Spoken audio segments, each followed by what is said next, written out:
Okay, chat.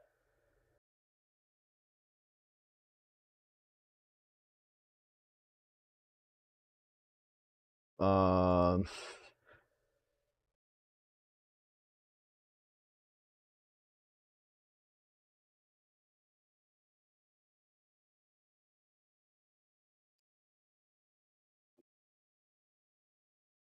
I think I'm live. Am I? Is,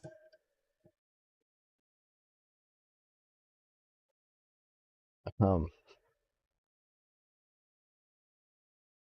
Twitch seems to be broken, but I don't know for sure if it is.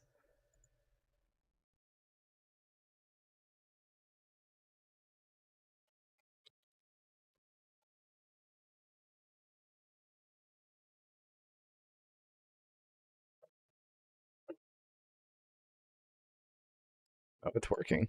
Maybe,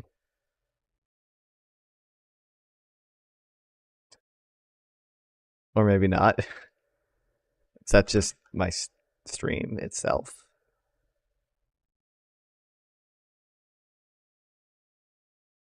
No, because this is working fine.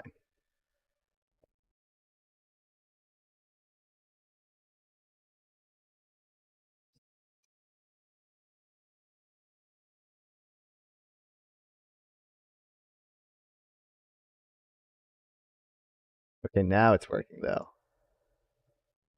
Right? Surely, right? Surely.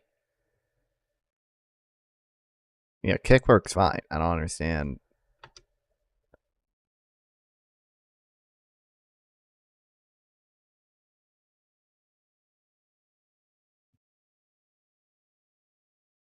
Um, Twitch, hello.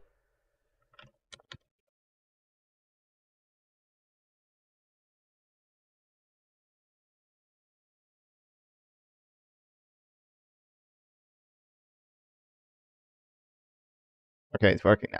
It's fine. We're good. We're good. It's good. We're good. Right? Right? Hold on. I'm gonna stay on this for a second to make sure it keeps working.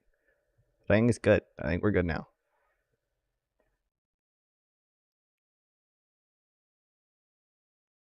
The audio level's good.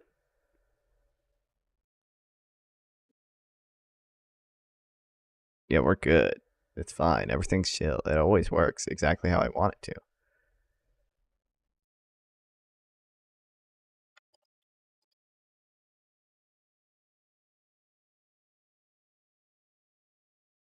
Okay.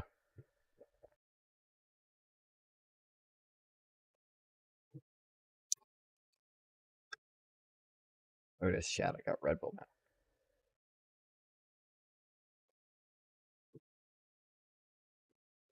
I when I was at the store, I saw that they had Monster had this thing, Monster Rehab, and I thought since it's called Rehab, I thought it was like caffeine free. I thought it was like if you're addicted to Monster, you're supposed to drink these to like get out and kick your caffeine addiction. But no, it's just tea. um, it still has caffeine. It still has just as much caffeine as a regular Monster. It's just not carbonated and it's tea.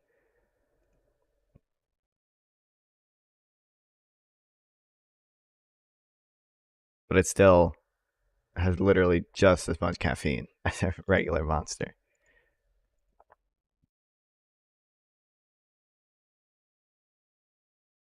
Okay, before we start reading, I just want to check the Minecraft server, which I don't think anyone has played on. Or none of my viewers, at least, just me and my friends have played on it so far. Oh, I forgot I'm in the middle of nowhere. Not actually. Not at my base.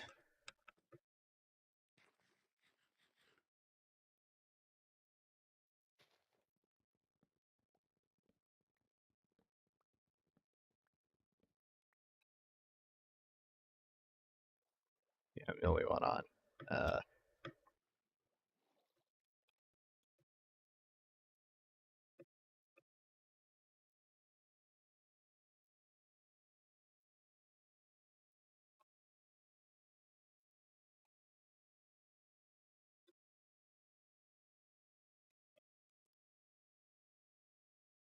How much you want to bet YouTube chat is not going to work?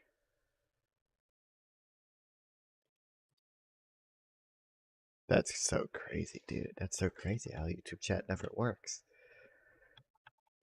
Oh, there we go. Finally. Okay.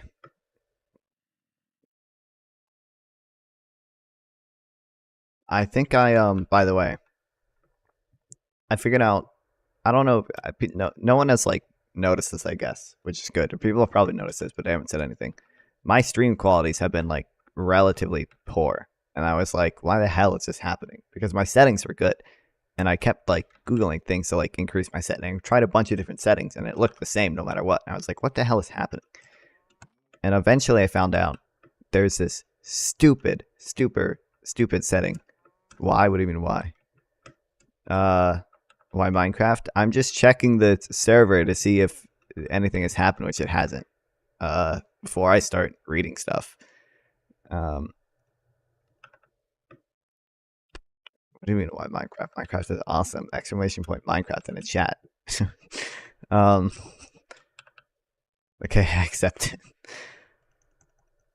And what was I saying?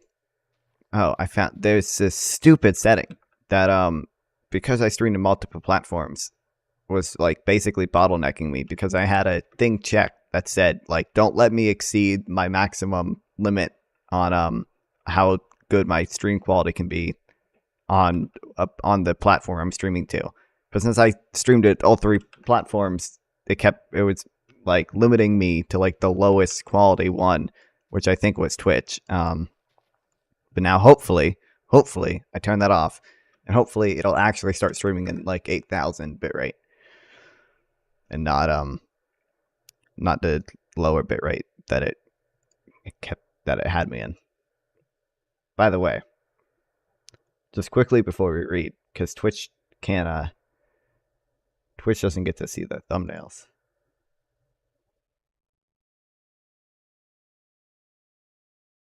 I was cooking when I made this, chat. Look at this.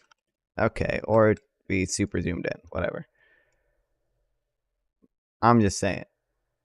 I'm kind of a Photoshop master. And there's this one too. And I couldn't find it. I didn't use this one because I couldn't find like a good place to put me in it.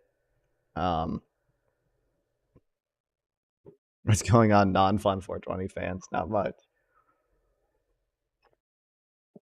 This is a killer thumbnail. I'm just saying. I think so. Okay. I don't know where I want to start. Basically, okay, let's see how long this one is. Where's the DUI?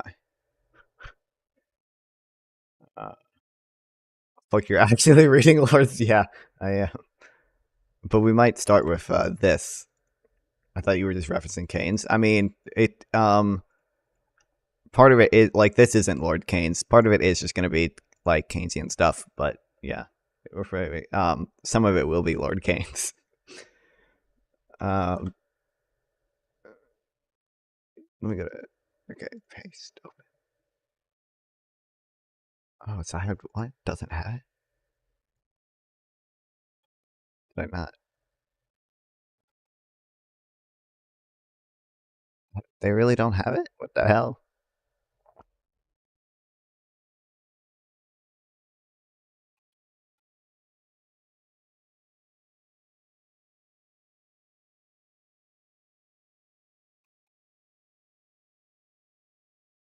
Okay, we might have to start with Lord Keynes' blog.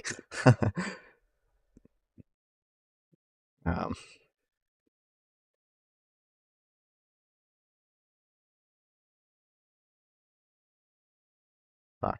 Chat, can we get a $53 super chat real quick? Exclamation point donate in the chat. Okay, well. Are you kidding? I really. How does Sci-Hub not have it? What is there a Sci-Hub alternative that like that has the free DUI access? Open access button.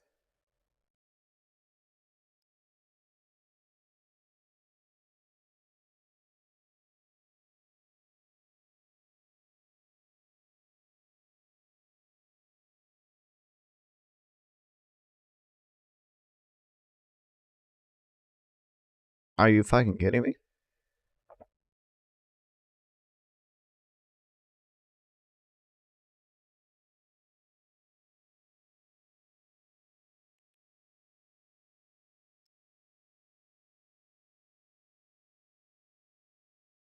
Oh. Oh, what?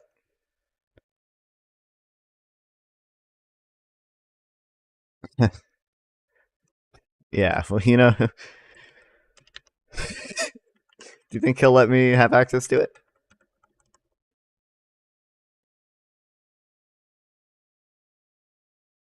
Send you a login. Oh, well, I don't know. That's gonna fucking. That's gonna take too long. Okay.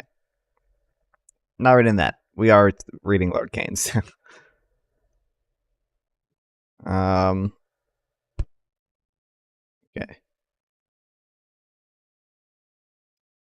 What is this? Oh, this is make a new page. And is this just gonna be like the Econ 101 page?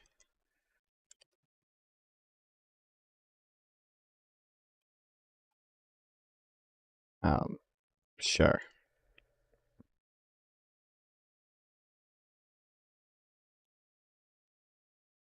Here we will have this.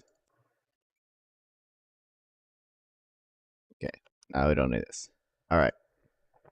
I had some things open already, but I don't want to start with. I don't want to start with the Keynesian critique of Marxism.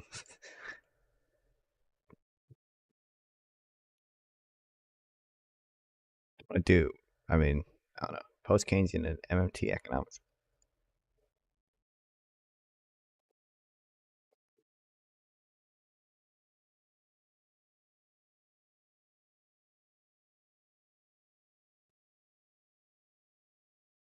Okay, I don't know where to start.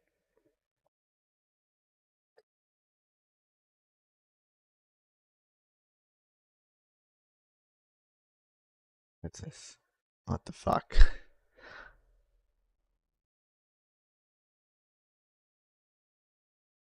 Okay, I want to start here.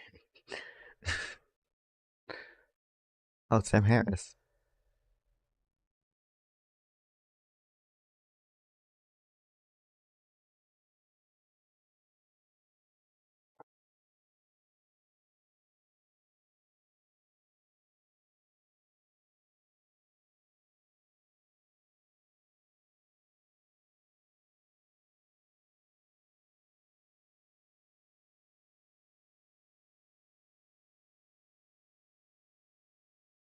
I am. Oh shit. Nope. If my podcast did better, I might make an. I might have made an episode about that too. But people did not. People are not interested in a podcast. I don't think I'm gonna do podcasts in the audio format anymore. If I do stuff, it'll be like in a video essay format. I just don't like filming myself like with a camera. It's easier just to like read audio.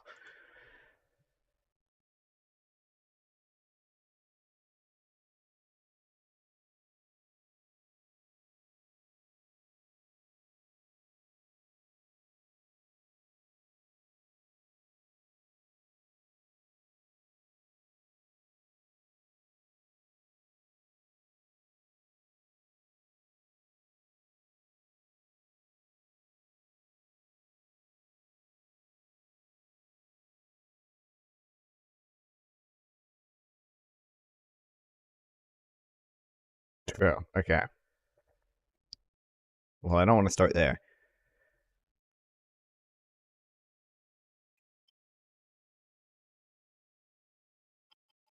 Why can't I zoom out?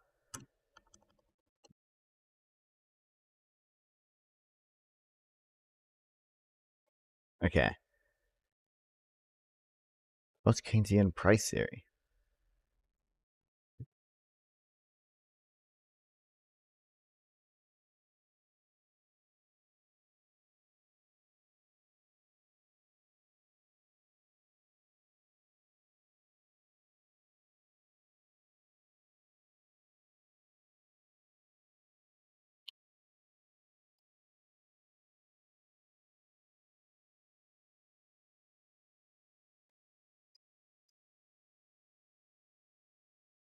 Um,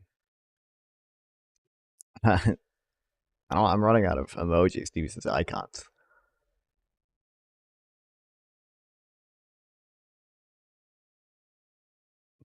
Fuck it. Oh, it doesn't like that one.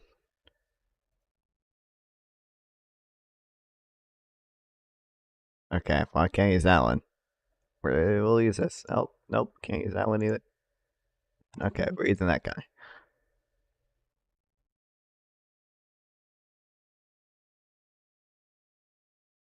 Oh, sample DM from sample text.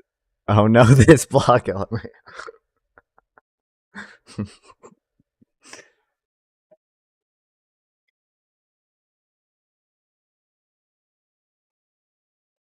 I gotta read it, man. Fuck, I need to. Oh, I need to text my old teacher and ask him about this stuff because he's a dedicated Marxist. I'm sure he will have some disagreements. Okay, I don't really care about that. Bibliographies, not really. Okay, list and diagrams of post Keynesian economics methodology. I don't know where to start, man.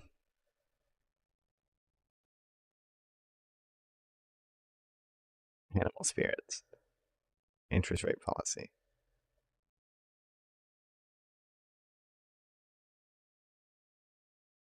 debt deflation, the law of demand. I don't. There's no okay. No way we're reading all of this. So,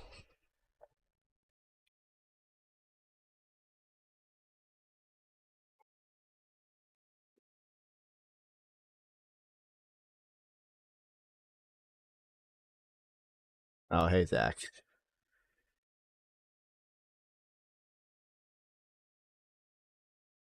And, oh shoot, there's MMT stuff.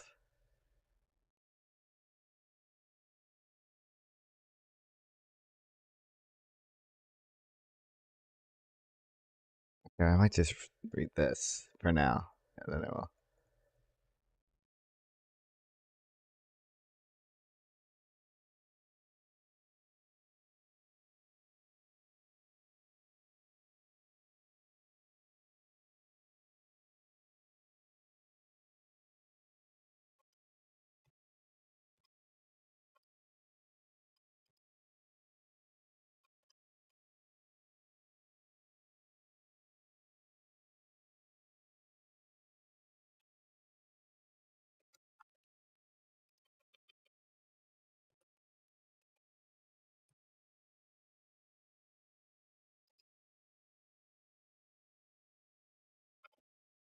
Okay, some serious criticisms of MMT.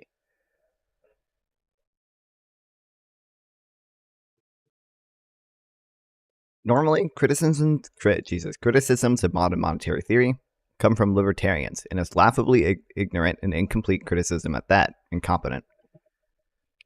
But now some thoughtful criticism can be found out there at the Naked Keynesianism blog. In short, MMT would be fine for the US, those nations with strong trade surpluses, say Germany and Japan, those nations that seem to run near perpetual current account deficits, but attract a lot of foreign capital, say Australia, and even the Eurozone, if it were suitably reformed with a union-wide fiscal policy, would be able to achieve full employment via MMT-style policies.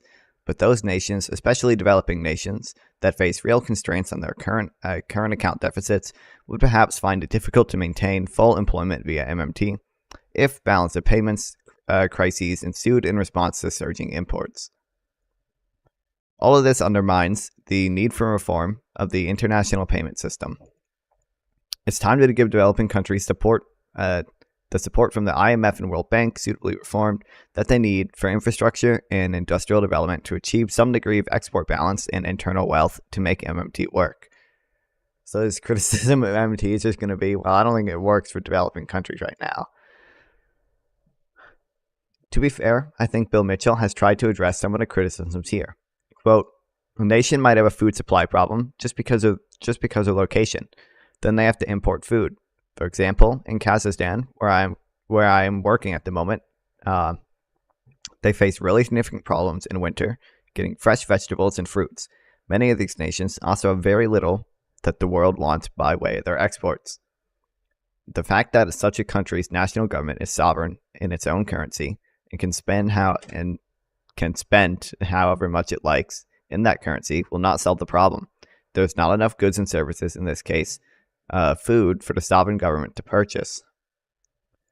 In those situations, a country requires foreign goods and they need to export to get hold of foreign currency or receive development assistance from the rest of the world. In the latter case, I see a fundamental change that is required in the role of the IMF, more or less back to what it was intended to do in the beginning, where our country is facing continual current account and currency issues as a result of the need to import essential goods and services. The IMF might usefully act to maintain currency stability for that country. It's often claimed that MMT does not consider exchange rate issues sufficiently. I do not actually know why people think that, other than that they are just rehearsing their fears that somehow violent exchange rates swings are a common occurrence. They are not. But the story goes that the amorphous financial markets are poised to pounce on any country that runs a budget deficit and will destroy their currency if they feel there is no intention to get back to surplus. The other angle is that deficits apparently fuel import growth and plunge the current account into further deficit, which leads then to depreciation if floating or a foreign reserve drain if pegged. Depreciation if floating and foreign reserve drain. I mean, nope, that makes sense. Never mind, I'm dumb. Okay. This in turn leads to expectations of further depreciations in the currency sold short by hedge funds. They never really say the same thing about a private investment boom, which sucks in imported productive capital. Somehow adding productive capacity in the private sector is more efficient or more productive than, for example, a large-scale public education policy, which increases the capacities of the population in both the workplace but also general life.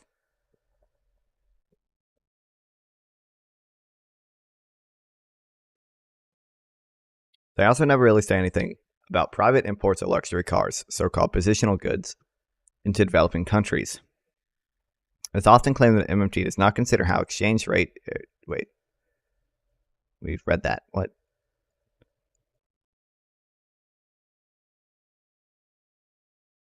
Did he just... This was a mistake.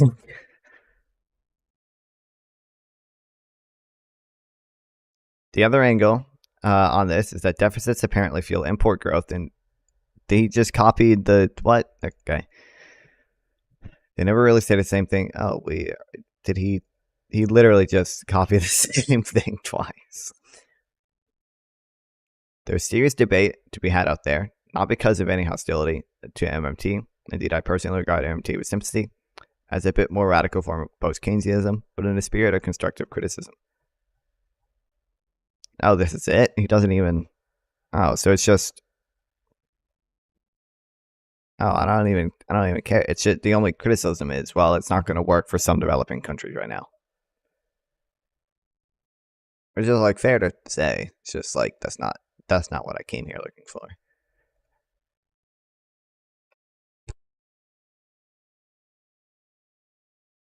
Maybe I don't know. Maybe we should just start with the debunking Austrian economics 101.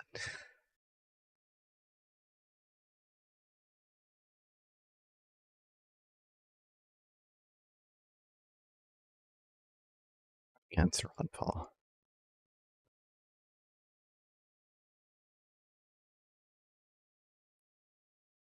we'll read the short introduction first. And I should probably just make an entire page for it.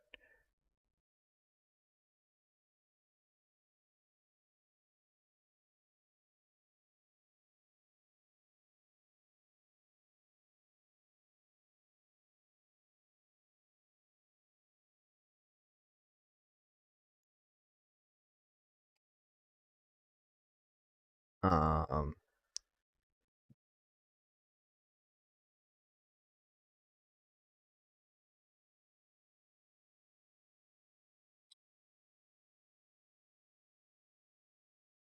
yeah, fuck it. Shorts.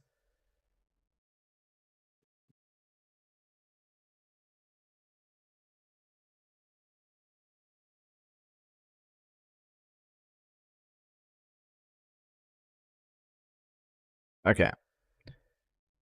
I have updated my Debunking Austrian Economics 101 post below. Many new posts are now included, for example, against Austrian price theory, the Rothbarian view of fractional reserve banking, and Austrian apriorism.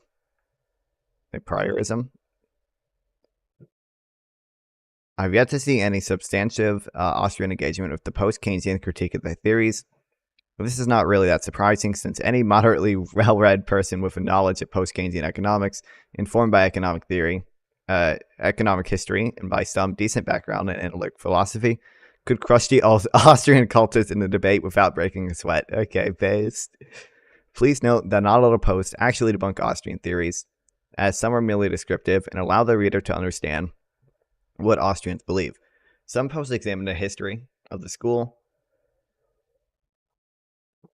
Few posts are even constructive in that post-Keynesians and some Austrians can agree on certain points, such as post on Ludwig Lachmann. In my view, a useful division of modern Austrians would be as follows. 1. The anarcho-capitalists. There's a bunch of people. 2. The minimal state / classical liberal Austrians in a tradition of Mises. 3. Hayek's economics with a minimal state and an empirical approach to economic method in the place of praxeology. 4. Moderately subjectivist Austrians. And 5. Radical subjectivists like Ludwig and Lachmann and Austrians influenced by him. Okay, the links are organized into following sections. Okay,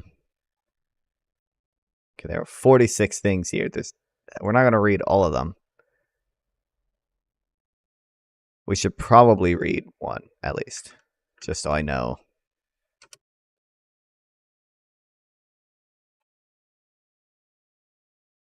Just for background knowledge.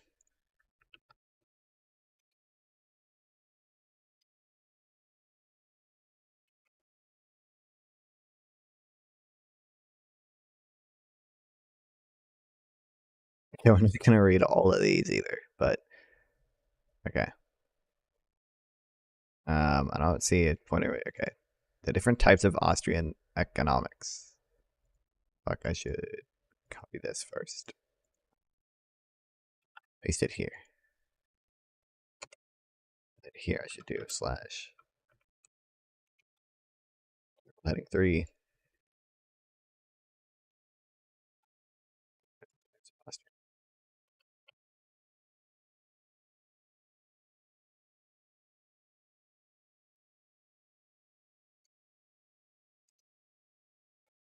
All right, we can finally lock in.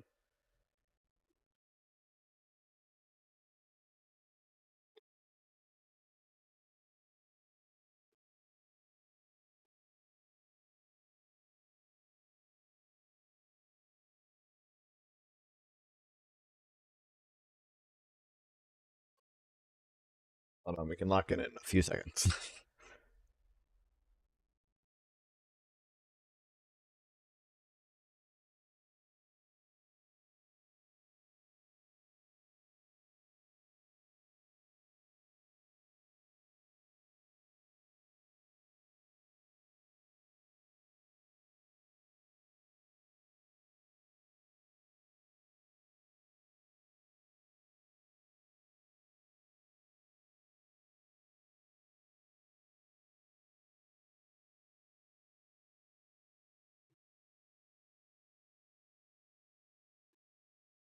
All right. The different type of Austrian economics. Although I advocate post-Keynesian economics, I've always been rather intrigued by Austrian economics. In the 1930s, when John Maynard Keynes was establishing the beginnings of the Keynesian revolution, his great intellectual opponent was that of the Austrian economist Friedrich August von Hayek. The Austrian school arose in the 1870s as part of the marginalist revolution in economic thought. The founder was Karl Menger, who wrote an influential book called The Principles of Economics in 1871. In a previous post, I noted that early Austrian school was in fact split into two factions. One, a classical liberal wing, and two, a wing that was not opposed to government intervention per se, and that even included members of sympathetic to Fabian socialism. Hayek explains the history of the Austrian school in this interview. What type of fucking name, dude? We're gonna call him L. In economics, let me come back to a question that we have touched upon before. In the 20s in Vienna, what's there such a thing as an Austrian school in economics? Did you and your contemporaries perceive an identification with a school? Yes. Although at the same time, we were very much aware of the division not only between Meyer and Mises, but already Friedrich von Weiser and Mises. Did I read that wrong? We were not only aware of the division between.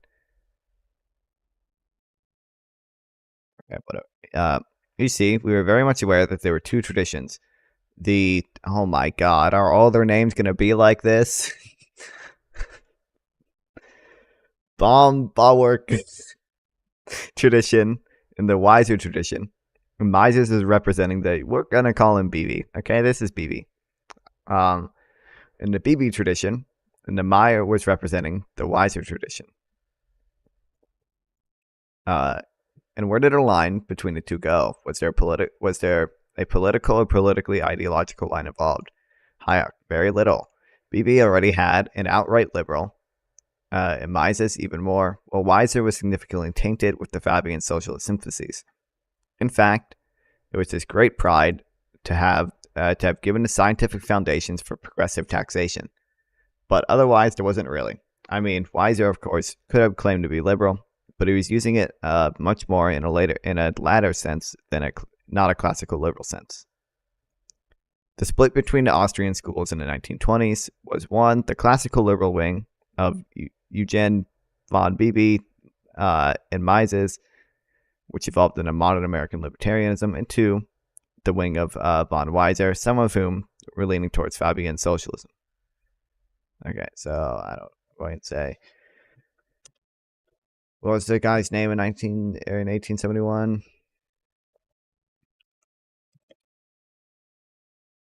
Austrian school arose in the 1870s. The fucking Marginalist Revolution and the. Okay.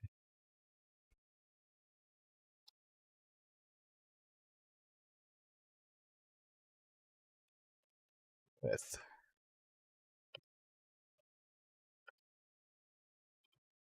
Menger's Principles of Economics in 1871.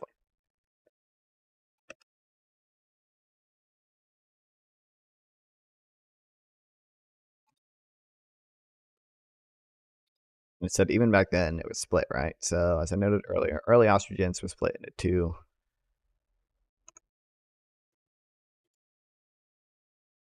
I'm going to copy this a lot.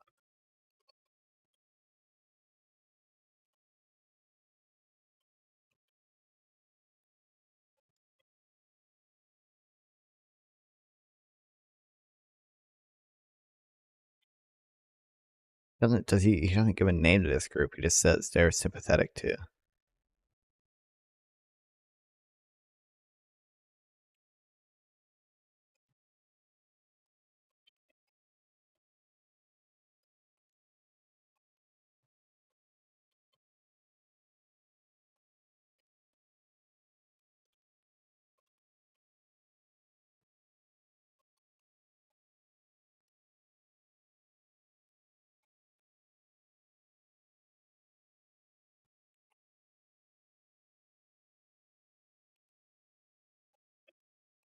sympathies does he?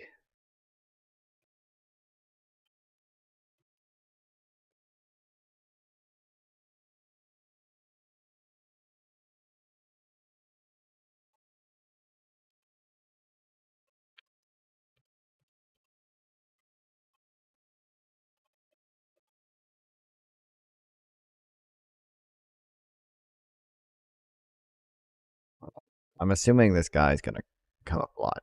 So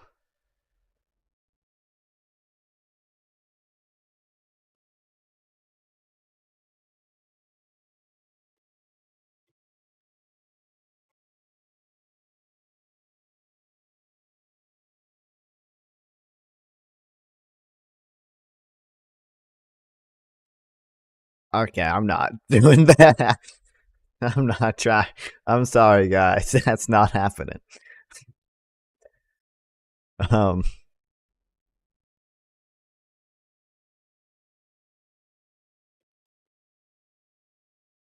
what was this guy's first name? Ludwig.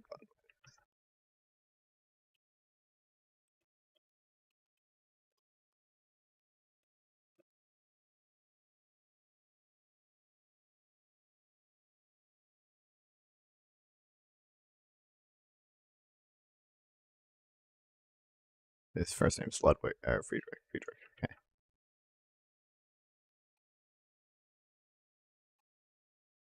why did they do that? Okay.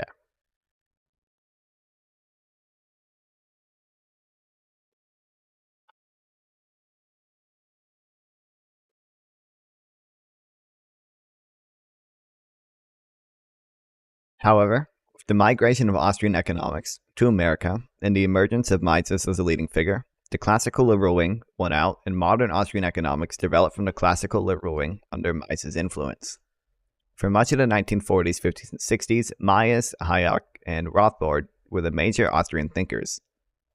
However, there were a number of other less well-known third-generation Austrian economics in this area, including Jesus. They're all going to be like that. They're all going to. I can't do it, guys. I can't do it, guys. Including OM, Gottfried von Haberler, Fritz, FM. Oh, Paul. I can say this one. Paul and Rosenstein Rodin and Friedrich A. Lutz. Not all of them were reflexively hostile to government. Paul, I'm not going to say Paul. This guy's name's Paul now. Paul, for instance, was most famous for his work on how the state can institute industrialization in poor nations through planned investment. In the US, Austrian tradition was strongly influenced by Mises and Rothbard. The Austrian economics experienced a resurgence in America from the 1970s onward. Okay, so in America, the classical liberals won out.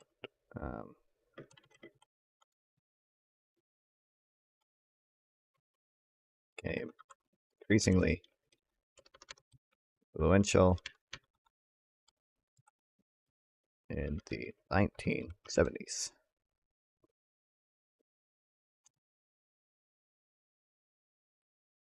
Okay.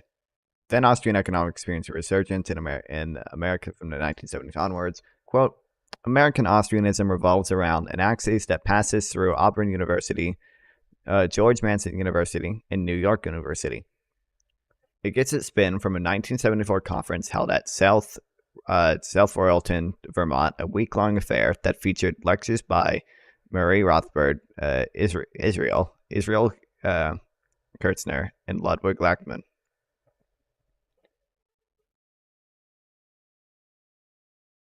So glad I have Red Bull now, not the stupid V8 energy drinks, because I are so much more unhealthy and I love them so much more.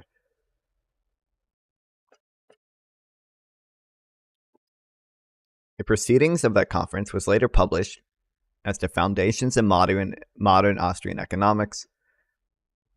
For a fascinating discussion on the history of what led to the Austrian resurgence, see this guy's post. We're not reading that. Hate to break it to you.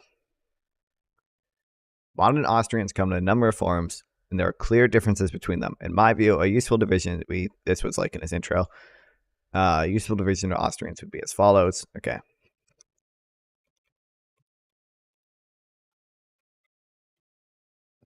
Do I still have, nope, I just don't have Austrians. Copy this.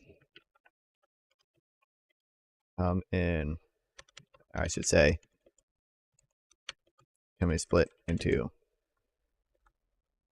4 different camps? 1, the anarcho-capitalist. 2, I don't know who these people are yet, so I don't know. Like, it's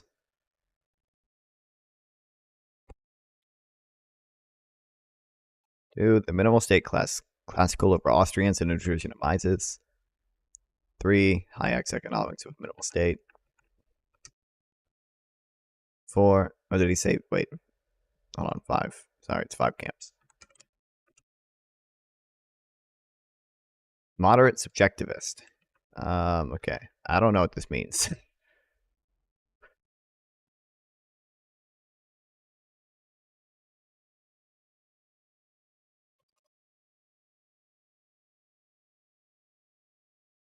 The essential Austrian subjectivism are seen in their discussion on how entrepreneurship and a market process, knowledge and coordination problems, capital theories, impossibility, central planning, and the Austrian business cycle.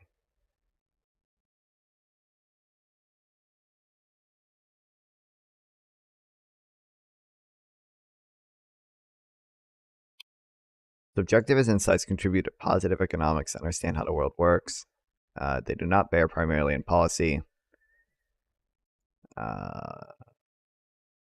Perhaps the broadest subjectivist insight is that economic deal with human choices and actions, not mechanically dependable relations. Yeah, so it's all the fucking...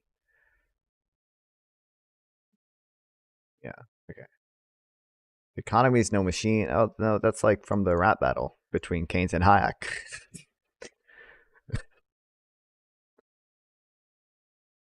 Hold on. I think it's in the second one.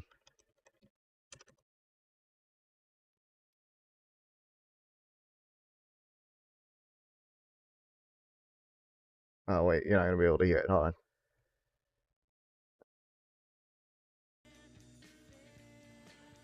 Are a means, not the ends in themselves. People work to live better, to put food on the shelves. Real growth means production of what people demand. That's entrepreneurship, not your central plan. My solution is simple and easy to handle. It's spending that matters. Why's that such a scandal? Money sloshes through the pipes and the sluices, revitalizing the economy's juices. It's just like maybe it's not it. Oh, I don't know. I'm right though. It's in here somewhere.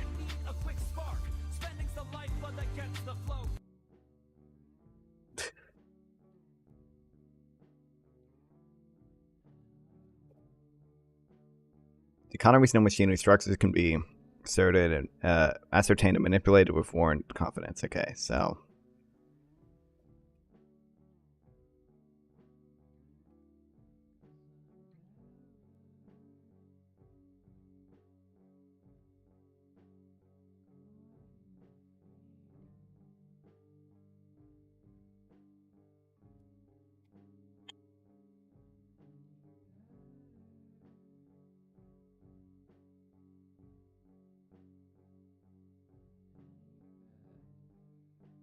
okay.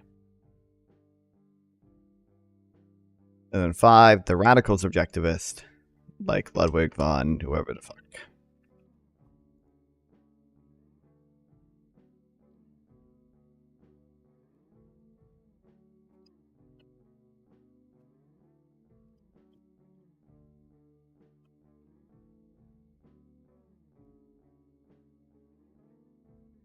One should note that the differences between these Austrians are not trivial. From the 1970s, a new generation... Oh, wait, I have to mute my browser again so you can't hear the copyrighted music I'm playing.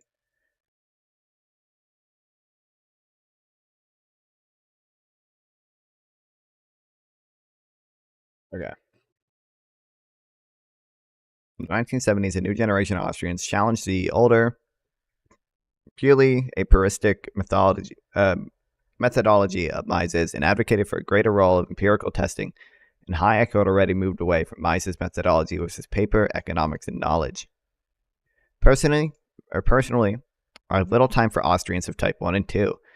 The anarcho-capitalist one have a radical view that the state must be completely abolished and all of its function privatized. In a form developed by Rafford, the case for anarcho-capitalism is based on an untenable and deeply flawed moral argument using natural rights and Aristotelian. Yeah, it's just Aristotle. Aristotelian Neo-Thomas natural law theory. Though my purpose here is not to offer a detailed critique of anarcho-capitalism, one of the most convincing arguments is that it is private protection firms would in fact have an incentive to victimize potential customers to increase their market share. Violence of that type already happens between private mafia groups. Violence of the type that already happens between private mafia groups might occur. A natural monopoly would probably develop as the most powerful firm drove its competitors out of business, or cartel might become dominant, and one would be left with a de facto state, the very thing anarcho-capitalists sought to abolish. Moreover, the power relations in an anarcho-capitalist society would appear to be rather like feudalism, with no sense of the common good. If history is any guide, a movement towards anarcho-capitalism might well result in a kind of incessant violence and warfare between private warlords / protection agencies as medieval feudalism. Above all, do we really want to privatize the ownership, use, and production of nuclear weapons or biological and chemical weapons? Quite frankly, an anarcho-capitalist system would be one of utter insanity.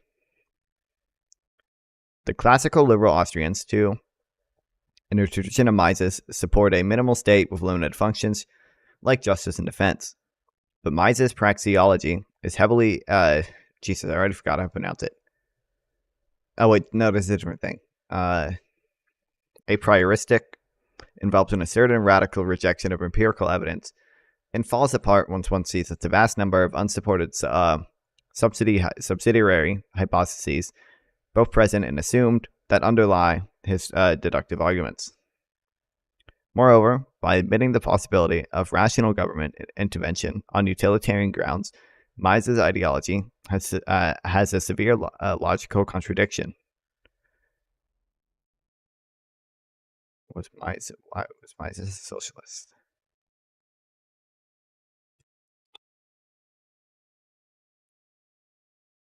We might read this at some point. I don't know.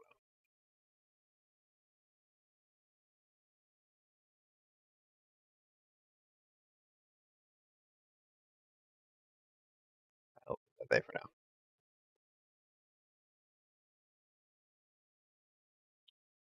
Austrians of type 5 are more interesting.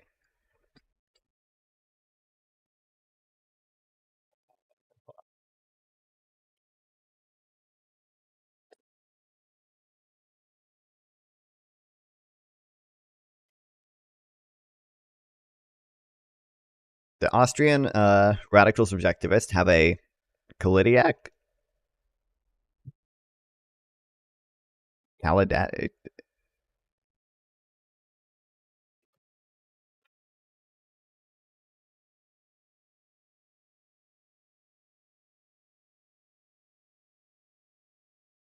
It doesn't work.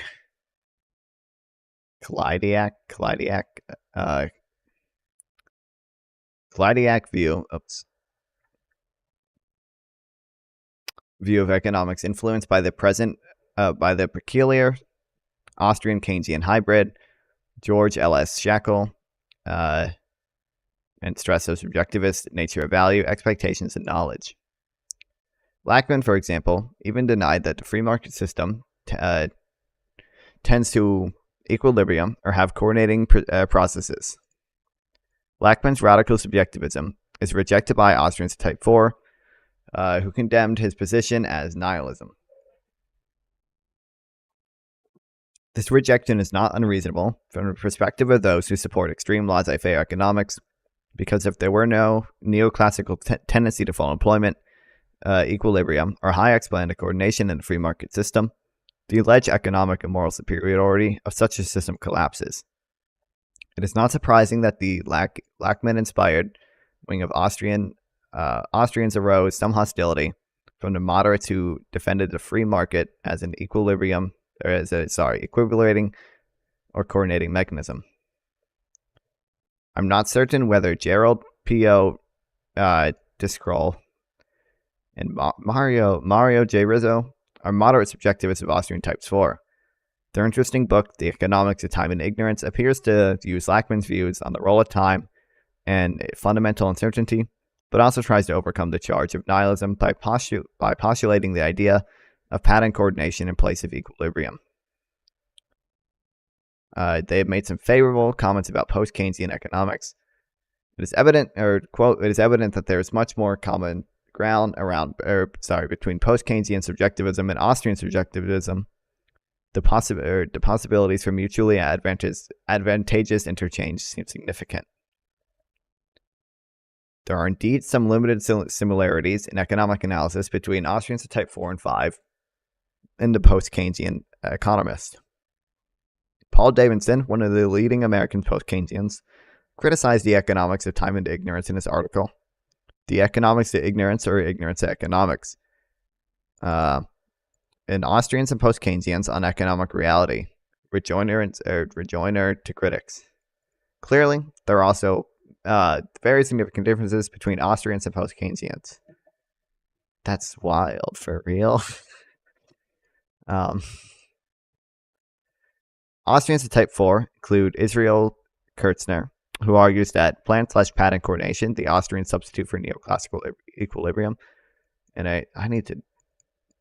Is there a Wikipedia article for this I can skim through? Well, this isn't helpful.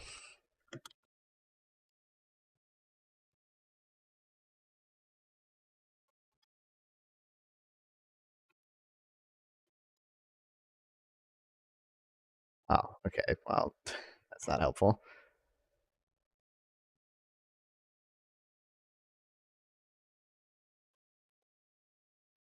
Okay. So the plan/pattern coordination in a free market economy can be achieved by entrepreneurial discovery and creation. Type 4 Austrians also include Roger Garrison and others who even engage in Austrian macroeconomics, which seems peculiar given that other Austrians reject the whole concept of macro theory in economics.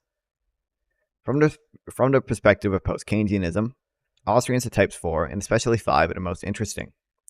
Ludwig Lachmann, like Keynes, stressed that the expectations are subjective, and Lachmann even produced work that has a positive view of aspects of Keynes' thoughts.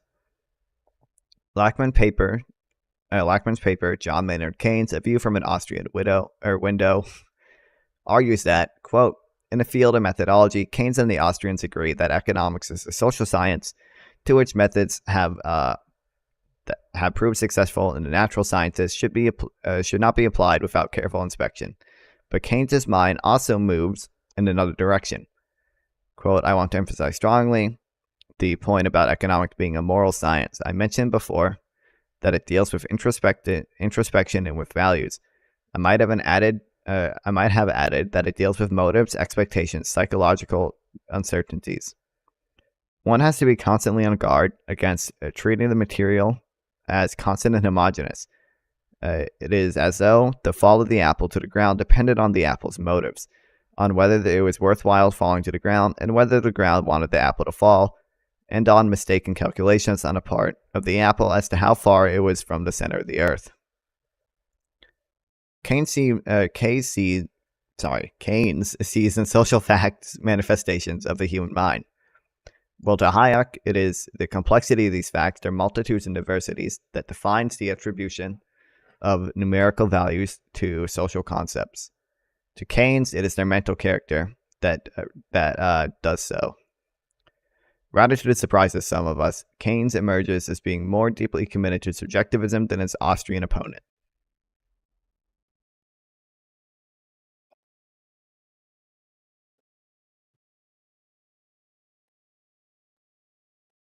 These similarities have been noted by other scholars too. Okay, Though the practical policy, recommendations, and political outlook of post-Keynesian Austrians will remain deeply in conflict, there might be some that post-Keynesians can learn from studying the theories of Austrian types 4 and 5 above. Walter Block's classification of Austrian subjectivism. What? In an article published in 1988, Walter Block proposes a useful division of the different types of Austrian subjectivism. 1, the non-subjectivist. 2, the moderate subjectivist. 3, the Austrian subjectivist. 4, the ultra-extreme subjectivist. There's a bunch of people. Categories 2 and 3 may include my category of moderate Austrian subjectivist. And this is a bibliography. Okay.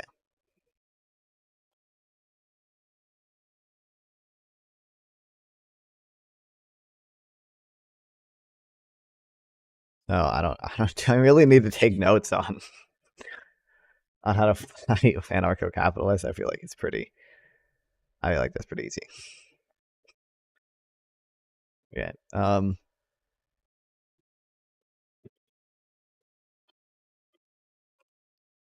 Types 1 and 2 can be rather quickly dismissed.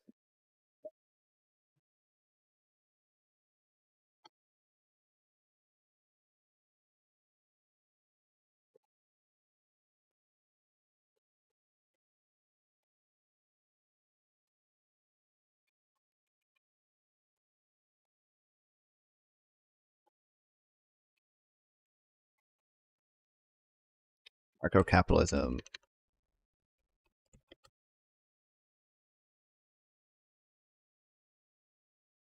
That is how it's just a hyphen.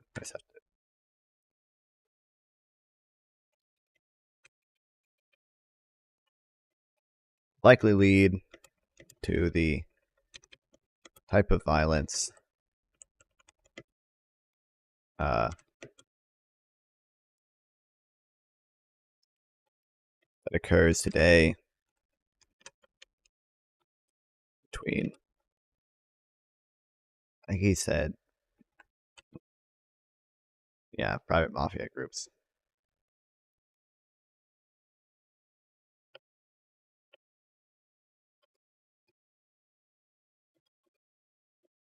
On a much wider scale.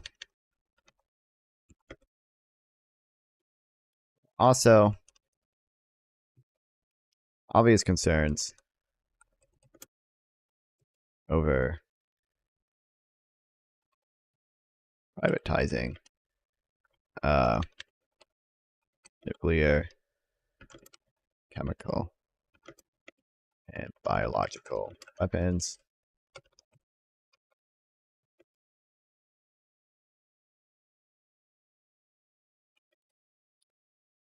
Two, I was going to say natural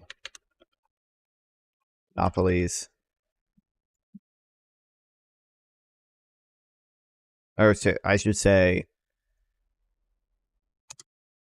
number one, I should say market failures. And then I should mention specifically with natural monopolies, there's a risk of firms becoming basically a de facto state.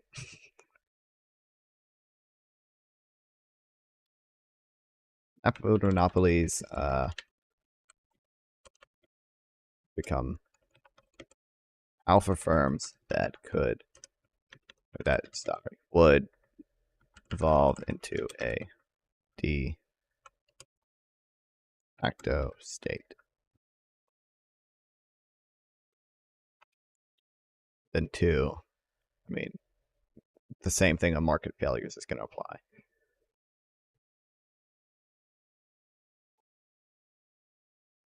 By the way, sample text. I don't know if you're watching. I want to read that fucking the Keynesian business cycle thing. And the fucking Sci-Hub doesn't even have it, bro, and neither does another website I tried. It doesn't even have it, bro. What the fuck?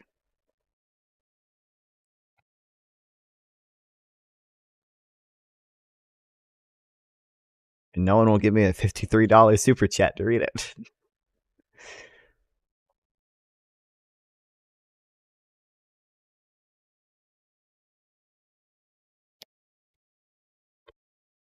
I really liked in the new On Learning Economics video.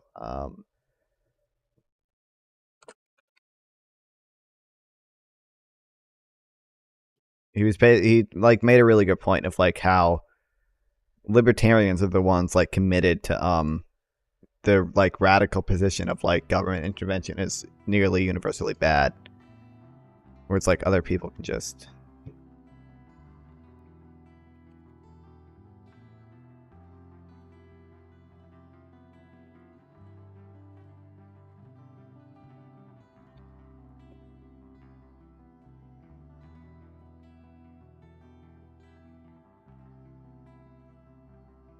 one-sided and unreliable in his use of evidence. We've seen that this kind of cherry picking is an even bigger problem for Sol than for others because he is committed to the dogmatic view that free market capitalism is experience some of the worst overt discrimination in modern history. He's been at the sharp end of Western civilization. Commitment to laissez-faire capitalism that supposes that this system simply allows the free allocation of commitment. A lot of room for distinction where Sol engages in conflation and again flattens history. As he put it in an interview, wealth is created when the circumstances are such that people who know how to create it are free to do so. This is a subtle commitment to laissez-faire. Fuck, I forget exactly what he said.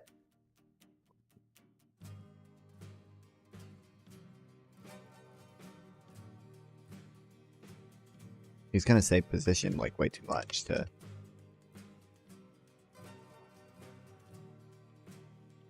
do you spell position?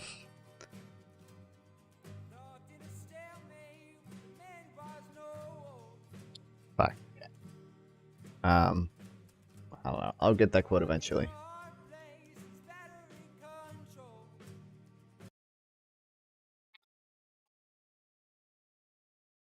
Alright, what else do I need to add?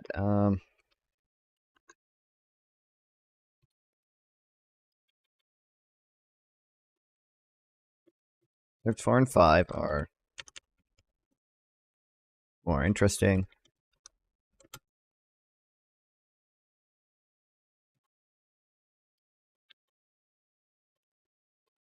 Because they share some common ground with Keynes on subjectivism.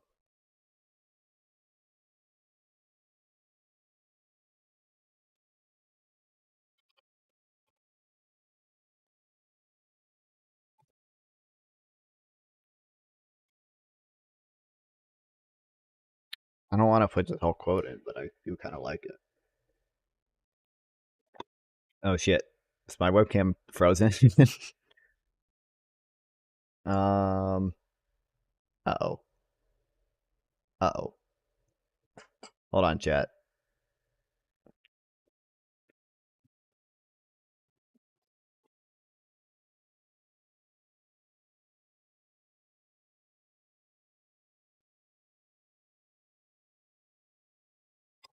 Ah.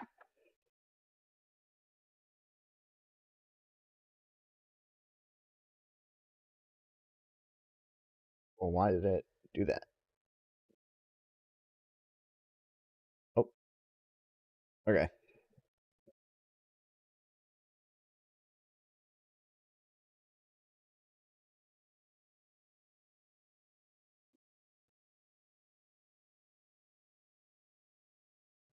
Okay, we good? I think we're good.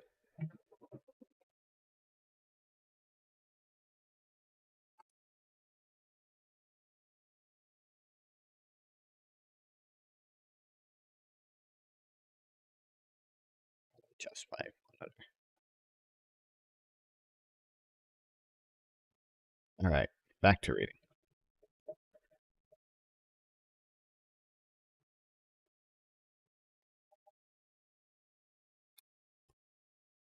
Field of methodology, Keynes and Austrians agree that economics is a social science with methods that have yeah, I'll put this quote in, and then I'll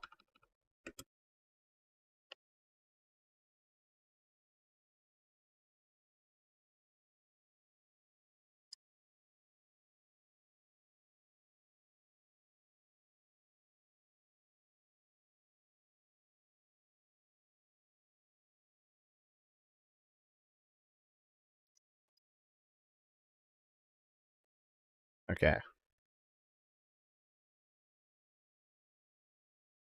I think we're good on this, right?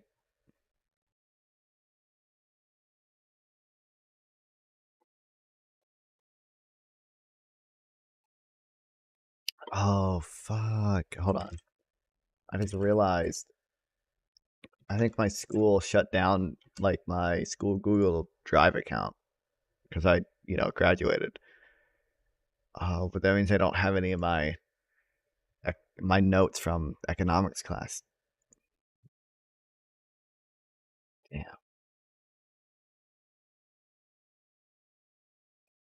Why'd they have to shut it down, man?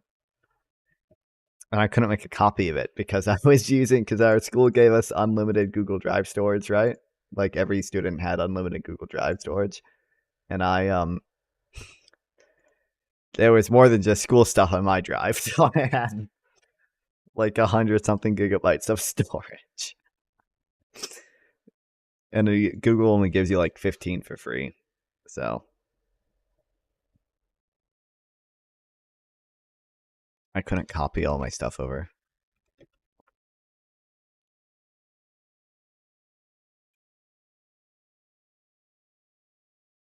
It's my fault, but okay.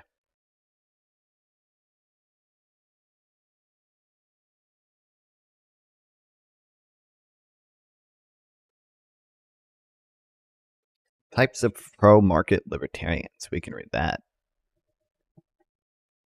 Oh, well, this is basically just the same thing, right?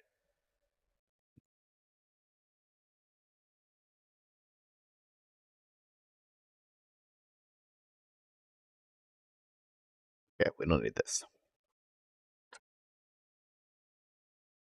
Bibliography in Austrian economics.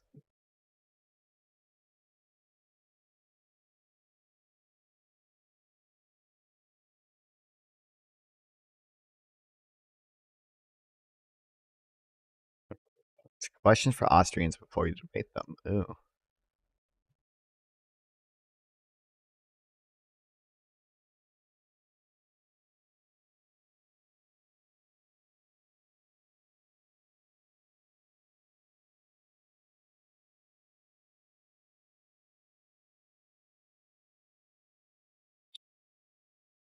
I want to. Where does he put this in here?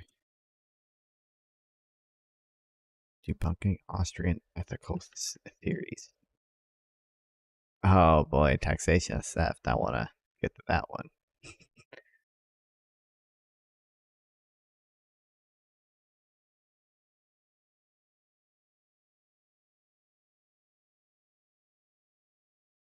By the way, chat, if at any point there's one of these you want me to read, or if you want to join a Discord server and either educate me, or join it so you can send me stuff to read later, you can do that. Exclamation point Discord in chat. And we have a Minecraft server. I just set up a Minecraft server for all my fans.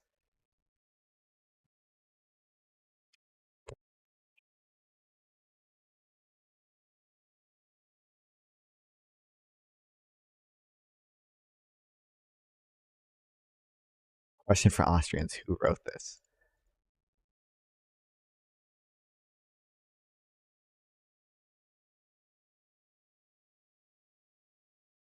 We'll read this quick just because I'm curious, but we're not going to take notes in it or anything. Who wrote this passage?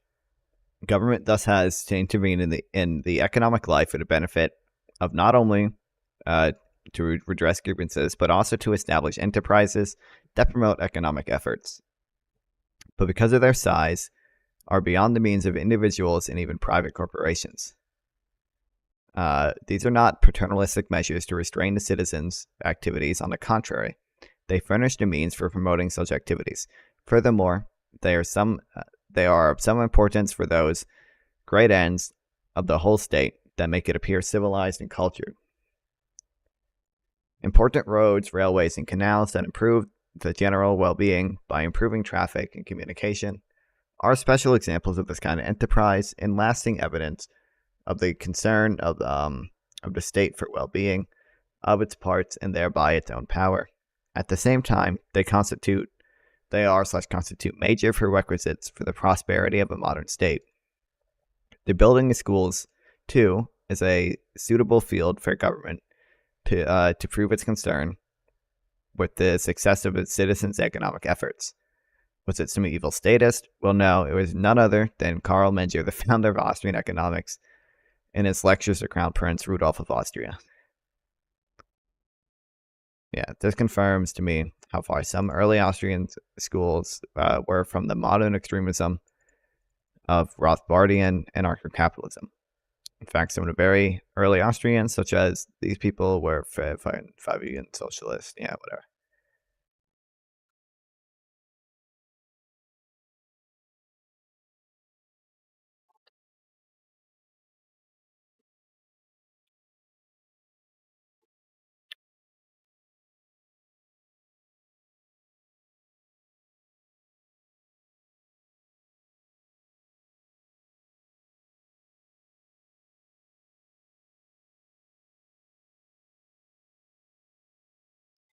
Good one, Chief. Never. Why are these all so zoomed in?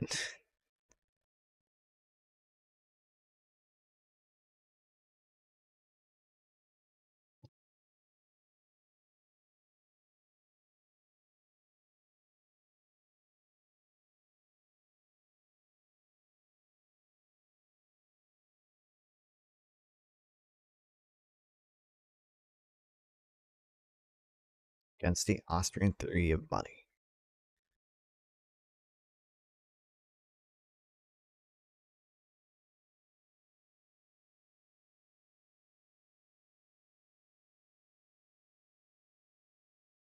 Read, I don't know, some of these.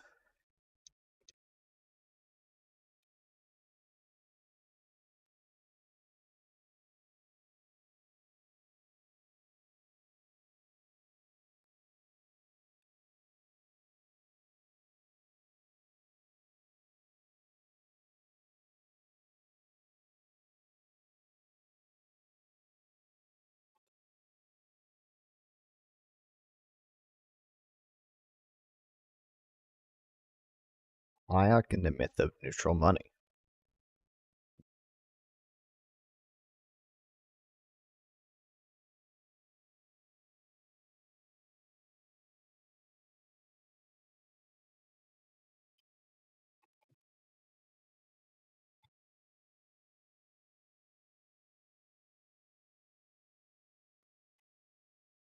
Hold on.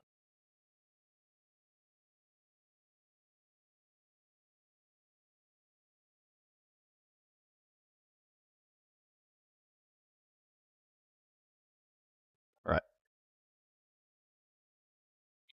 Hayek's version of the Austrian trade cycle theory adopted the Wilsickian. I don't know. I'm not gonna try. Notion of neutral money. This appears to have been one of Hayek's fundamental ideas in developing the trade cycle theory, and he presents the case for neutral money as a concept in a 1928 essay. Jesus fucking Christ. Oh man, okay. The extent to which Hayek urged neutral money as actual monetary policy is unclear, but as late as 1933, Hayek appeared to be still urging the idea of attempting to make money neutral, or that is, saying, trying to implement monetary policy that would approach the situation of neutral money. Though he's not as optimistic about it. Why? He doesn't actually give a quote here, he just like links it. Which Hayek could already come up against the idea. Hold on, I don't know. Can you explain what neutral money is first, man?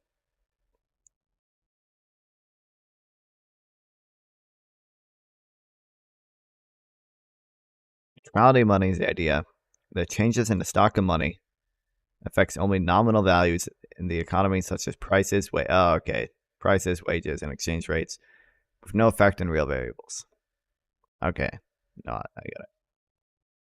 It's just money supply. neutrality money is an important idea in classical economics related to classical dichotomy. It implies that the central bank does not affect the real economy.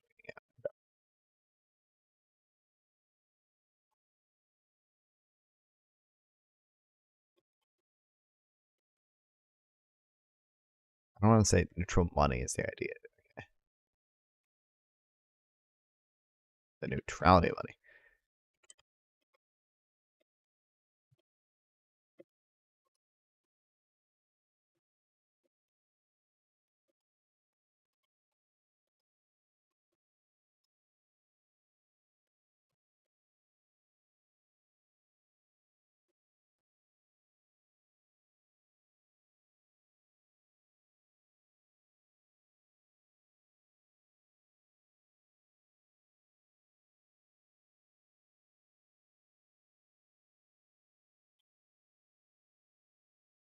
But a time of hold on. Okay.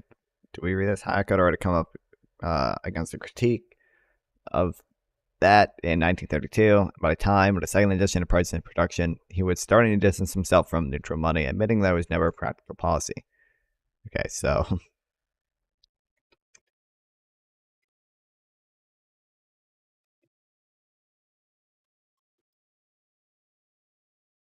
start it out. Urging.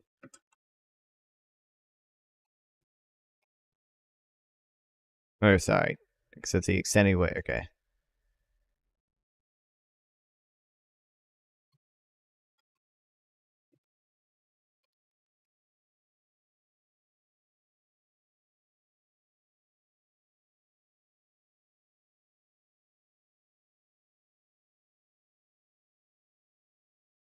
Hayek is quite clear in that any attempt to create neutral money in the real world is pointless.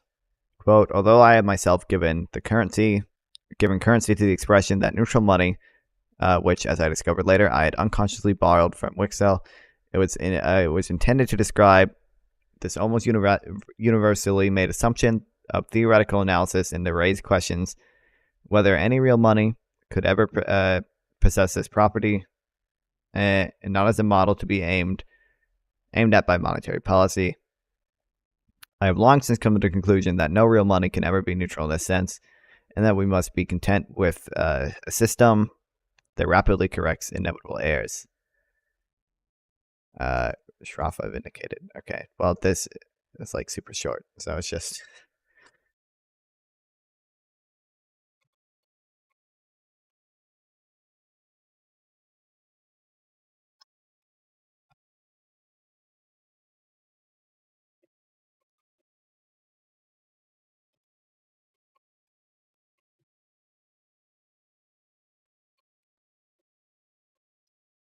It's unclear to what extent Hayek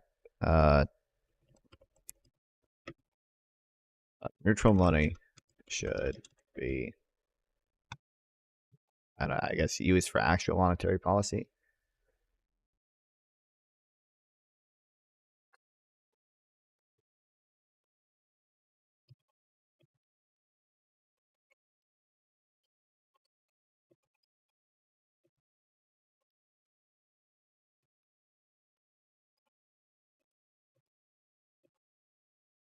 As late as 1933, he said, right?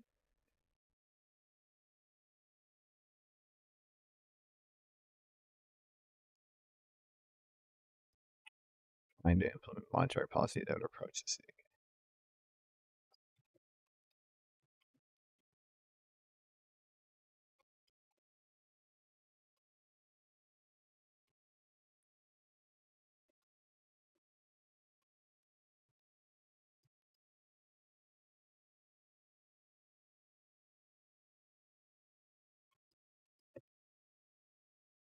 Jeez, why can't I fucking spell? Why is my brain broken? That might tell me what copy is.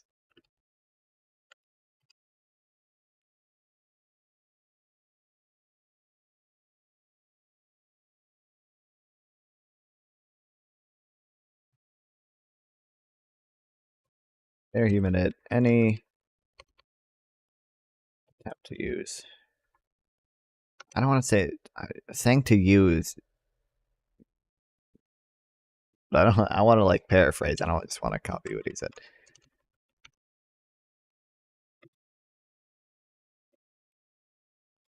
If I remember it better if I paraphrase.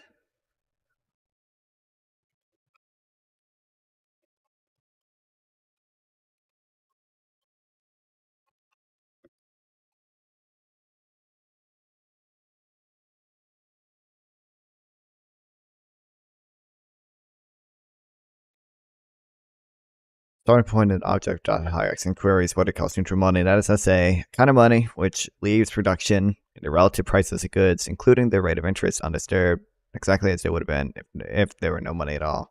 This method approach might have something to recommend it, provided it were constantly kept in mind that a state of things in which money is neutral is identical with which a state there is no money in which there is no money at all. As Dr. Hayek says, if we eliminate all monetary influences on production, we may treat money as non-existent. True.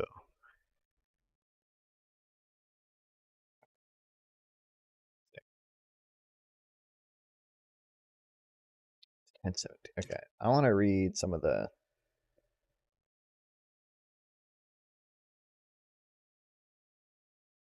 fucking Marxism 101.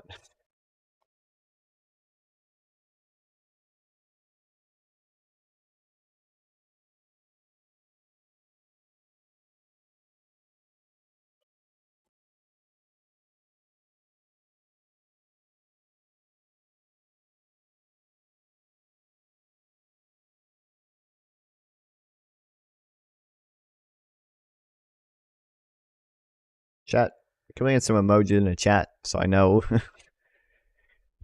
that would be a good icon for this? It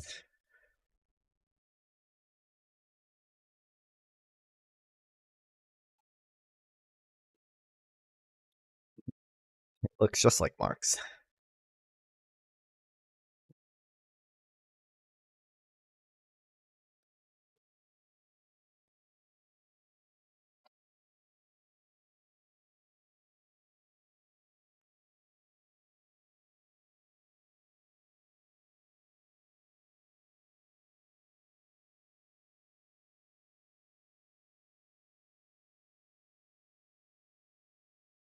Fuck it, octopus.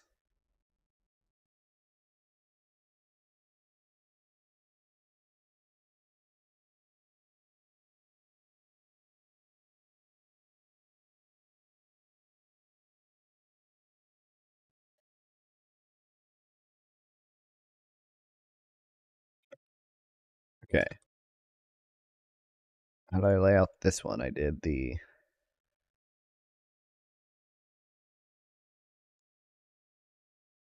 like these first. Hold on.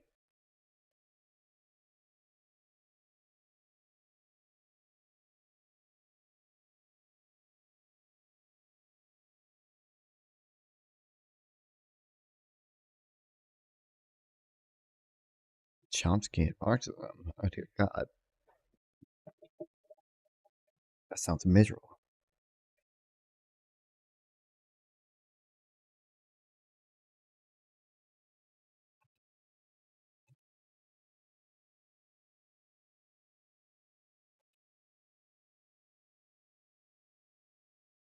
A video unavailable.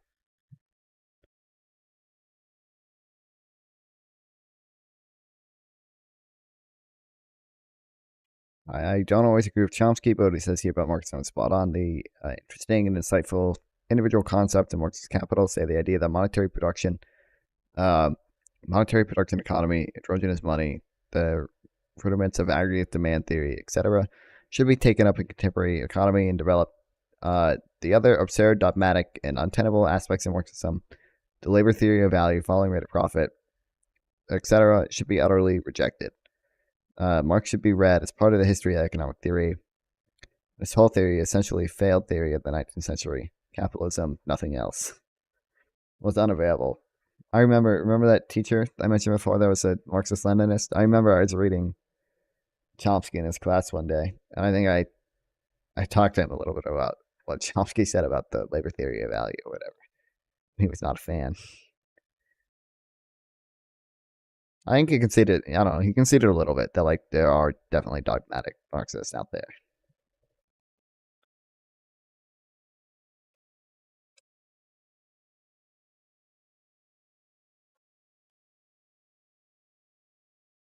Okay, what do we want to start with?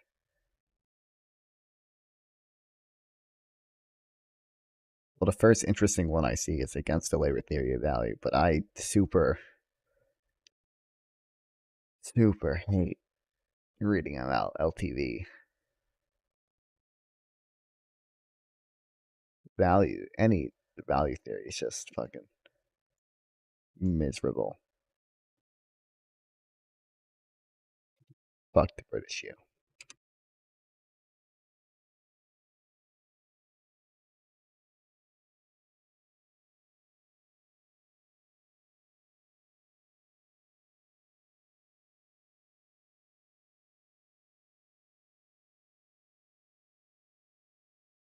We can start with this one probably, right?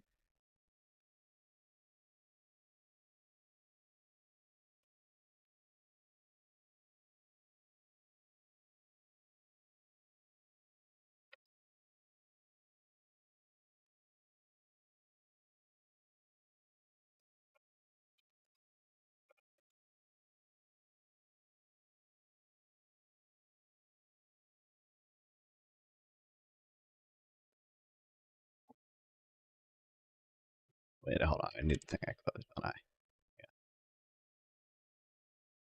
Yeah. Okay. Shit, I need to pee before I do this.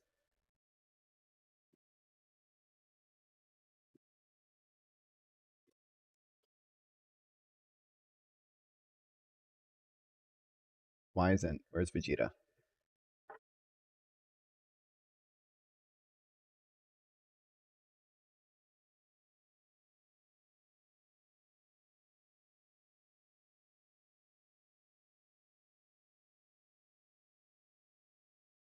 Okay. This is entertaining enough while I go, right? This should be below.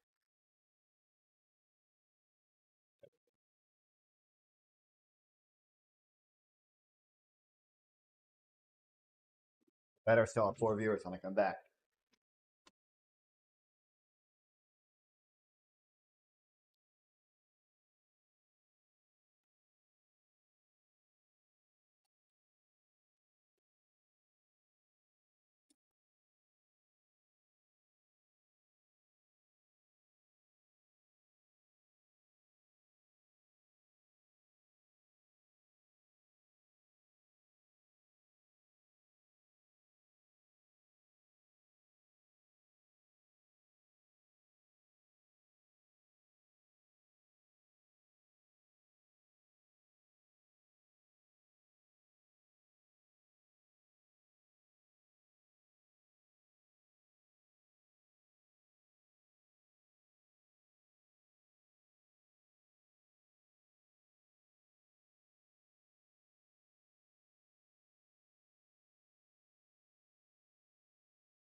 All right.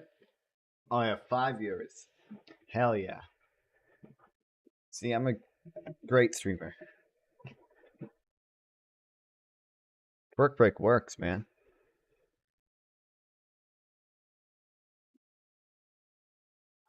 Makes anything interesting. Bikini Time can too. God, I fucking love She-Hulk. Oh my god, every time. Hold on. Let me put this over here, make it smaller.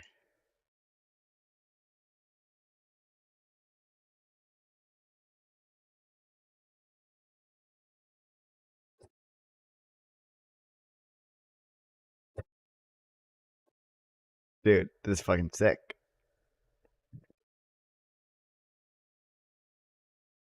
Now this is how you increase viewer retention.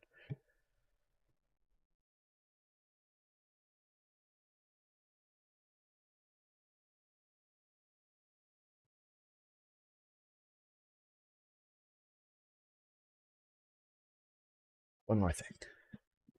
I need my energy.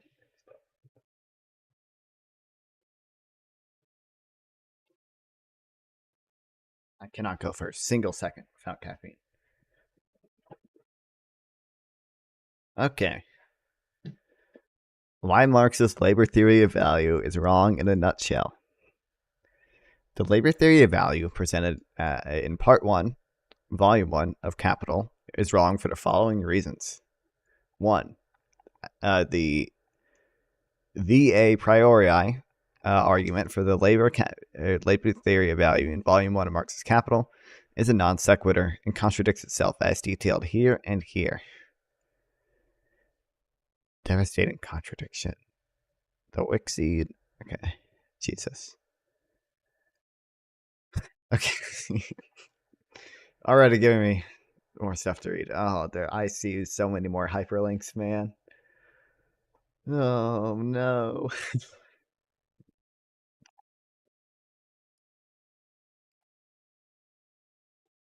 Okay. 2. Marx faces the problem of reducing all heterogeneous human labor to a homogeneous, abstract, socially necessary labor time unit, but does not properly explain how this happens. 3. Even if Marx could overcome 1 and 2, he faces the problem of defining labor theory of value in cases of joint production, where it is possible that the labor value of a commodity might be defined as nil or negative.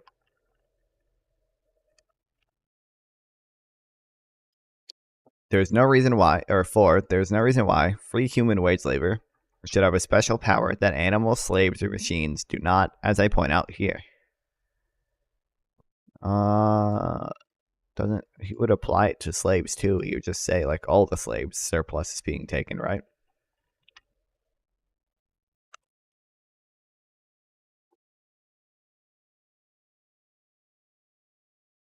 That's what I would guess as a former avid Marx reader.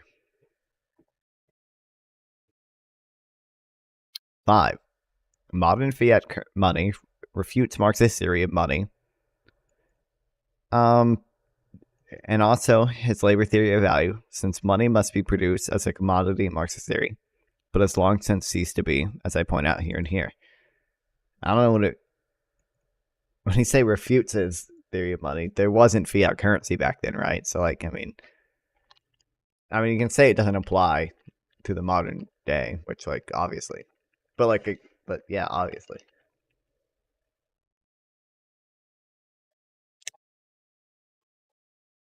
6. The empirical reality that prices are not set by means of abstract socially necessary labor time, of commodities, or of money as produced as a commodity. And 7. The problem that surplus labor value, if that concept could even be adequately defended, would not really explain money profits, since money profits can exist in a slave-based economy, and very probably in an economy where machines did most of the work. But again, I mean, maybe I don't understand the labor theory of value enough.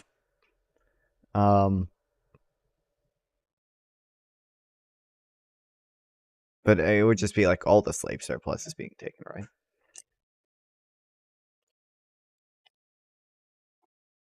Hold on. Where's my um?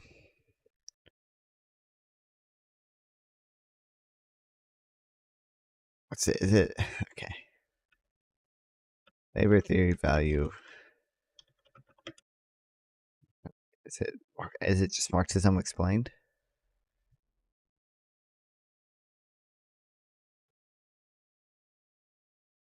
The Marxist project. Hold on. We're learning here. We're learning.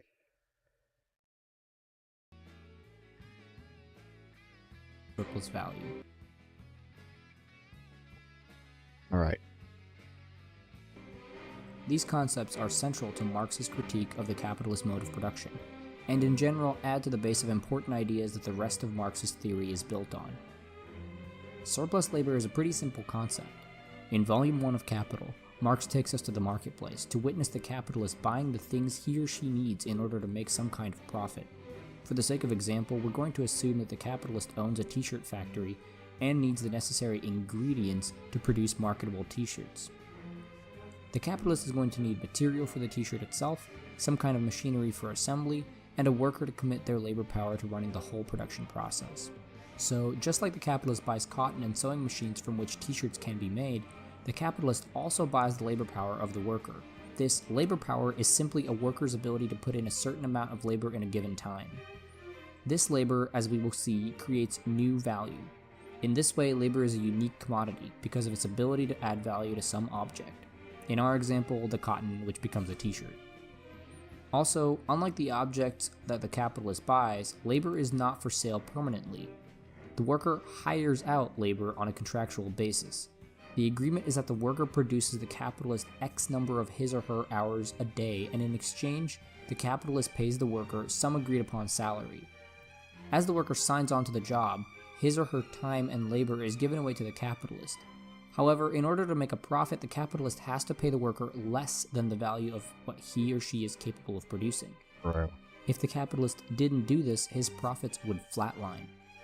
So we see that profit is based on and necessarily needs the incomplete compensation for the labor provided by the worker. If we were to break down the process of any profit-making enterprises, we would get the following diagram as Marx presents it. The M stands for money, while the C stands for I commodity. know, but this would equally apply to.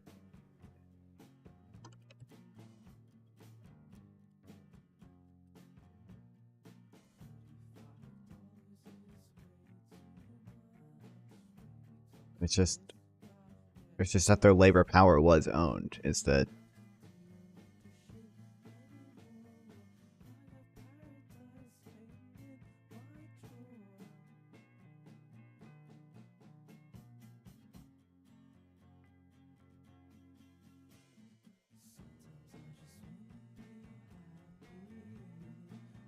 I don't know, I'm pretty sure I read one of Marx's things, Wage, Labor, and Capital. And I'm pretty sure he says in there, he mentions slavery in there. And he's like,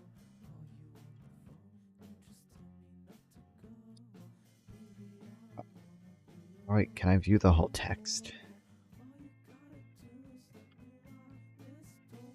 Oh, yeah, see? Okay. Labor power is not always a commodity. Labor was not always wage labor, i.e. free labor. The slave did not sell his labor power to the slave owner any more than the ox sells his labor to the farmer. The slave, together with his labor power, was sold to his owner once for all. Yeah. He is a commodity that can pass from the hand of one owner to another. He himself is a commodity. His labor power is not the commodity. Yep. Okay. I'm always right. I should never doubt myself. I am Marx's finest warrior. Okay.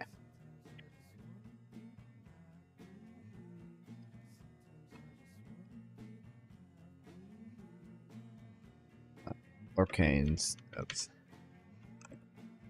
Notes 7 reasons he believes labor theory value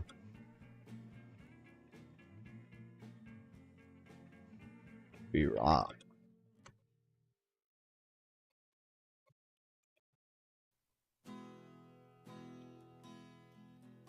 priori argument. This is just like a. It's not a presupposed thing, but it's a.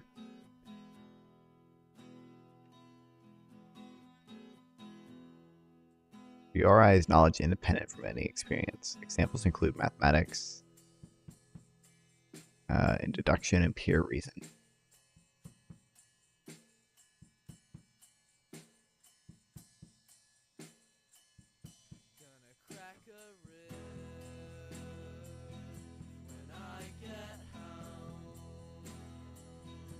A priori. Priori. Okay.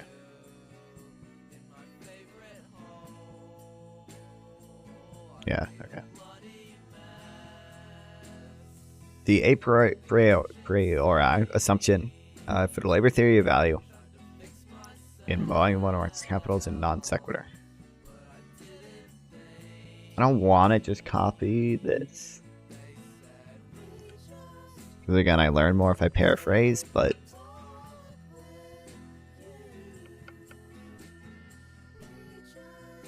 like it just wouldn't really make. I will remove the U.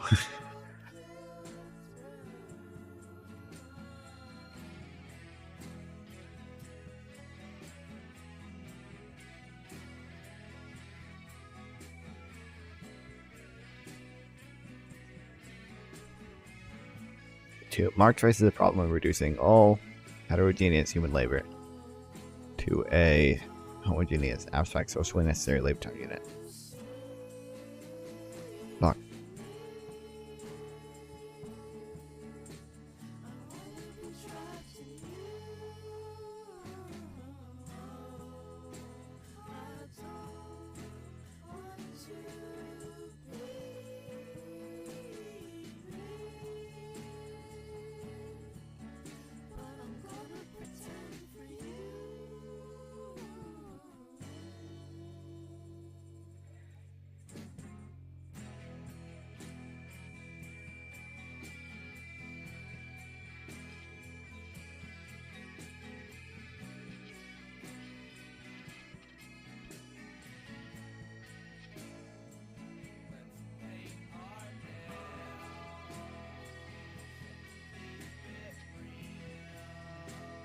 Okay.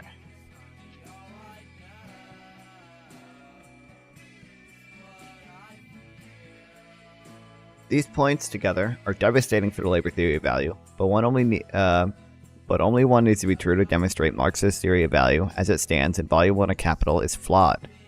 I will review some of the more important problems below. On point 1, it can be seen that Marx's argument for labor theory of value is a non sequitur. It is not obvious at all that commodity exchanges constitute an equality in the way Marx sees them.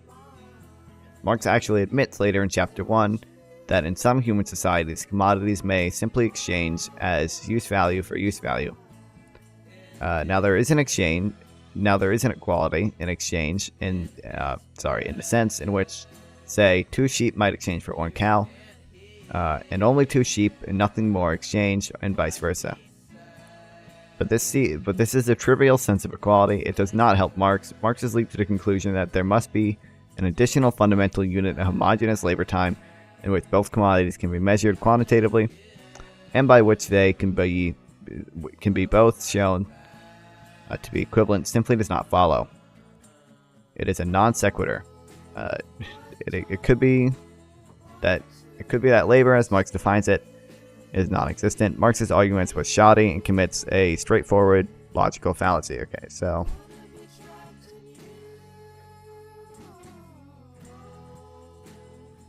one,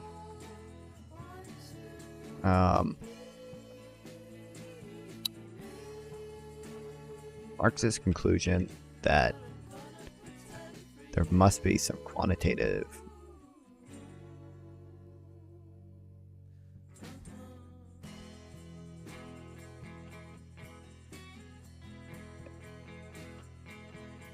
in which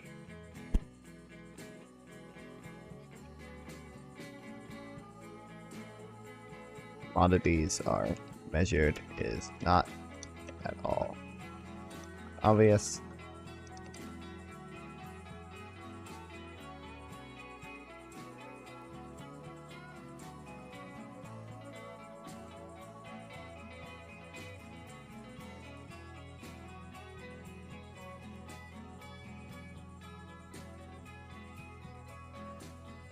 does not follow from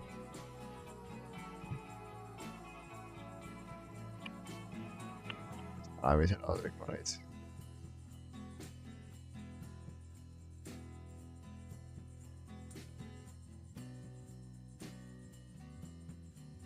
Oops.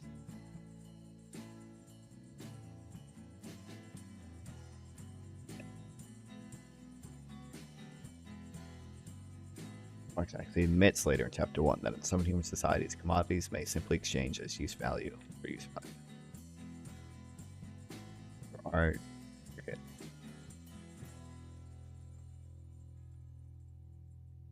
Okay. Moreover, later in chapter 1, Marx makes this admission. Lastly, nothing can have value without being an object of utility. If the thing is useless, so is the labor contained in it. Oh, this is the mud pies argument. The labor does not count as labor and therefore creates no value. So Marx admits that labor value cannot be completely separated or abstracted from use value, so that the whole argument contradicts itself. Well, it doesn't necessarily contradict itself. We already have these.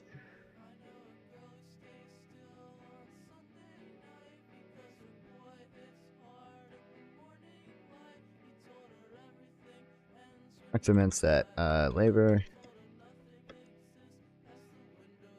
not be fully separated from use value.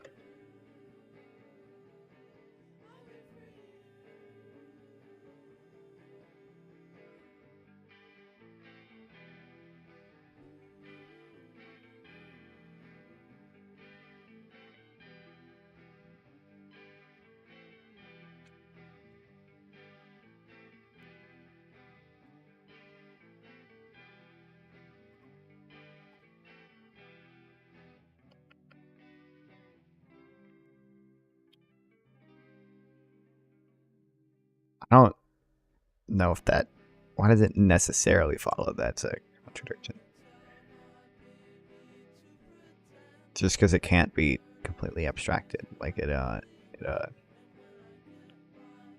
don't know. We'll read the other things later.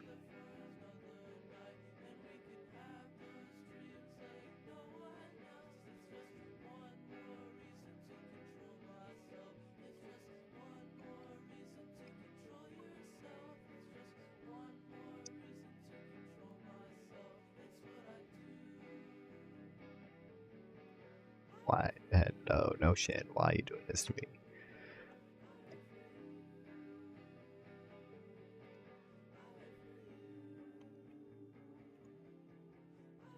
Okay.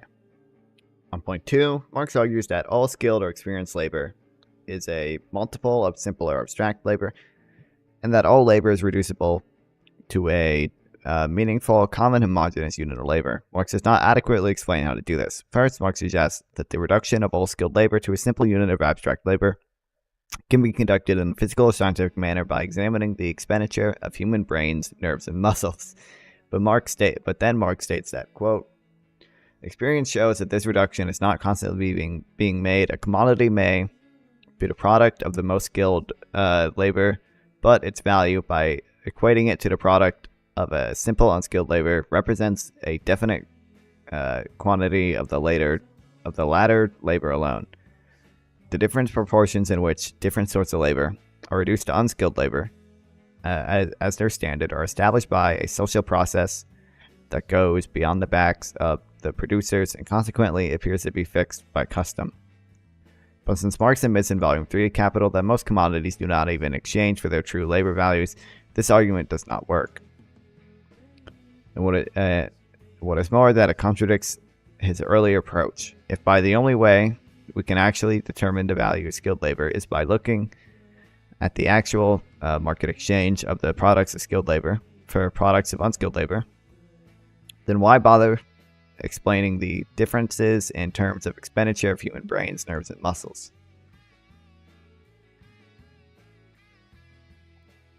Furthermore, if exchange of the products of skilled labor for products of unskilled labor can be used to determine the value of skilled labor as a multiple of simple labor, then the argument is circular. Exchange value determines the labor exchange value determines labor values, but all labor values are supposed to be a source of exchange values. True. On point 3, the labor theory of value faces the problem of joint production. If a production process produces more than one commodity, but two or several, then how does one calculate socially necessary labor time? In particular, Ian Steedman has argued that joint production leaves open the possibility that some labor values of commodities produced in joint production can be undefined, nil, or negative. Fuck. He doesn't. I want like an example of this. Get one. He just like cites a thing. On point 5, Monesi utterly refute Marxist labor theory of value because money needs to be produced. Commodity with a labor value for its theory to work. Money has long since ceased to be produced commodity, and it's now fiat money. This is one of the devastating problems with Marxist theory, and it's sufficient in and of itself to refute the theory as shown here and here.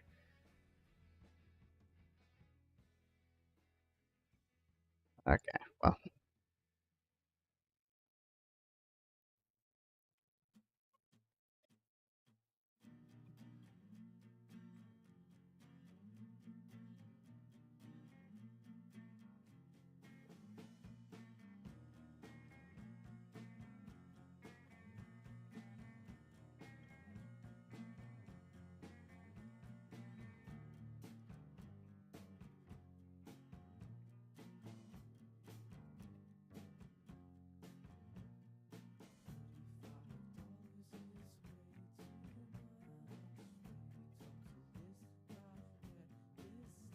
But I should say modern currency,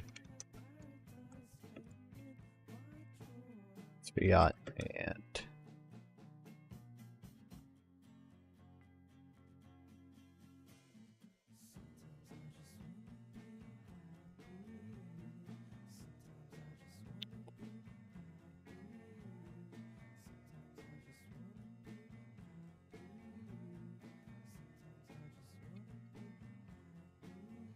Marxist theory. No, there applies.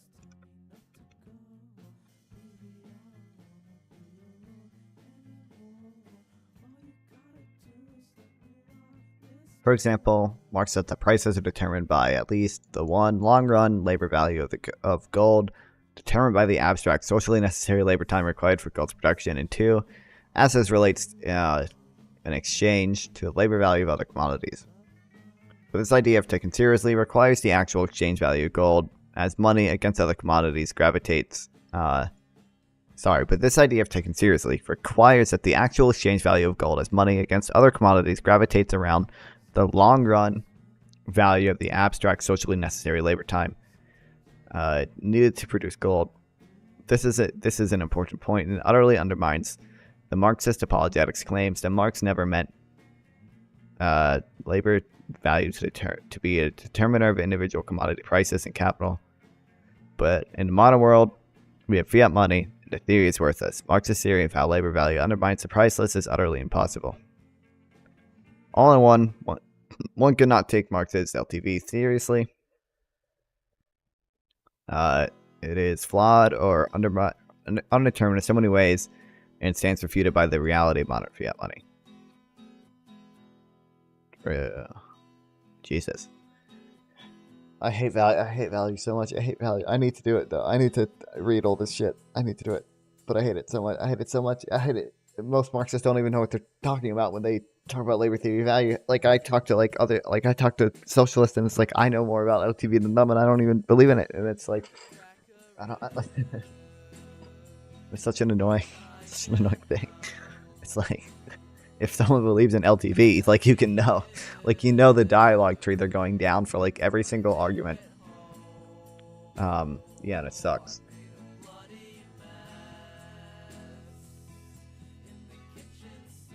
Yeah.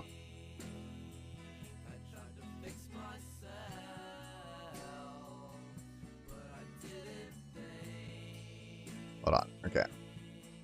Fuck. I might. Okay. I need a. We read one article. I need a break uh from Marxism already.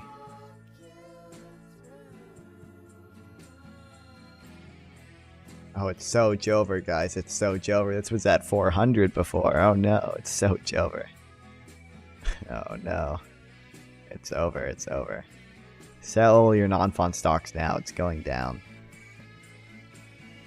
Oh, it's set at 4. Oh man.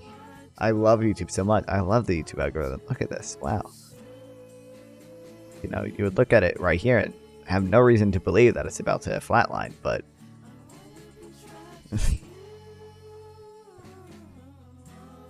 it's so Jover. Alright, I want to quickly run through some religious stuff. I think I have all these links saved, right?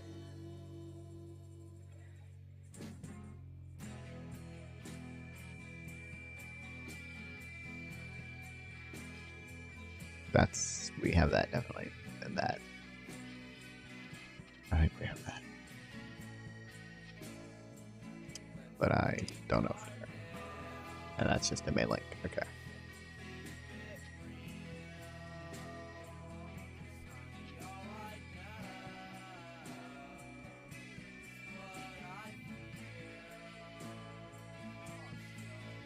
Yeah, this is gonna be so annoying.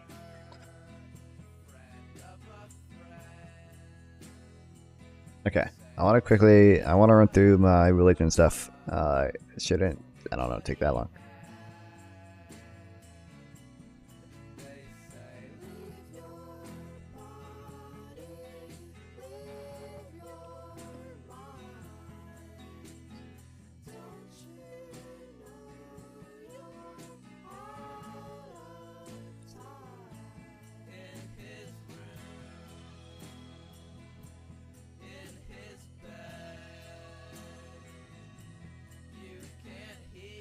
Okay.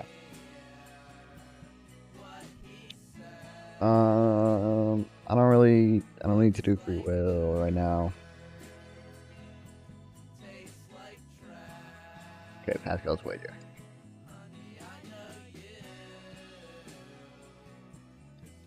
I want to take Cosmic Skeptic has his good fucking arguments for God things, which I like.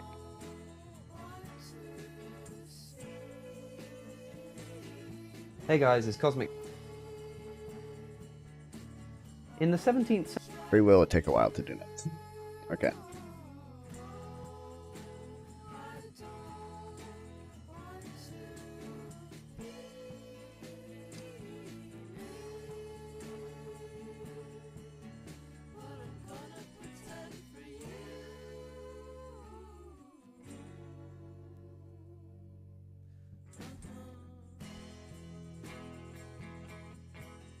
Oh shit. My browser isn't muted, is it?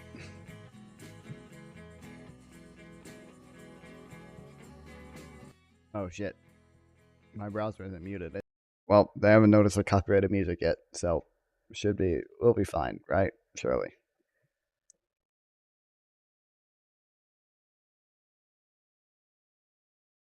Alright. I might just do picture, and then we can... Okay.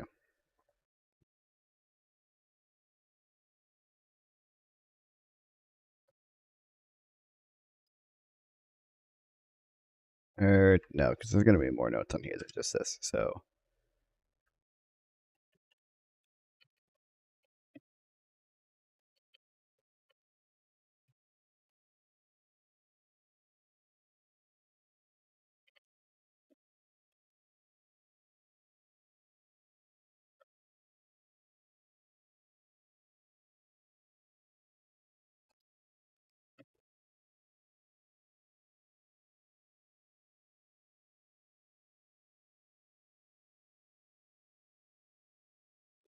Oh, does it update every time I change my title? It might. I think it probably does that, doesn't it?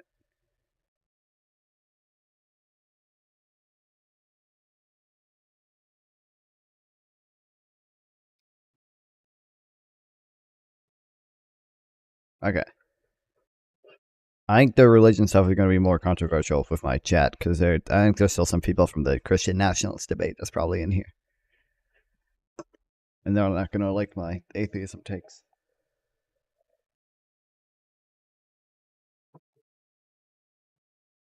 I don't know, but hopefully, that could lead to some Discord discussions. Okay. century, French philosopher and Hold on, real quick. I just want to say, has nothing to do with the truth claim of religion.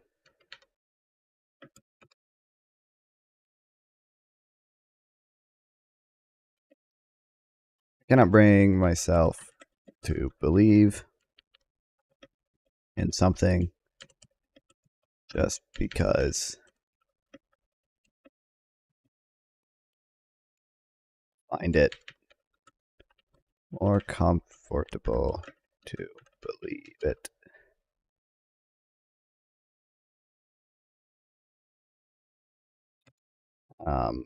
Yeah. I don't choose to not believe in God anymore than I choose to believe George Washington was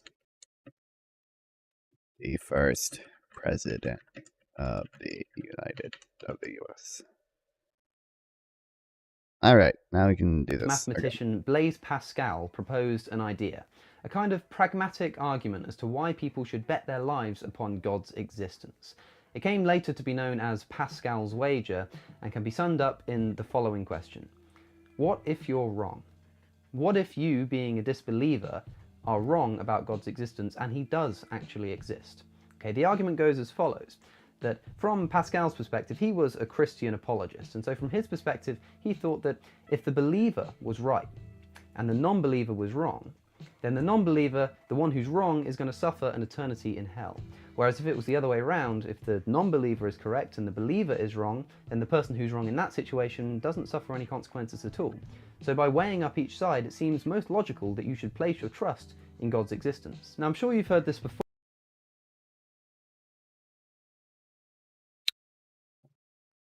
I do like slash heading. No.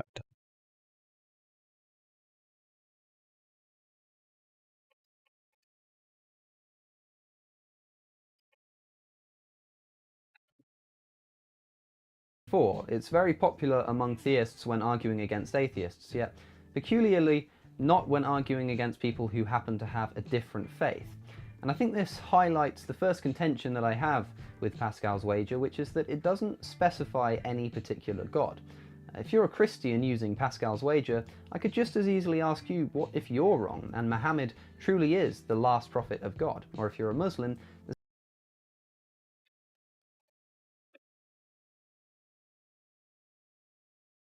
What's that closer? Yeah.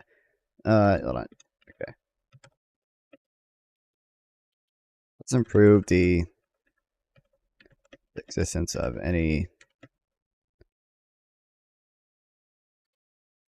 particular God.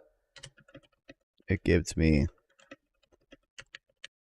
just as much reason to believe in the flying spaghetti monster as it does Yahweh.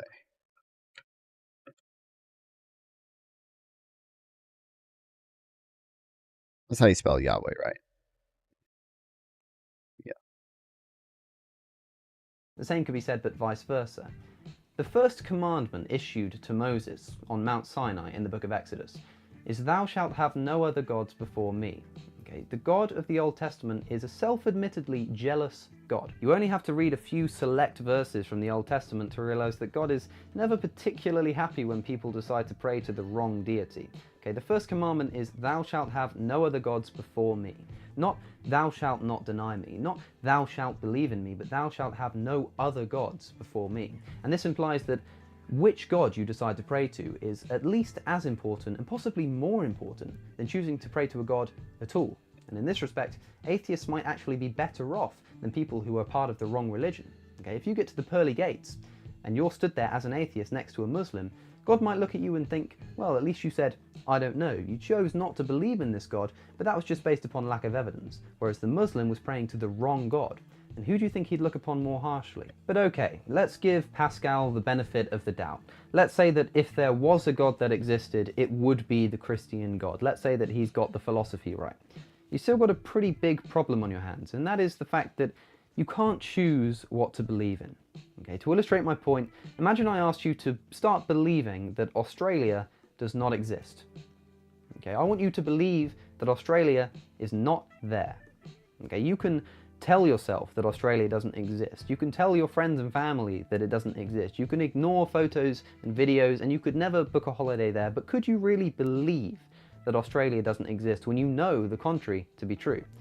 I don't think you could. And by this, don't get me wrong, I'm not trying to say that I know that God does not exist with the same certainty that I know that Australia does exist. I'm just using it as an analogy to point out that you cannot believe something just because you want to. You have to genuinely be convinced of it or genuinely know it to be true. Or as Richard Dawkins put it in The God Delusion, believing is not something you can decide to do as a matter of policy.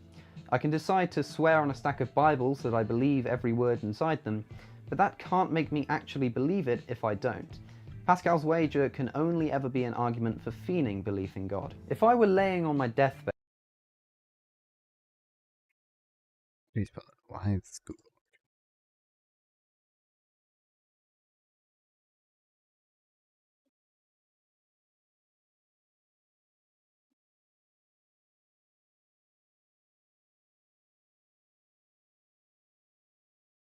terrified of the prospect of hell, but not quite able to truly convince myself of God's existence, I could baptize myself, I could become a Christian, but when I stood before God, he'd see right through it if he was truly omniscient. He'd know I was that the only about to say that. An all-knowing God, by the way, would know whether or not you actually believe. reason I'd converted to Christianity, the only reason that I'd chosen to believe in him was out of fear and out of weighing up my chances rather than love and adoration. Do you really think that if God exists, while there are people who devote their entire lives to worshipping him, who he lets into heaven, he would also permit entry to people who, on their deathbeds, just decided, yeah, why not? I don't think so.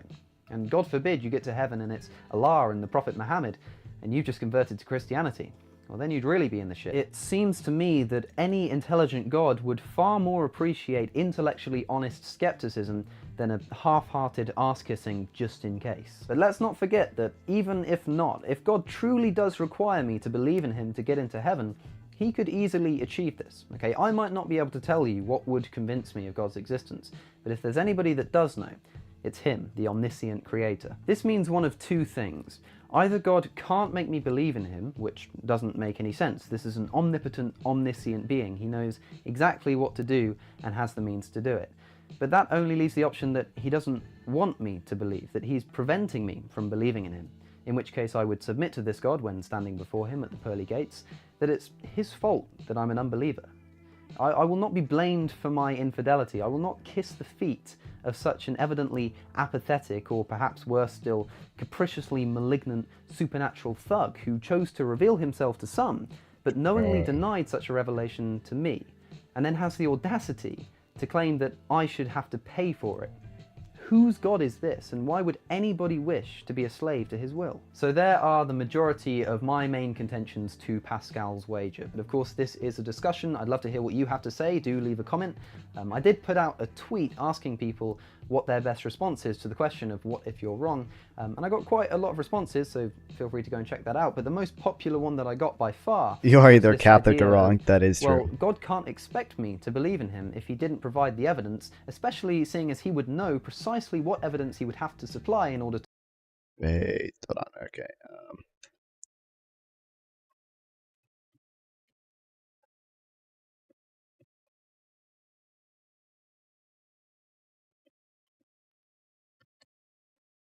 I believe in him. if he hasn't provided the evidence, especially when he knows exactly what evidence it would take to convince me.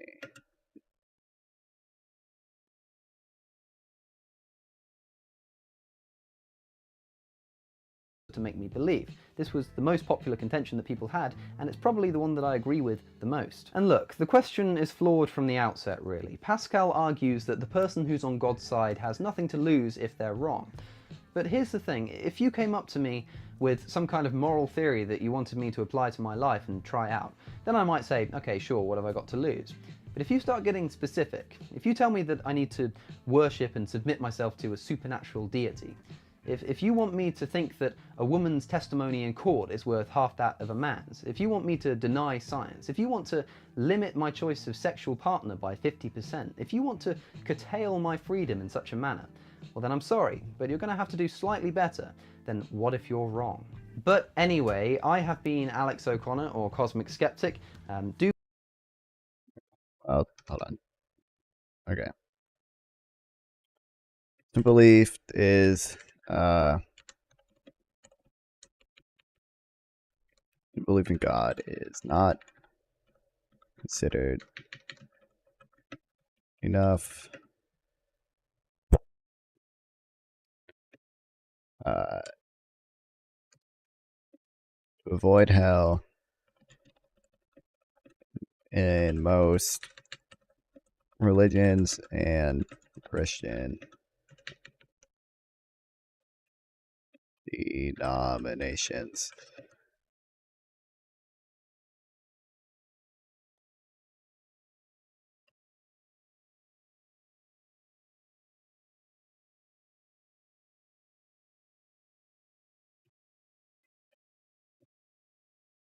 Why can't wait?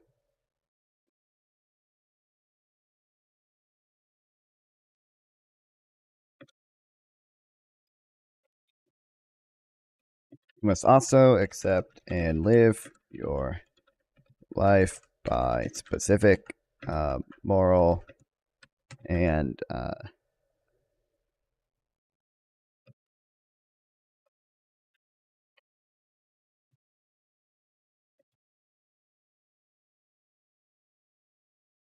moral and what's the word?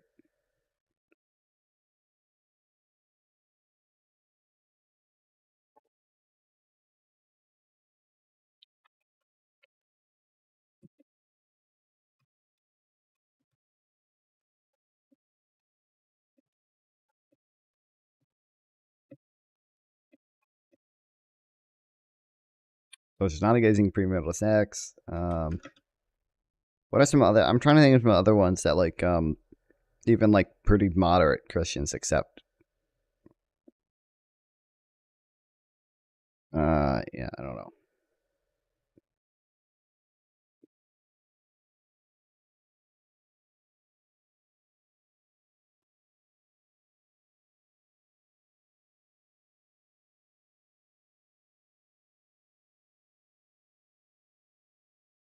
I'm trying to think of one that like almost every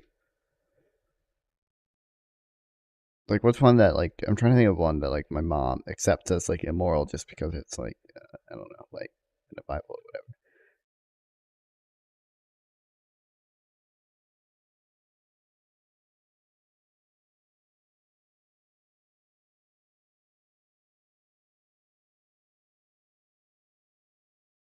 I don't know. I gotta think of one. Sodomy, etc.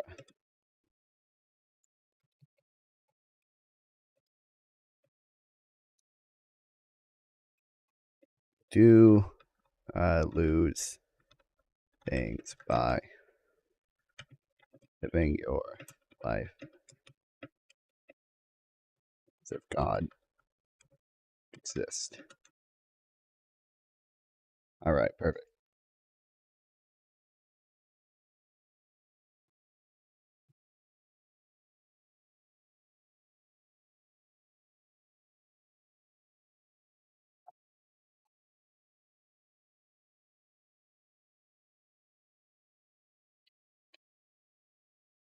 Alright, what's the next one?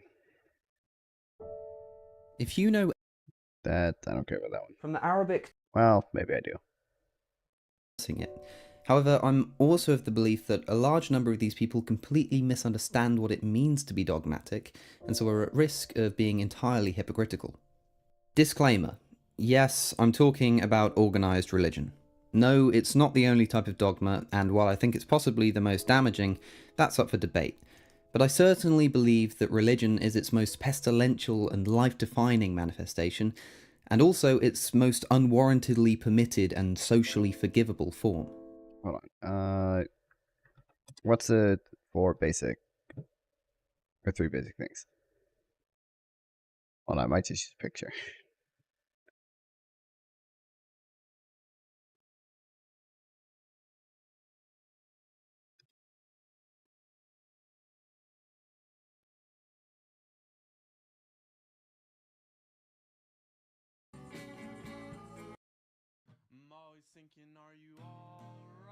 Hello.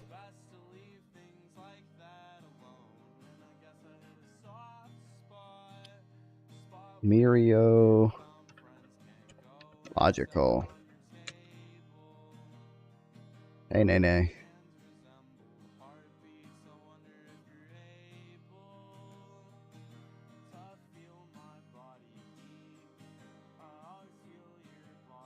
That's not Miriological. What's it like? Study of parts and wholes. I don't know.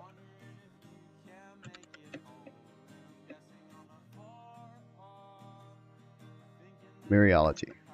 So Miriological.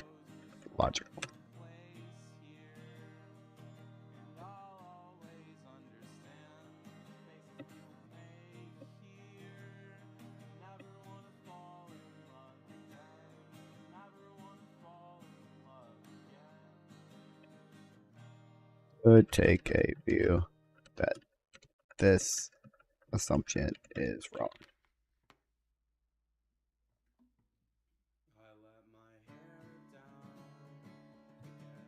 And we also, to assume the universe had a cause just because causality exists within the universe is I don't know, an example of composition, fallacy.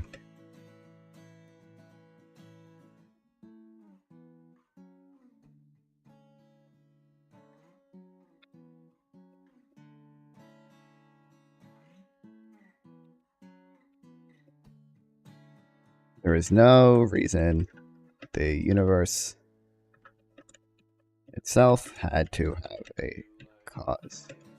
You say necessarily.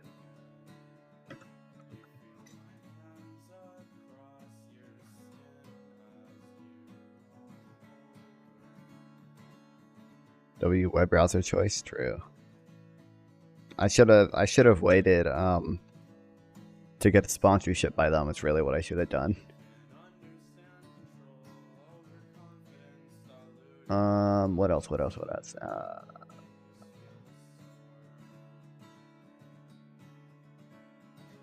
Fuck, I know the arguments.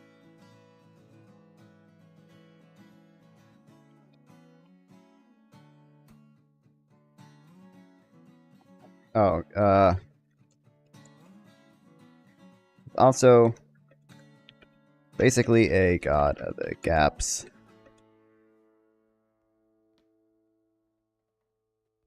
Fallacy. Yeah.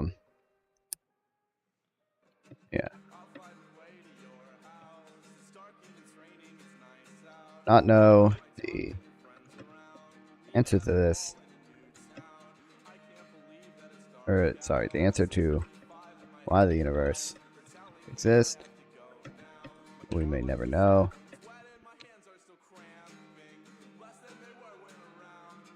Is a non sequitur to state that a immaterial cause is necessary. Bro, I broke my damn speakers. I can't hear. It's fine. I'm writing it out, so it's fine. You can still read it. Yeah, it's not my stream.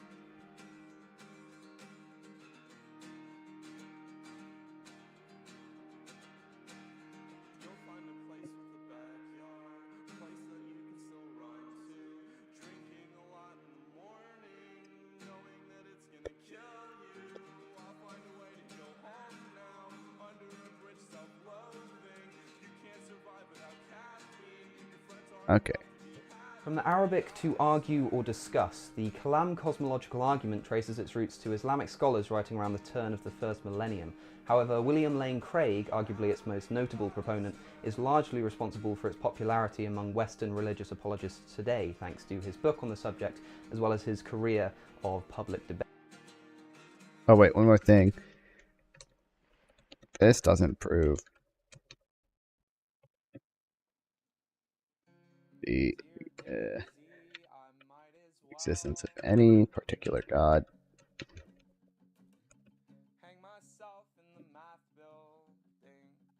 It gives me just much reason to believe in the flying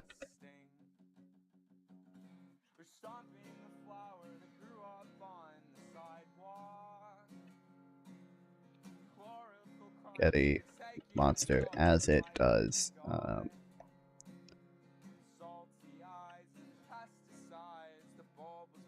fuck, how do you spell Yahweh? Yahweh.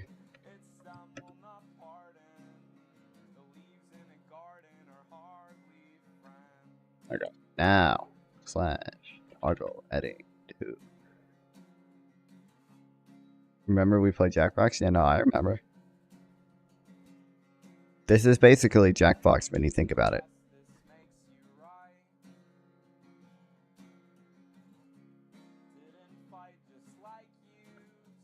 It was so fun. It was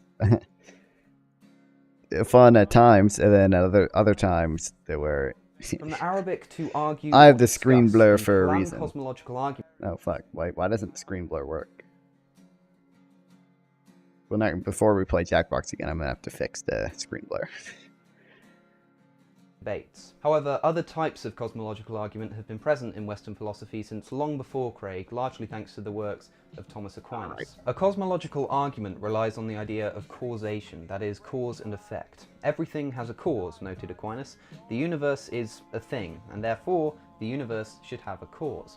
Now, Aquinas proposed 5 famous ways of proving God, which you've probably already come across if you've studied philosophy, and the first 3 or 4 of which, depending on who you ask, are collectively known as Aquinas' cosmological arguments. Aquinas' first way refers to motion, the idea that there are things in the universe that are in motion, and to put something in motion there must be an already moving entity applying some kind of force to it.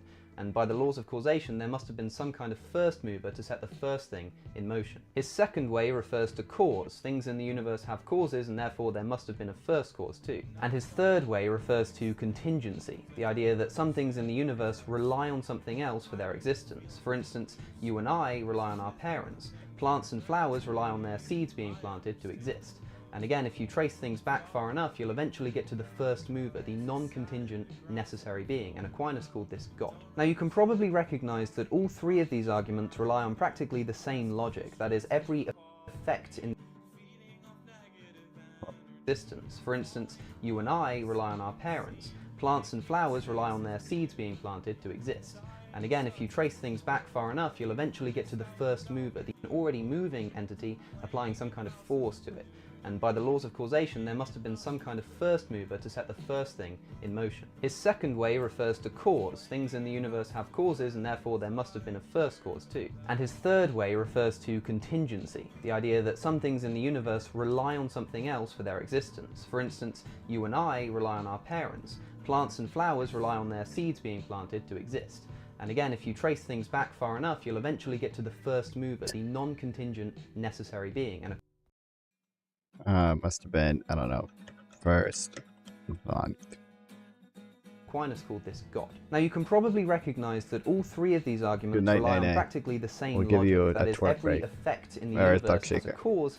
Without some kind of Aristotelian unmoved mover, you'd end up with an infinite regress, this idea of causation just going back and back and back forever, and there'd be no reason for it to have got started at all, no reason for the universe to exist. But hang on a second. God surely is also a thing. So if everything has a cause, then what caused God? Well, this is where the Kalam cosmological argument comes in. It makes one small adjustment to the original premises.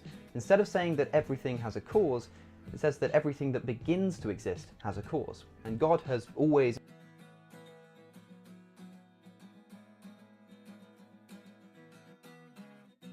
I argues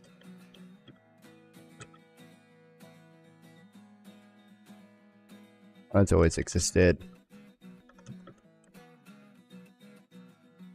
Before it did not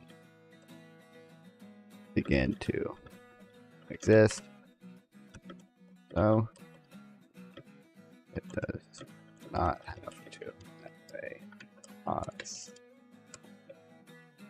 existed, he never began, and therefore is exempt from this infinite regress, and hey presto, problem solved, right? Well, no, and let me tell you why. Firstly, you may have noticed that I referred to this first mover just then as God, as he. But there's a world of difference between proving the existence of some kind of arbitrary first mover and proving the existence of a god, and especially your particular god. Even if the Kalam cosmological argument was sound, which I hope to prove to you that it's not, it still wouldn't prove any particular god. Now Frank Turek, who we've encountered before on this channel, has had this contention put to him on more than one occasion, and he attempts to get around it by claiming that whatever it was that caused the universe had to be some kind of personal being, because it had to make a choice in creating the universe. Here's a clip from one of his videos called From the Kalam to the Biblical God. And then also personal. Why does the being need to be personal? Because in order to make a choice, which is what you have to do in order to go from a state of nothingness to a state of creation, you have to be a person. But Turek and others like him fail to consider the fact that consciousness is not always needed as a driving force behind something happening. I mean, does a leaf choose to fall off of a tree? But even if you could prove that there was some kind of consciousness behind the universe, Turek still makes no link as to why this would need to be a personal god. I mean, who's to say this god would still be around? Who's to say that it cares about humans or intervenes in worldly affairs? And for that it did, In order to... especially your particular god.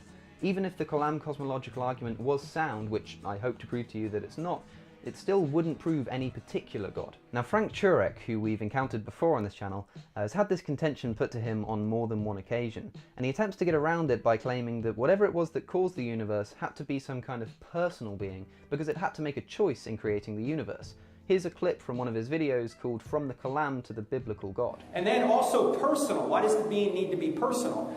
Because in order to make a choice, which is what you have to do in order to go from a state of nothingness to a state of creation, you have to be a person. But Turek and others like him fail to consider the fact that consciousness is not always needed as a driving force behind something happening.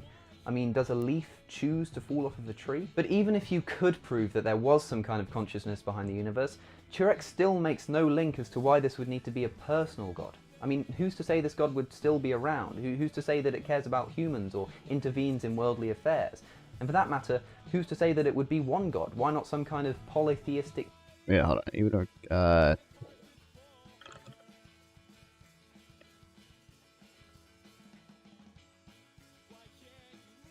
was necessary.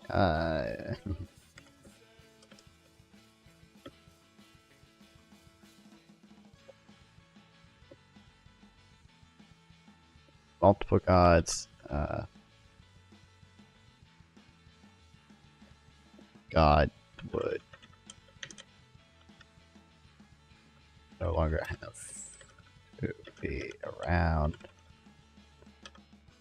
etc. council.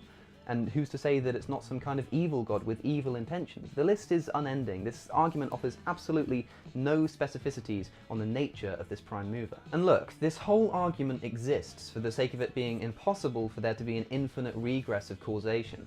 But is that really an impossibility? I mean, to be sure, our observable universe did have a beginning. The Big Bang did happen. I mean, you can actually see it with the right kind of telescope.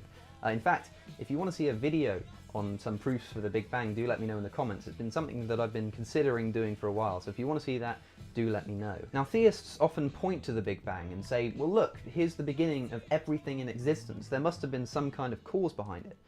But hold on, because the Big Bang has never claimed to be the beginning of everything. Rather, it's only ever claimed to be the beginning of everything that we know of. Perhaps there were universes before ours. Perhaps the death of one universe is the Big Bang of the next, and this could be some kind of infinite chain.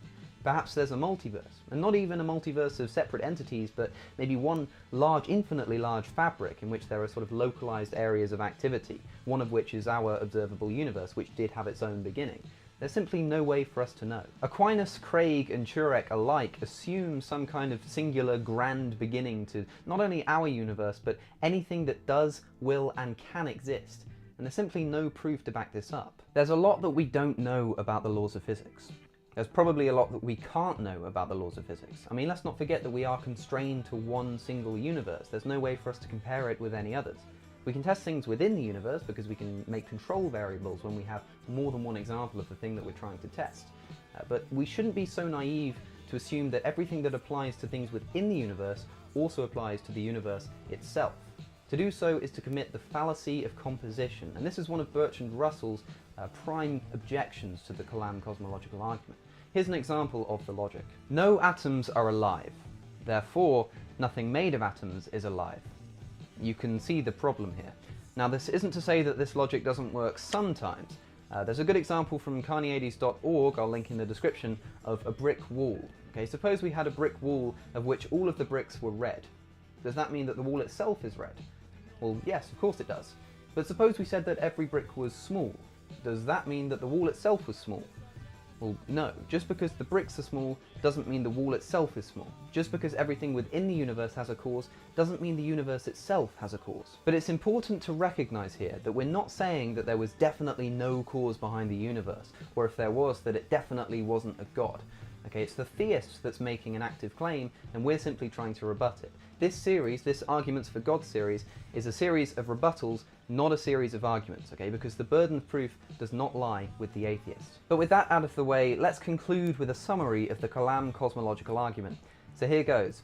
Everything that begins to exist has a... Hold on, sorry. The burden of proof lies with theist.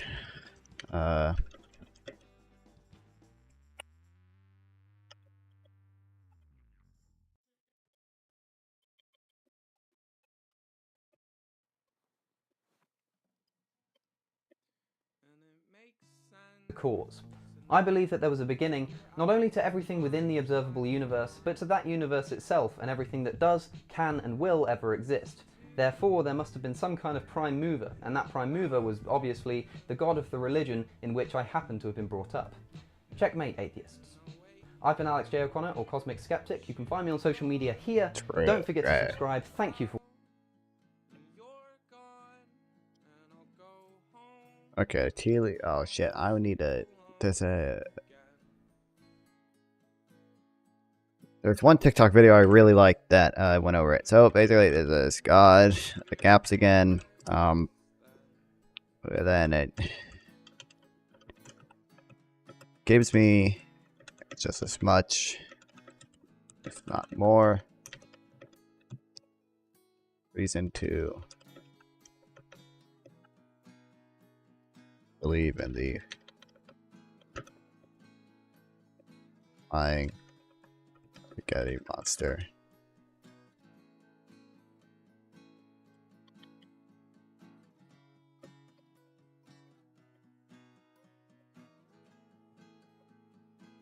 Whose love of Telio logical constants is well documented.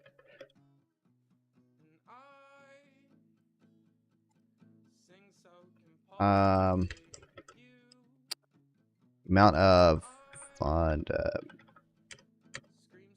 constants we need are getting smaller.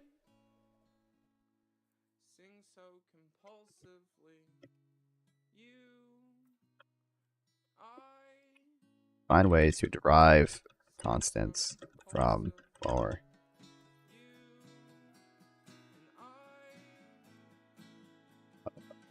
but then fuck. What's that?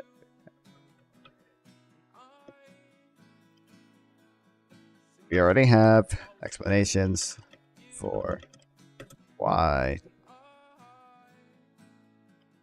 some constants are what they are. For example, fuck, I think he probably goes over in the video, but gravity is the one I remember.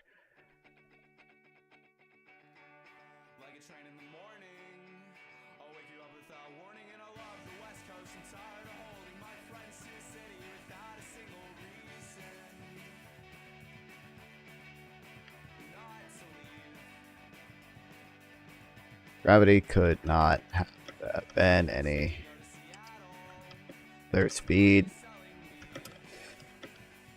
because I don't. It's like fuck. I think he goes over in the video. I'm pretty sure he goes over it in the video. So In the 11th. oh, hold on. They should probably make one for the ontological argument, shouldn't I?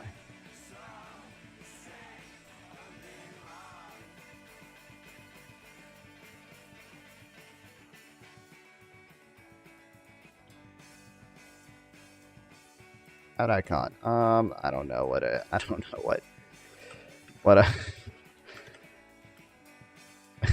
fuck it. Dinosaur. Alright, we'll do this first, go. At some point, certainly, we all asked, well, which is the best argument you've yet come up against from the other side? And I think every one of us picks the fine-tuning one as the most intriguing. The Goldilocks. Yeah. Yeah. Okay. Fine-tuning to 1 degree, well, 1 degree, 1 hair. Hold on, I want us to... I think Bill Nye did a thing on it, too. If I remember correctly, I don't know.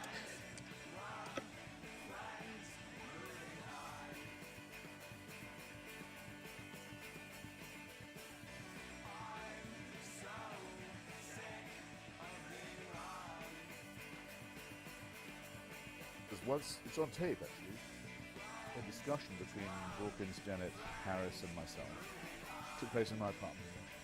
We talked about the encounters we've had on the road, debating the faith, and what had impressed us most. And I was interested to find that certainly Richard and I, this is what I remember best, both came up with the same thing, which is a point I first came across from a friend of mine, now dead, Bishop Hugh Montefiore, a book called Credible Christianity.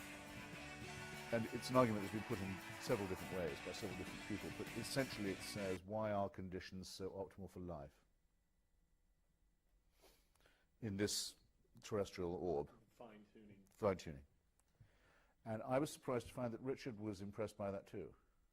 I mean, we know what the arguments against it are, and I can tell them to you if you like, and I consider them to be pretty conclusive arguments, but there is something that has to... Okay, wow. Or the number of seconds that have ticked by since time began. Nothing. But even though it doesn't prove design, doesn't prove a designer, could all have happened without it, you have to spend time thinking about it. Of all the arguments posed by defenders of the God hypothesis in recent years, it seems for some reason that the one that holds the most resonant persuasive power over atheists is the so-called fine-tuning argument, a type of teleological argument that's often quoted as being the best argument that exists in favour of God. Now, the fine-tuning argument has only really been a serious roadblock for us heretics since the advent of the science of cosmology, a recently youngish field of study. Cosmology is, loosely, an attempt to explain the origins of the endlessly perplexing universe in which we find ourselves. And in the last few centuries... Yeah, this guy. One of the most common explanations for why our universe appears to be fine-tuned is that we live in a multiverse. And so, by using an not this anthropic video, principle though. type argument, you can say, well, we wouldn't be in our particular universe if our particular universe didn't have the qualities necessary to produce life. This commenter here is making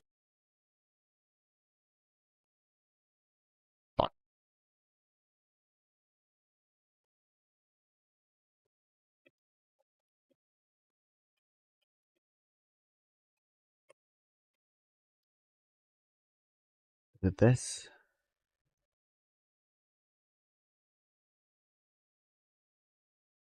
Yeah, I think it's this. Yeah, it is this. In it comes down to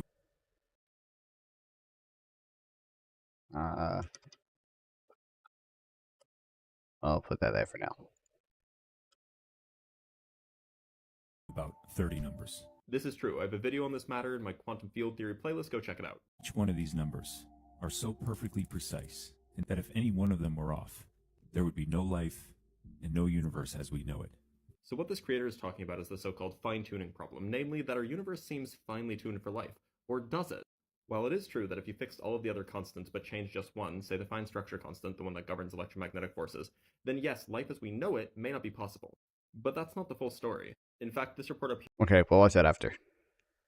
Humanity has borne witness to a myriad of revolutionary discoveries which, whilst some have lessened the instinctual human reflex of the invocation of a divine creator, for others have only strengthened it. Now, before we get our trousers off, I'd like to ensure that I'm not perpetuating any false excitement. If you're looking for a rebuttal to the so-called design argument, or by extension the watchmaker analogy, in relation to the complexity of life on Earth, I shan't be tackling that here. If, however, that is something you'd like to see as part of this series, your letting me know would not go unnoticed. Instead, today I wish to focus my efforts on the argument from the fine-tuning of the universe itself regarding cosmology and the universal conditions which govern the physics of all matter. So then, the argument goes as follows. There exist a number of physical constants that govern the universe, such as the rate of its expansion or the strength of gravity, that if altered by even an inconceivably small amount would mean that the universe would cease to exist. As an example, if the expansion rate of the universe were any faster, the universe... Hold on, there's one more thing I want to add up here. We are finally tuned to live in this universe. The universe is not finely tuned for life. Okay. That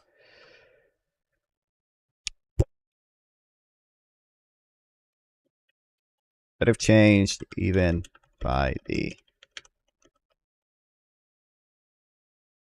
tiniest amount. The universe, not the universe, we know it would not exist, and life could exist. universe would have initially flown apart so quickly as to disallow for the assembly of subatomic particles and later atoms, and even later, you and me.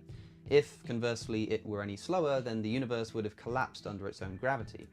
Alas, the expansion rate is in fact precisely the speed it needs to be to allow for the development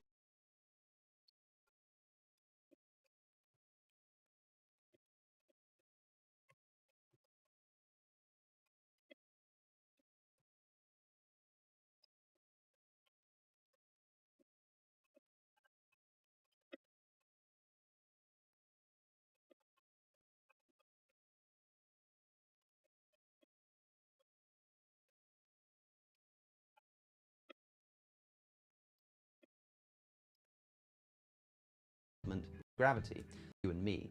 If, conversely, it were any slower, then the universe would have collapsed under its own gravity.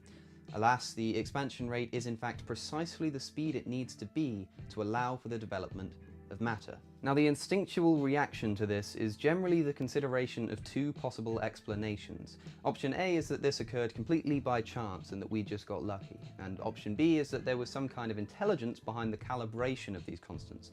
Now, admittedly, it does at first seem rather obvious that the proposition of chance is palpably absurd. However, it may console you to realize that this unlikelihood is comfortably recognized by most educated disbelievers, and that the options presented here in fact constitute a false dichotomy. That is to say, there are other explanations for the apparent fine-tuning. Hold on, okay.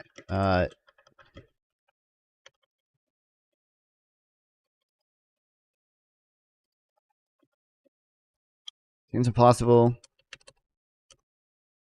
Numbers so precise could come about through chance. So it must have been intelligent design.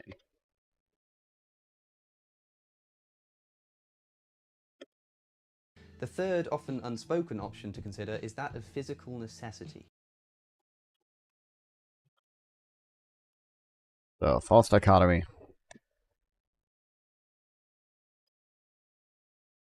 How do you spell dichotomy? Hold on, it's on the screen.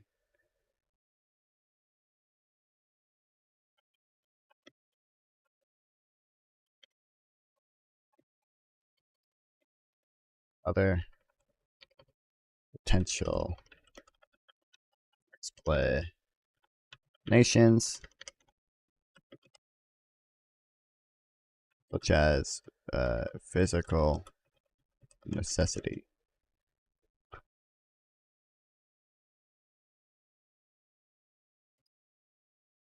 For the apparent fine-tuning. The third, often unspoken option to consider is that of physical necessity. In other words, we have to consider the possibility that there are some as of yet unidentified laws and universal properties which create a physical impossibility for the constants of the universe to vary from those which allow for its sustainment. The constants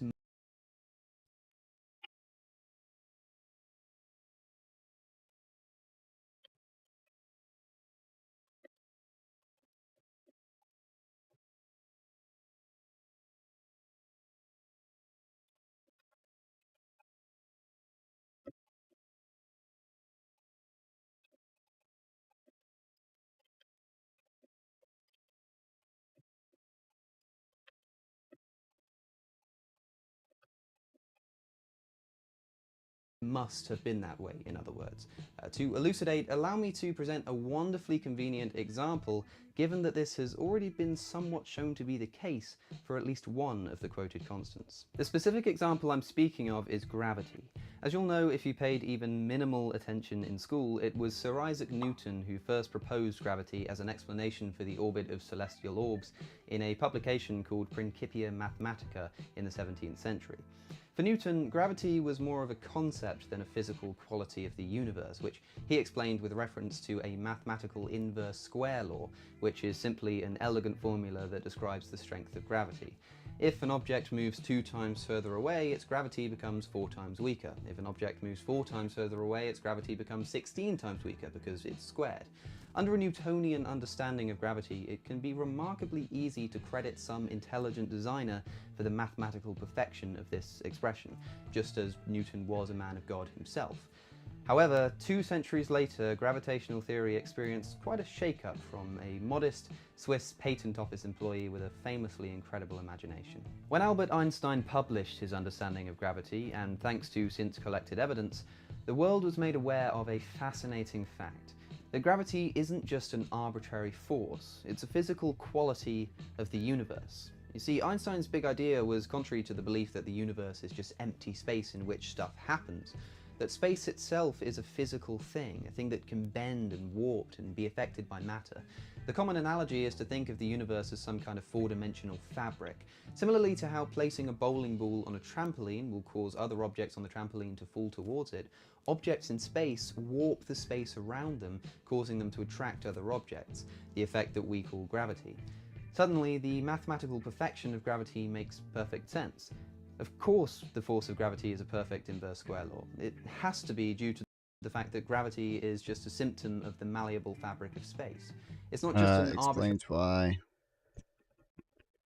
gravity follows.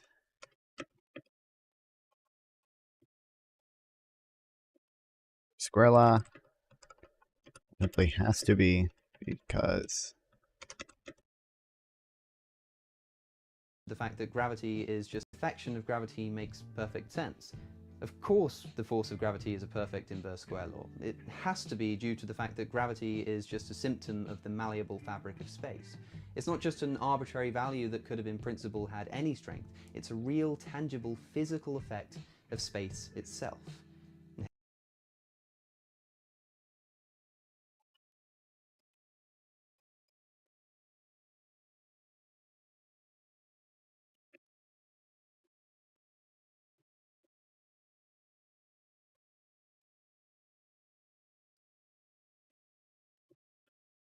conceivably had any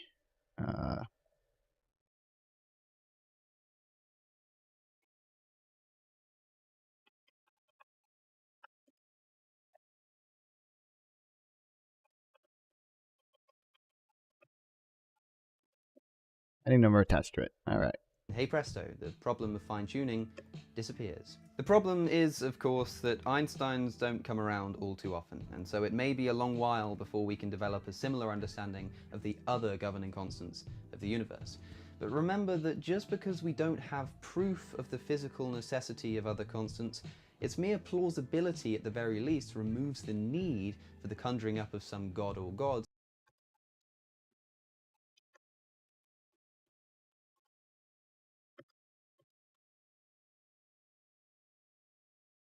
That just because we don't have proof of the physical necessity of other constants, its mere plausibility at the very least removes the need for the conjuring up of some god or gods as an alternative explanation. To put it another way, let's inject some numbers. If you've seen my video response to Justin Brierley, and later my radio conversation with him, you'll probably remember his specific claim that if any of these universal constants were different by a factor of 1 in 10 to the 55, an unimaginable... Shut up. Okay. Plausibility.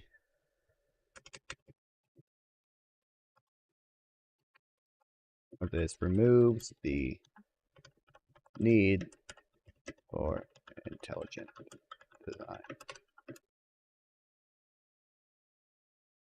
Small factor, the universe could not exist. Again, this seems absolutely astonishing, and to make matters all but worse, this is actually roughly true. So how on earth could any atheist possibly account for this fine-tuning? It seems ludicrous. Well, the problem lies in the assumption that these constants are in fact finely tuned at all. Again, consider physical necessity. Yes, if you were to change any of these constants by a factor of 1 in 10 to the 55, you would cause a universal catastrophe. However, this doesn't mean that you actually can change these constants by a factor of 1 in 10 to the 55. There is therefore not necessarily a 1 in 10 to the 55 chance of the constants appearing as they are, just because that's the factor by which changing them would have an effect. And even if there were a billion different values these constants could have had in principle, you can't possibly claim that each of these possibilities had the same chance of occurring, because that would require a knowledge of potential outcomes which you and I simply do not have. In other words, it requires a significant assumption for one to be able to assert, as apologists so often do, that the chances of our universe existing are tiny. The omnipresent issue with this argument is assumptions such as this. We understandably perceive the universe to be perfectly tuned for us, when in fact the exact contrary is true. We are perfectly tuned for it. The person who claims that the Earth is perfectly located in the solar system is the same... Nope, I heard this argument before. Hold on. We perceive that the universe is finally tuned for us, when in reality we are finally tuned for it. Person who disregards the other planets that surround us, desolate of life. He is the same person that ignores the uncountable other solar systems and planets and fails to apply the simple logic of chance. If a blindfolded man were to walk into a room and aimlessly throw a dart, and you later discovered it to have landed precisely in the center of a 5-centimeter target, you may at first be amazed, as were the cave-dwelling apes who founded our species amazed at the wonder of the universe. If, however, upon closer investigation, you then find a marker pen lying on the floor, and then notice that the target and dart are in a seemingly uncalculated random position on one of the walls, it's only logical to assume that you were first misled. The dart hit no target, the target was drawn around the dart.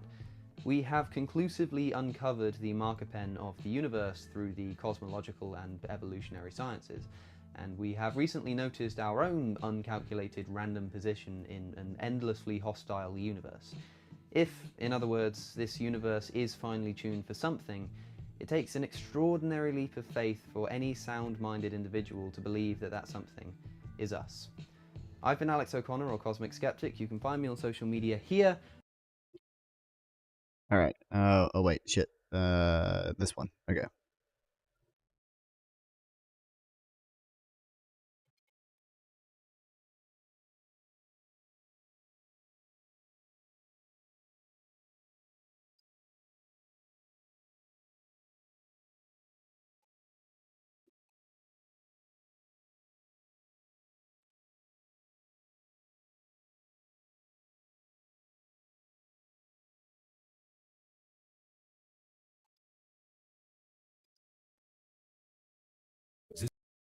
essence of our entire universe and everything in it comes down to about 30 numbers. This is true. I have a video on this matter in my quantum field theory playlist. Go check it out. Each one of these numbers are so perfectly precise that if any one of them were off, there would be no life and no universe as we know it.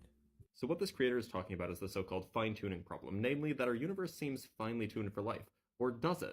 While it is true that if you fixed all of the other constants but changed just one, say the fine structure constant,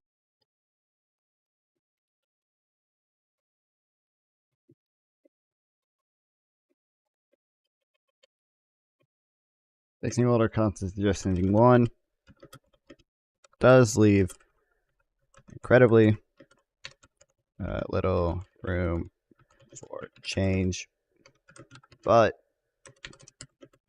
few. constant, the one that governs electromagnetic forces, then yes, life as we know it may not be possible.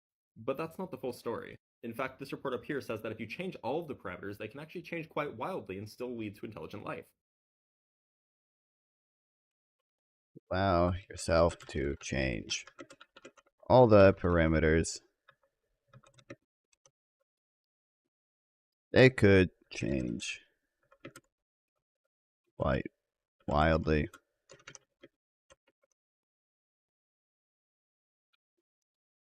Still lead to intelligent life. So yes, it might be true that if you just changed one constant, intelligent life may not be able to arise, but if you changed a whole bunch, then you could still very well have intelligent life. In some cases, literally this much. This particular one stuck out to me because it's wildly incorrect. Here they're comparing the relative difference between the cosmological constant and the naively calculated zero-point energy of our universe from quantum field theory. Now, notice that I said naively calculated because we have no way to know if that calculation is correct because we don't have access to the higher energy physics. And more than that, this comparison has absolutely nothing to do with fine-tuning. If the cosmological constant was bigger or smaller, that would just change the expansion rate, but it doesn't mean that our universe would have collapsed already. So it appears, to most physicists, not to all, since the very beginning, the entire universe has been perfectly tuned for one thing. So now they're just making made-up statistics, because I can't find any polls that ask physicists whether they think our universe was finely tuned for life. And in fact, just from personal experience talking to people in my field, physics, most of them don't. Physicists admit they have no idea how these numbers came to be so perfectly... Sure, we don't know where these values come from, but we do have historical precedent that gives us an inkling as to where we should look.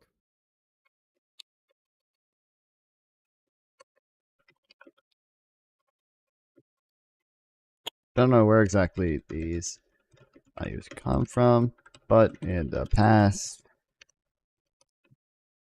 there have been times where seemingly fundamental constants have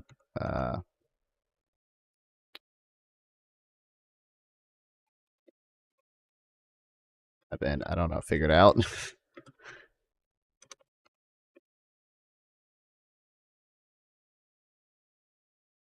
There are only two possible explanations.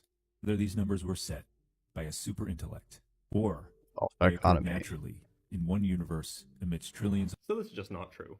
While we don't know why the fine structure constant is what it is, for example, what we do know is that historically there have been constants that we thought were fundamental constants of nature that we didn't understand, and then later we discovered why they have the value they have. Fermi's constant is an excellent historical example of this phenomenon. Have been figured out to, I don't know, have, I want to say like, I don't know, unchangeable values. For example, Fermi's constant. So in the early 20th century, they didn't really know how beta decay happened, but they knew it happened, so Fermi came up with a way to characterize it. In particular, that characterization came with a constant, Fermi's constant. Now, that was just thought to be a constant of nature. The constant which described beta decay.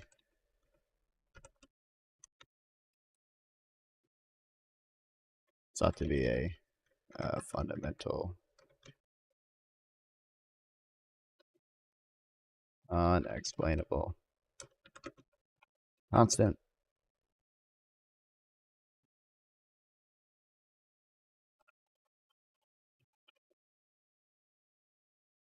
which just had to be what it was.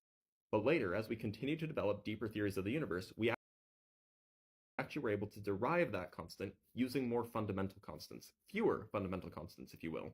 If I had to guess, this would probably be the answer of most physicists today.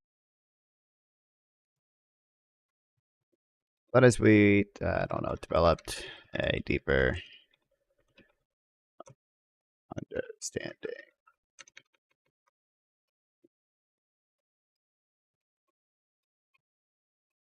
the universe, we were able to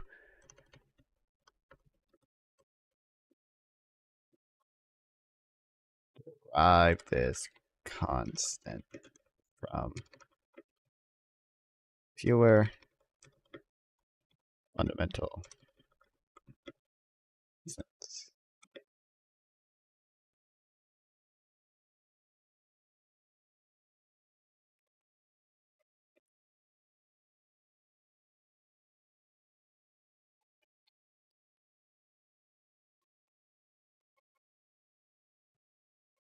So, like,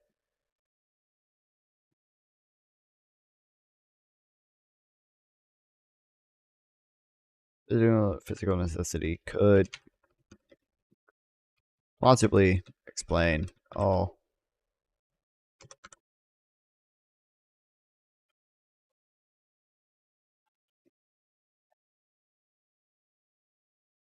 fundamental constants in this way.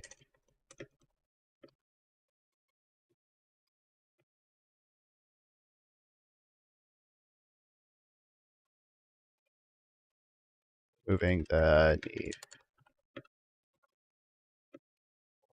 intelligent design.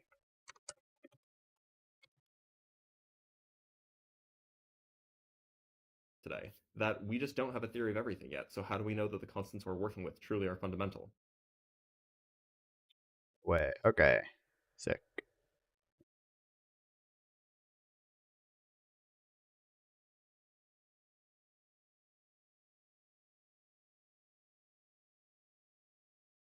Oh, wait, this one.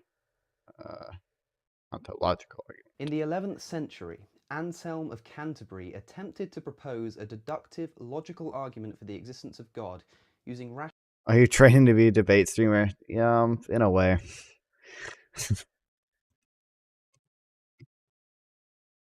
I don't know. I'm just doing it right now because I like it and I don't have anything better to do. And my ADHD brain makes it easier for me to read if I'm streaming. So, but I like talking to people. I like being a debate bro, a debate pedophile.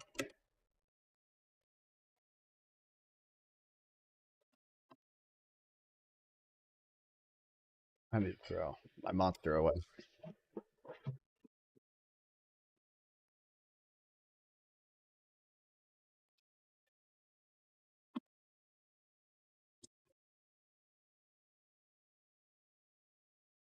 Can you show me your Ukraine notes? Oh yeah, no problem, bro.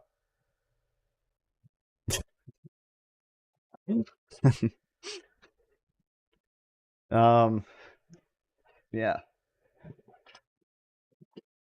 You know, we'll get there eventually. Yeah.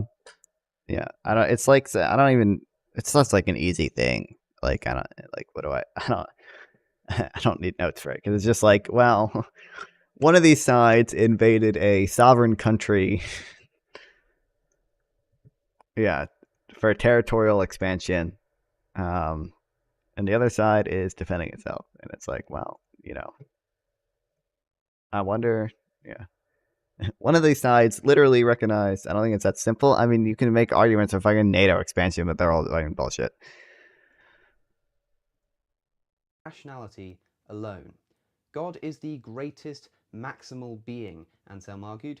Therefore, he exists. This came to be known as the ontological argument. And Are you here's a Eastern video European? from William Lane. But nobody debates religion anymore. It's not 2010. Listen. That's kind of true, but I'm just taking notes in it right now. Okay, I'm not Eastern European. I'm an American. Fuck, what was I gonna say?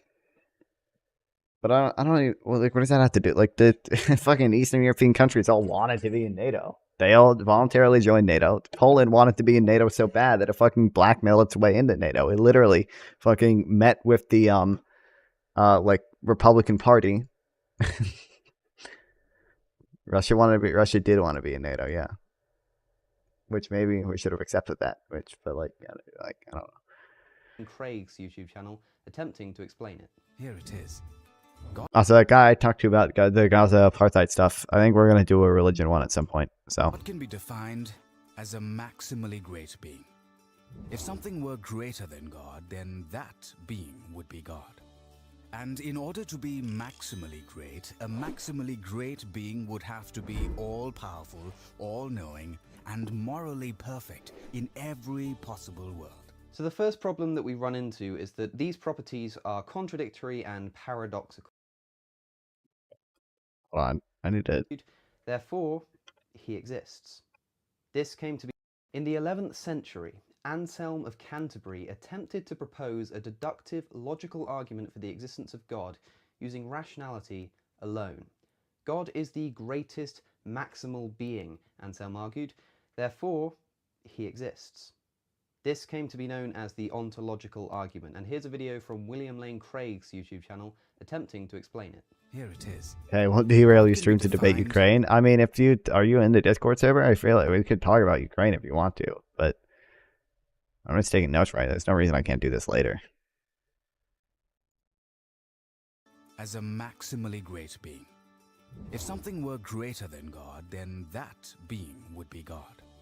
And in order to be maximally great, a maximally great being would have to be all-powerful, all-knowing, and morally perfect. Maybe another night. Okay. Well, what's your broad position? Can you tell me your broad position first? What we run into is that these properties are contradictory.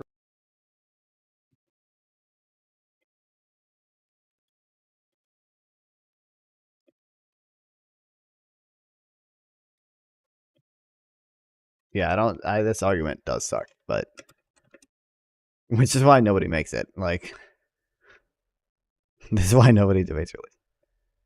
I think it's largely a result. Okay, so even if we quote unquote provoked it, that still means Russia started it. Like, what do you mean provocation? I mean, like, it's countries joining a defensive alliance. I don't think it's provocation. Those countries want to be in NATO because they were fucking worried about Russia invading them. Because Russia invaded Georgia, and Russia, after in the fall of the Soviet Union, funded the resistance in Moldova, right? So they all wanted to be, because they wanted to have territorial integrity. And paradoxical. Let's be all powerful. Spelling and I've fucking heard the name before. Was he the... Oh, wait, no. Oh, no, I know this guy. Yeah, I hate this guy.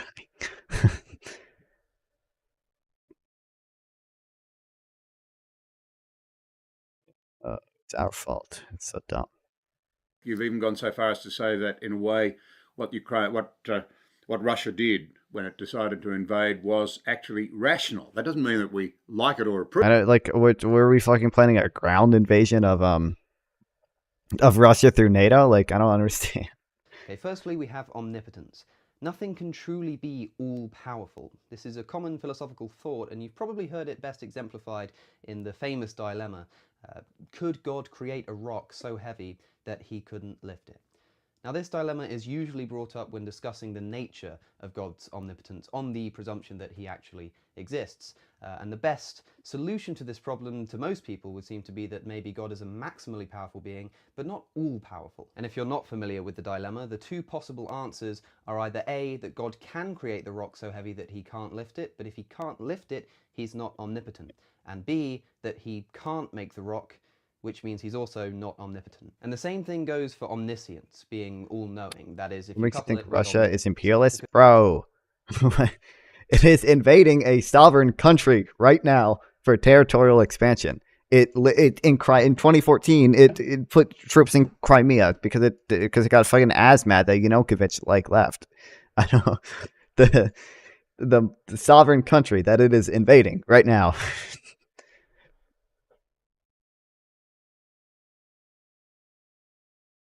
Also, it's influence. Yeah, and yeah, it's fucking puppet state in Belarus, man. Because we come across another thing that God cannot do. If God is truly omniscient, then that means that he can see the future. He knows every single You know about the, oh my fucking god, bro, you're gonna fucking base this off of a one leaked phone call, a snippet of one phone call between a fucking foreign minister, and say, oh, the 2014 was a fucking CIA coup? Bro, diplomats expressing a preference for who is in power in an interim government is not proof of a coup. It's not just a phone call. Oh, we did that shit. What do you mean we did that? We did not do that shit. It was a fucking Maidan protest, man.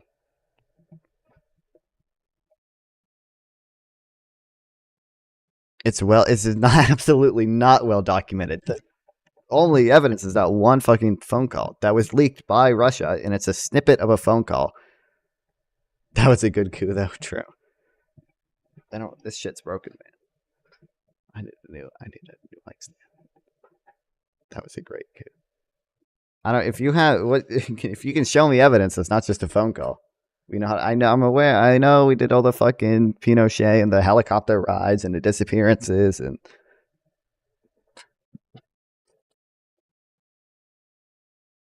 It's just this. Like, I don't understand. Yeah, Russia also did meddle in Ukraine. Like, it's.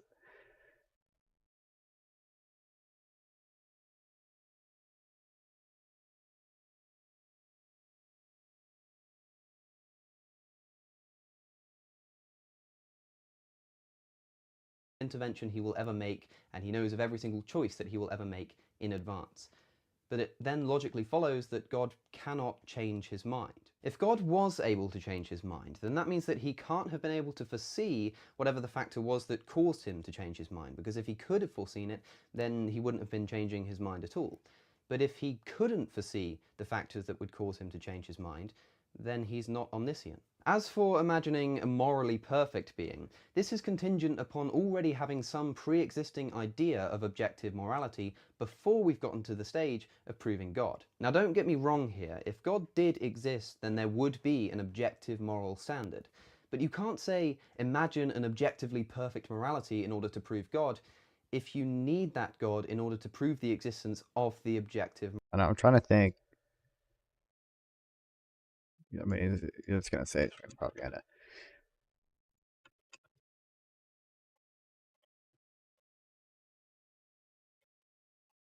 What do you mean it's denied? It is denied, bro. Fuck.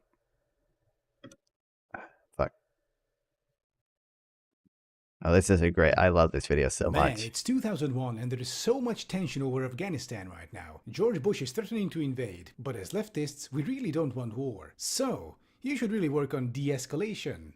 Afghanistan, we understand you have a radicalism problem, and this really scares the US fresh after 9/11. So what you should do now, Afghanistan, is to keep talking to the US. Keep George Bush talking. Listen to him.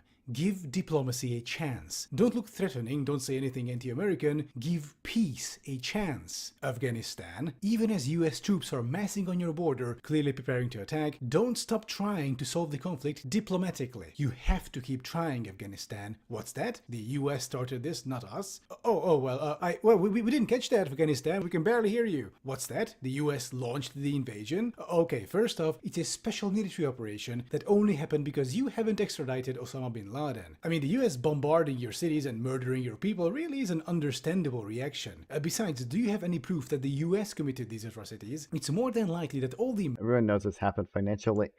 Not everyone knows this. This is not a conclusive thing. No, it's very controversial as to whether or not the US was involved at all. And the only evidence I've seen is fucking of American funding NGOs and government agencies supporting Ukrainian politicians. Bro, that is not proof of a coup. American NGOs can do it. I'm sure there are American NGOs that do shit in Ukraine, just like there are American NGOs that do shit in every single fucking country. Murder and destruction was done by Afghanis to try and frame the US, riding the wave of this bizarre Americophobic global sentiment. American-funded NGO. Bro, yes, America gives money to NGOs. Like that. Like, I'm so confused. What you're trying to prove here. 2014. Fucking.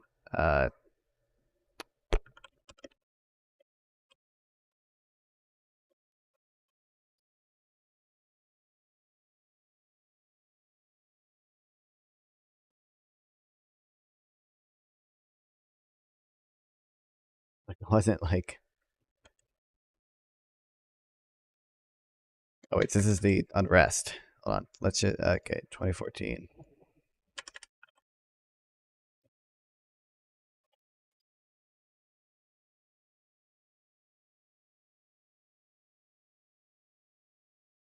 United States support. Like, I don't.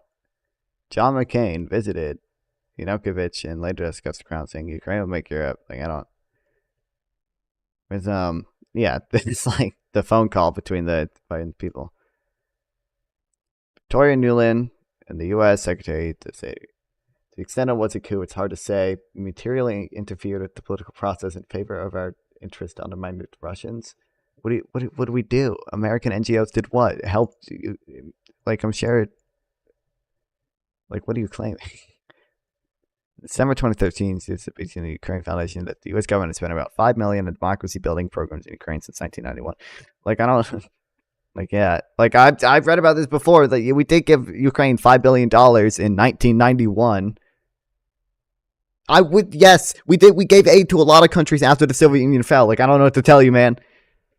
Yes, we gave aid to countries after the Soviet Union fell. We did that. It's just like the fucking like Marshall Plan. Like, we gave aid after World War II with the fucking Marshall Plan. We gave a lot of aid to countries. Democracy built. Yes, this was a new country. Its institutions were not strong. It's not normal aid. It's not like, what do you mean normal aid? The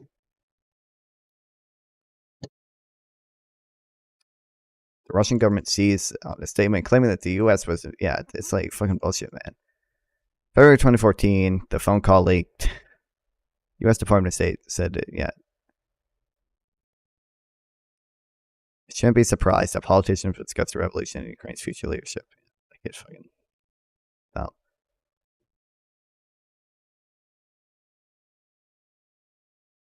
You've been infected by the State Department's propaganda machine. I don't know. We gave aid to a ton of countries after the Soviet Union fell.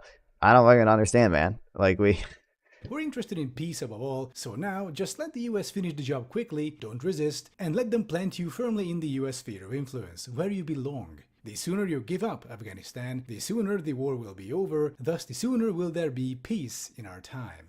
Because apparently this is how leftism works. Yeah.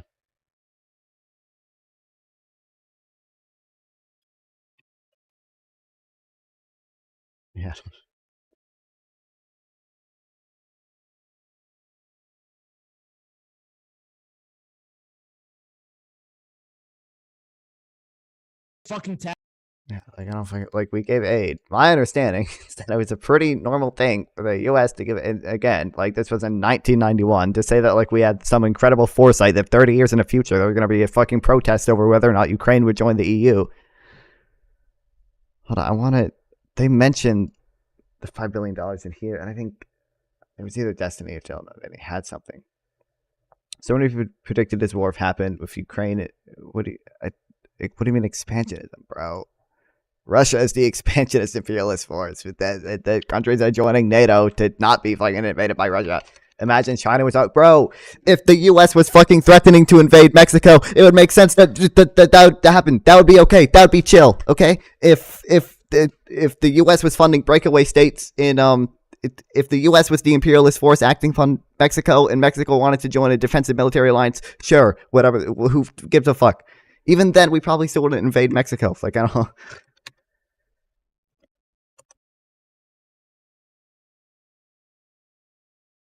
They had, quote, invested more than $5 billion in 1991 to help Ukraine achieve the future. No, not good. What do you mean? Reserves. Or sorry, since 1991. Since 1991. So since 1991, they've been investing money to have the coup in 2014. Do you not think that the Ukrainian citizens understand the context of that year? Wait. What was the quote again? Can you say it one more time?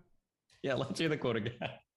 Since USA had invested more than $5 billion since 1991 to help Ukraine achieve the future it deserves. Achieving a coup. That could mean, hey, we're giving the money to help Considering Ukraine get better. Victoria Nuland had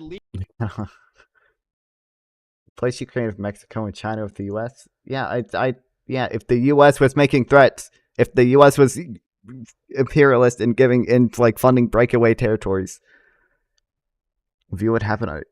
What do you mean? Yeah, I understand the analogy you make. If the U.S. was making a ton of threats to Mexico, if the U.S. had fucking troops on the border of Mexico.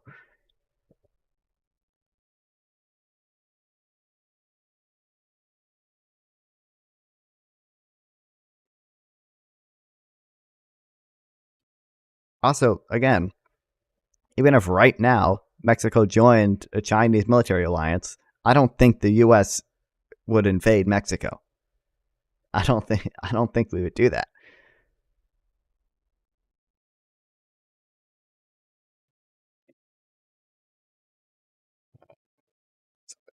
I thought Adam something had a good fucking.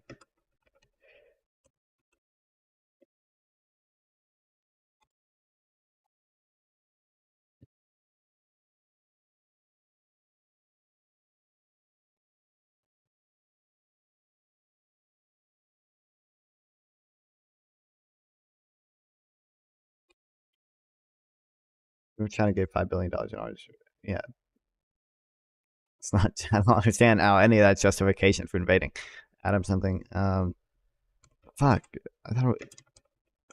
Let's say China protects their power across the entire world and considers us to be an enemy of their state. Let's then their state they start making plays for political and military.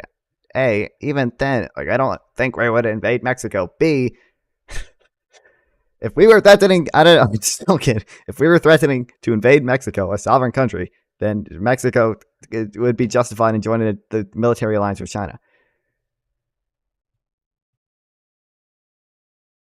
Here it is, finally.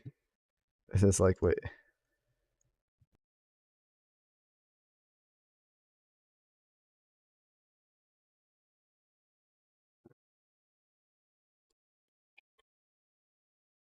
The occasional genocide, and thus, during the protests, statues of Lenin became targets as the perceived symbols of the Russian world. Like that, the reality is, the only two things you have to point to are a leaked phone call, which proves nothing. It's one snippet of a leaked phone call that was literally leaked by Russia, and the $5 billion that we gave since 1991, which we gave a fuck ton of, like I don't understand. We give money to aid in a ton of fucking countries everywhere. Like, countries have the right towards their own security interests.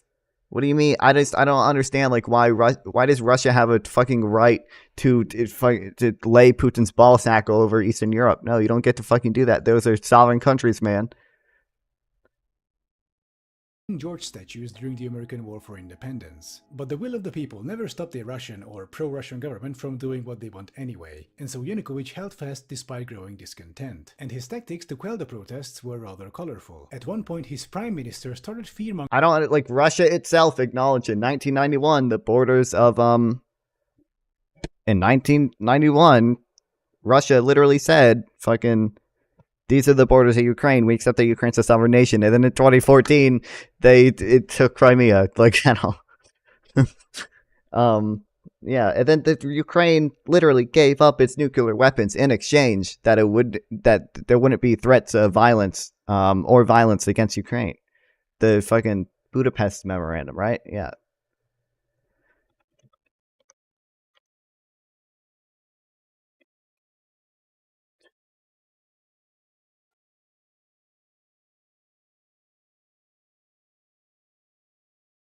Not how the world works. No one can expect Russia to twiddle their thumbs while their geopolitical adversary amass it. It would have to be. I don't like. In order for it to be perceived as a threat to Russia, we'd have to be planning like a ground invasion of Russia through Ukraine or something. Like, I don't understand what your fucking point is here. The only reason it's a threat to Russia is because literally, the only reason it would be a threat to Russia if Russia wants to fucking interfere with Ukraine. As long as Russia doesn't interfere with its fucking sovereign country, it's fine. It's chill. Hello everyone. Today we are going to take... No, I don't get it, man. Putin doesn't have a right to interfere with whatever countries want. you're never gonna do as part of it. It's just a justification. Like I don't understand.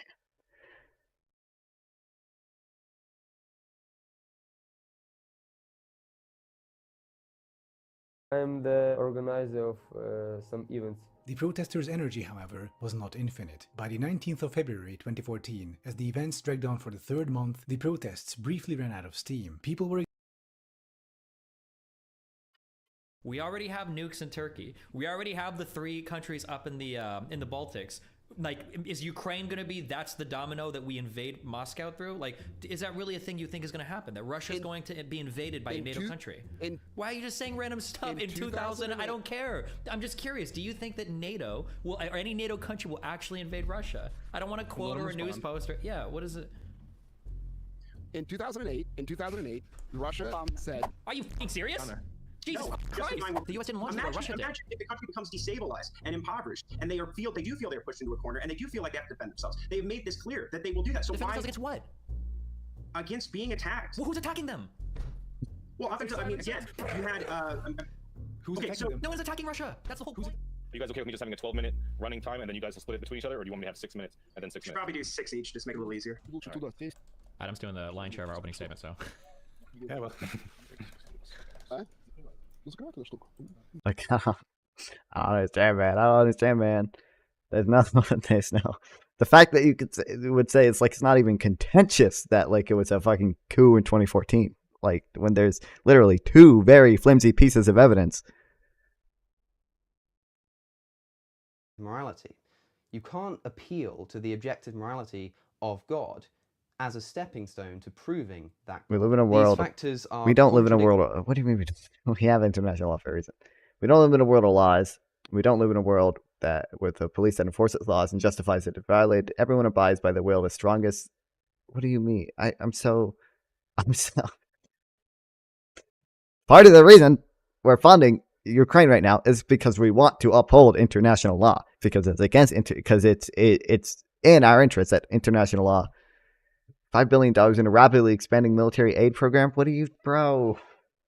International laws. Look at Israel. What do you mean?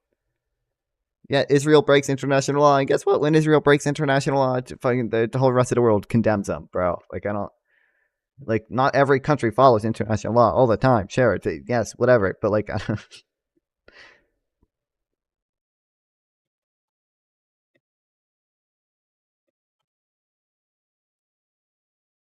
The world works better if we uphold international law rather than we support them. Sure, the world works better when we uphold territorial integrity than it does if we just let empires ravage the world. Like I don't understand.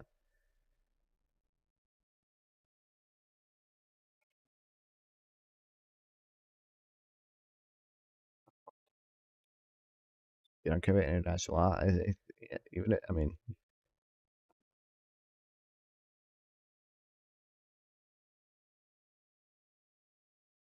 The end of World War II was supposed to put a stop to the practice of seizing visited territory from neighboring countries. Article 2 of the United Nations Charter states, all members shall refrain in their international relations from the threat or use of force against territorial integrity, political interference. In theory, that's not... What do you mean, bro?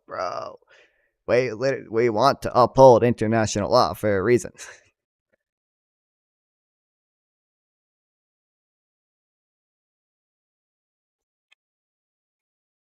Upholding nations' political independence is proven to be more ambiguous and blah, blah, blah, blah.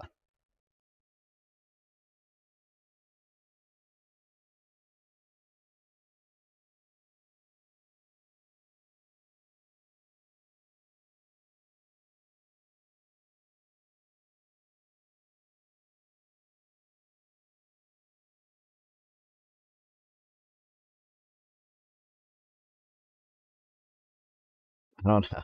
Like, you'd have to...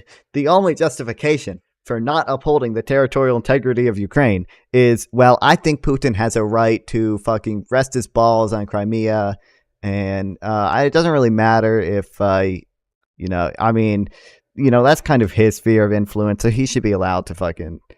Then why do we veto ceasefire resolution against and let Israel run rampant in Palestine? Because the military operation in Israel right now is not against international law. There are some if there are like some things that Israel does that are against international law, but it's like a ceasefire. It's what Israel's doing. It macro right now. What is against international law that Israel is doing like in Gaza right now? Like there are specific things that Israel does, like for example the settlements or using white phosphorus that are against international law. But like I don't. But there's no. That's it.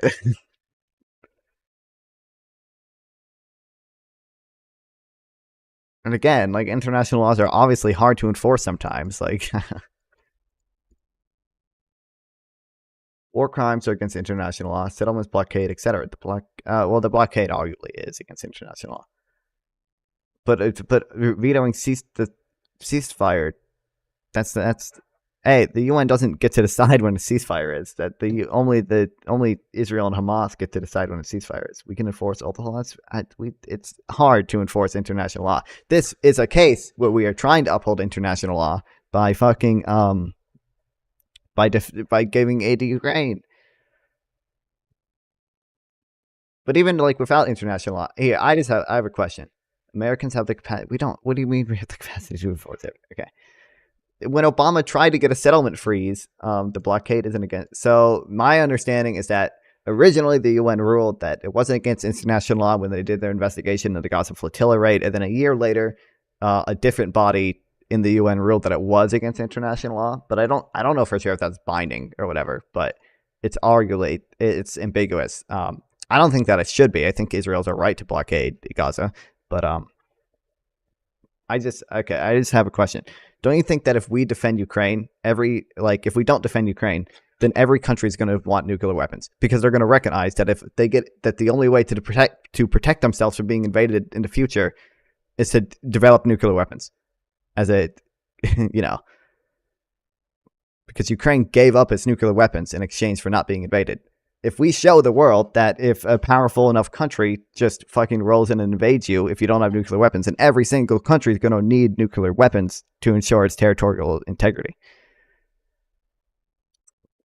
I just don't like the world is a better place if we defend Ukraine.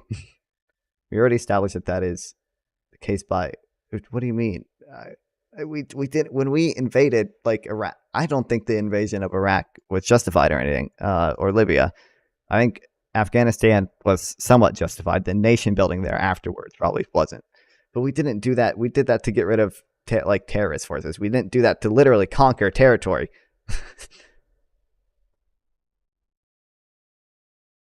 It doesn't even, again, like you don't think that every country is going to want nuclear weapons if we don't defend Ukraine? Because we're showing them that the only way to defend their territorial integrity is to have nuclear weapons, because otherwise the world's not going to come to your rescue if you get invaded.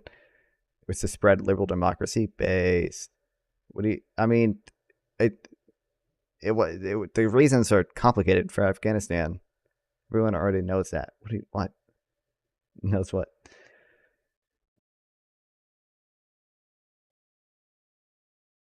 That is true. So saying that's something not passed by Security Council, it's international law because then, yeah, I mean, general resolutions aren't binding, by the way. Like the General Assembly resolutions are not binding. And there's a lot of those against Israel.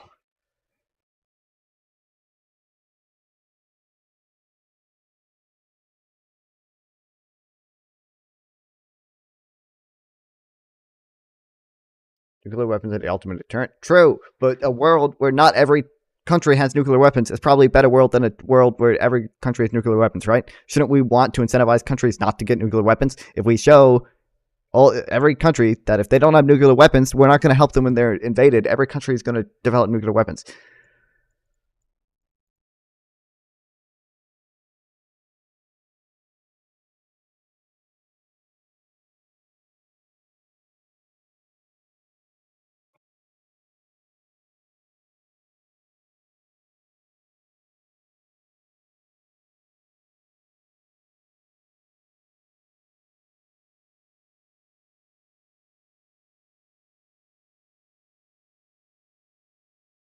What business do what do you mean? A, they're like our ally, okay, so we should help them. They're an ally of like us in the EU and the West in general. And B, What? What do you mean they're our ally? And I just said if we help Ukraine, the entire world is gonna be better off because every country is not gonna have as much of an incentive to develop nuclear weapons. If we show the world that we're willing to defend countries that are invaded by their bigger neighbors, then if we show the world that we're willing to uphold territorial integrity, not every country is going to have a big incentive to develop nuclear weapons.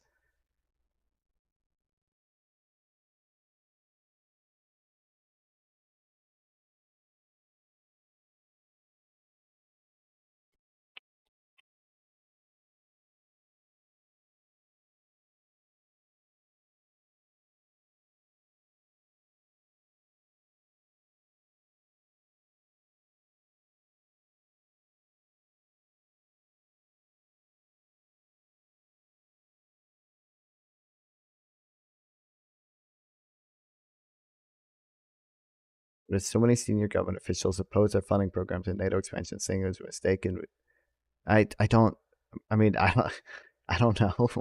It doesn't matter. I just don't like when you say provoking Russia. I don't know what you mean. It's a defensive military alliance. Like it. Oh, another porn bot followed me. Let's go.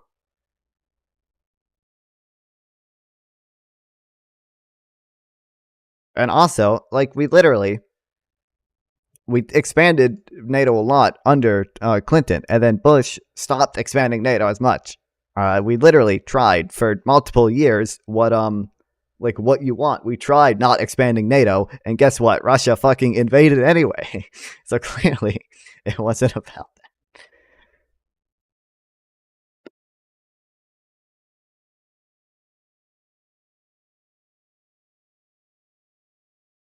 For wifey, Katie likes Georgetown fan. Clinton made a promise to Boris Yeltsin. Oh my fucking god, bro. So Clinton didn't make that promise. Number one, okay. I don't know why you think that a verbal promise between the Secretary of State with a country that doesn't exist anymore would still hold up. It was a verbal promise. I think even Gorbachev literally said afterwards that he didn't think the U.S. it was bound to it, right? Didn't Gorbachev literally say that? I think Gorbachev said conflicting things in it though. So, but yeah, a verbal promise between the Secretary of State of the U.S. and Gorbachev or whatever it doesn't. In general, I would oppose American coming to the defense of other countries because it sets a precedent that they can rely on American hegemony. Bro, the world that creates is a world in which every country wants to develop nuclear weapons. Do you think that's a more peaceful world? Do you think it's a more peaceful world if every state has to constantly worry about their bigger neighbor invading them? We should try to uphold it. The world works so much better if we uphold territorial integrity.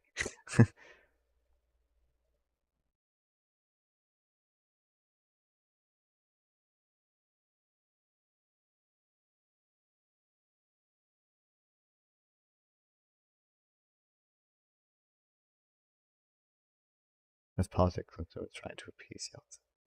I don't even understand. Doesn't even matter. Doesn't even matter.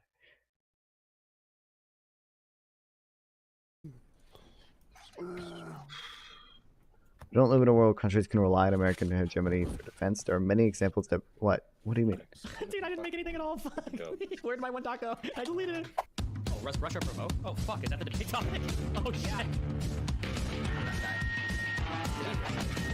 We're here to debate tonight.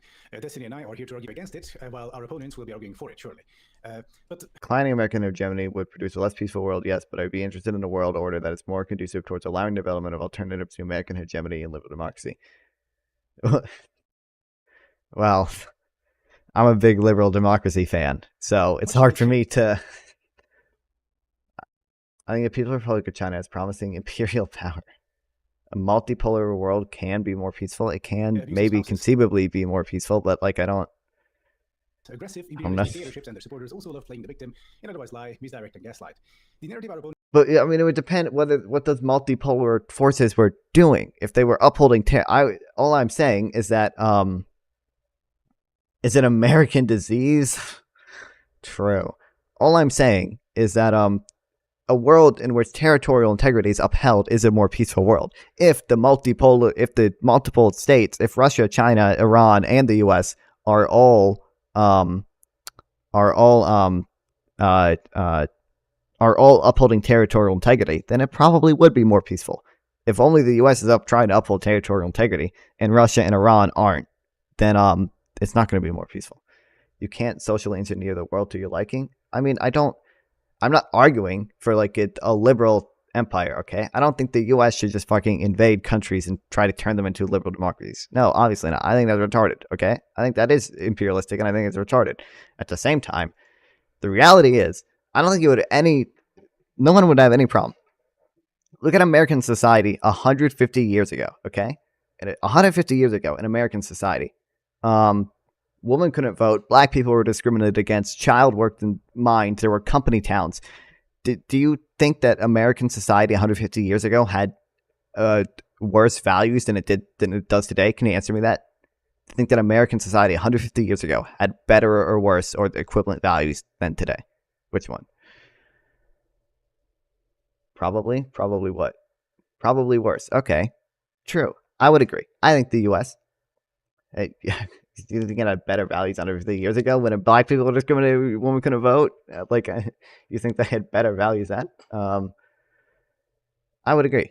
Yes, they probably had worse value. They had worse values 150 years ago. I would say that. I don't know why this guy's contending that they had better values. Because it was just so much worse back then. But right now, the reality is liberal democracies seem to have good values. They seem to value marriage equality. They seem to not discriminate against people. Like, we can talk about like systematic racism and stuff, and like there are, of course, democracies that don't have like marriage equality. But it seems like in general, right now, Western values are essentially good. We essentially have good values for the most part. And I think it's important that we try to protect those. That doesn't mean invading countries that don't have those same values. I don't think we should do that, obviously, okay? But at the same time, I do think we have some essentially good values that we should protect. And it has to be protected with force, because there are people who, how did it work out trying to enforce liberal democracy? Yeah, obviously it didn't work. Nation building didn't work. Yeah, it was fucking retarded. I think that the period of time in development of capitalism appeared significant challenge to American traditional governments. What? Oh, you were responding to him, not me. Well, look at the Russian Federation is formally a liberal democracy. That's actually a term for what Russia is. It's called an illiberal democracy. Do you believe in? No, I'm a moral realist. I'm not a moral relativist. American democracy. Yeah, I know. Yeah. Russia is an illiberal democracy. I need to go. Hold on. U.S. propaganda time. U.S. This is U.S. propaganda. Nothing is real democracy, but I am saying it is a illiberal democracy. It's a term for it where it's like formally, technically a democracy. What is it? DNDP? That's so true. How good is our own democracy? Our democracy is flawed. Obviously, yes. Russia is 13 out of 10. Yeah. Oh, they're funny. Oh, it's just who allies with. Oh, West good and not the West bad. Can you believe it, guys? It's wild. But I don't.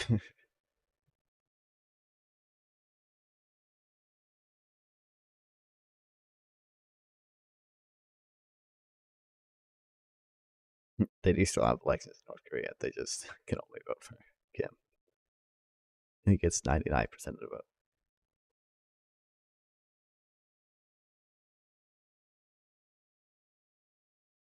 Are you a moral relativist, Tubby? Tubby Mo1?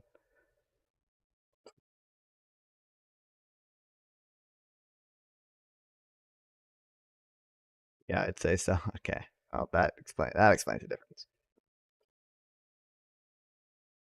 So just to be clear, if there was a society where they said, well, we think every third child must walk in darkness, and they blinded every third child, you would say that society is just as moral as our own.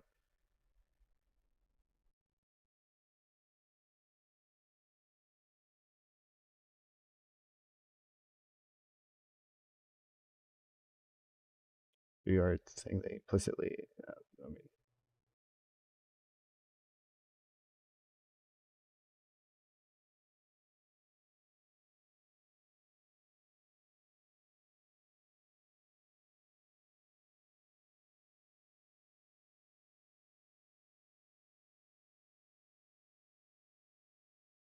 it's not based on any. That is absolutely analogous to reality. There are societies that mutilate the genitals of children, like in fucking Somalia. But yeah, it's a hypothetical. You would say hypothetically, let's say there was a society that because of their culture or religion, either way, they said, well, we believe every third child must walk in darkness. And they blinded every third child. You think that society is just as moral as their own because it's part of their culture? Because that's what they believe. They believe it's moral and it's part of their culture, and they've been doing it for thousands of years.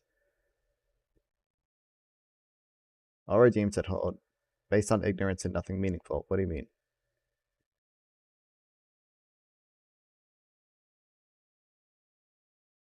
It's based on their cultural and religious practices.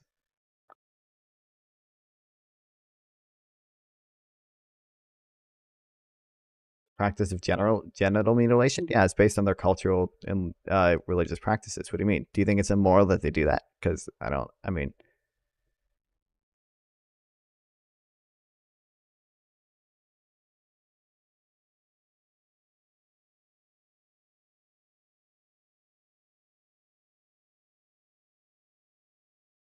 yes, because their logic is retarded. Okay, so what good logic does?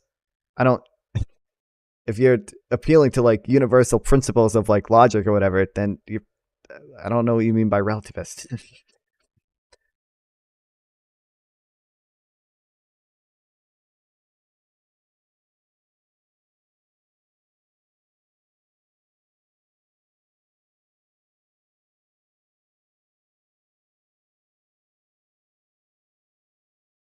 Better example to compare Islamic value more morally gray. I don't. What do you, I mean, it's obviously more of a gray area than my hypothetical, but my hypothetical was to, have a black and white. The point of the hypothetical is that if you accept it's immoral for a society, if you accept that it would be immoral for a society to, based on religious and cultural practices, blind every third child, then you should accept that it's immoral for the Taliban in Afghanistan to force women to wear cloth bags and cover their entire body and be subjugated to their husbands, even though that is based on cultural and religious practices. Or to, varying degrees of restrictions of women's rights and LGBTQ rights that occur in Iran and Afghanistan and a bunch of other totalitarian Middle Eastern societies. I don't see how those practices are equivalent. What do you mean? It's not true. So true, Copenhagen. What do you mean you don't see how those practices are equivalent? They're both something somebody does based on like religious and cultural practices. They're both like they're two different actions, but what's being gained from making women subjugated to their husbands? I don't think it doesn't matter what's being gained. What's being gained is that it's their religious and cultural practice. They believe that because of religious prophecy or because of their culture that every third child has to walk in darkness, or else their country will flood. We'll say, or else the crops will fail. Like, let's say that. Like,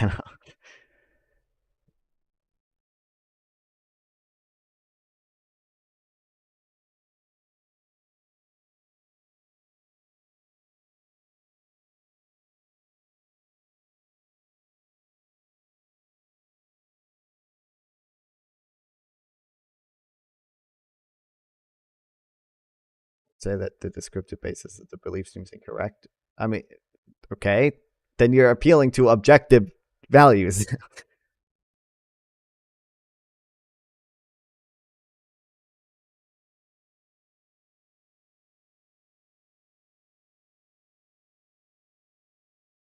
That's not an appeal to objective value. What do you mean it isn't?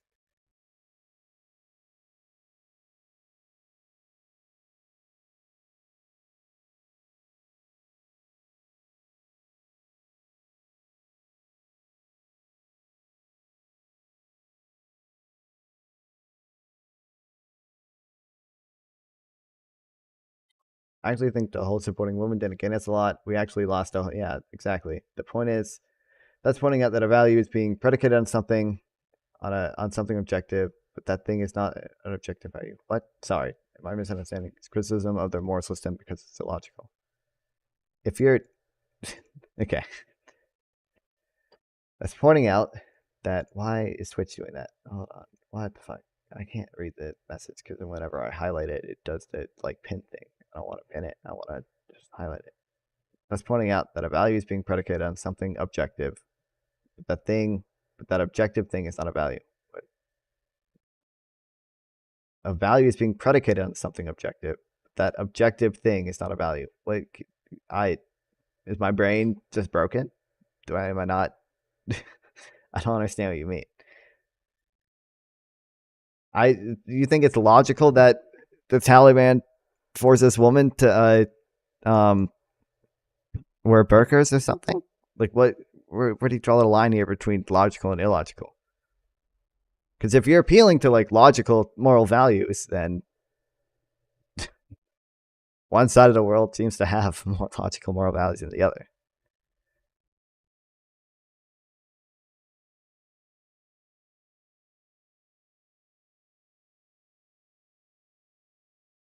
I don't necessarily see why different sorts of people ought to have the same rights. What do you mean different sorts of people ought to have the same rights? What does that mean? Why do they need different rights? Do you think, I just don't understand. Like, both of you are arguing that it would be moral for a society not to allow gay marriage based on their values. A value in and of itself is fundamentally irrational. I mean, I get what you're saying because they're axiomatic, sure.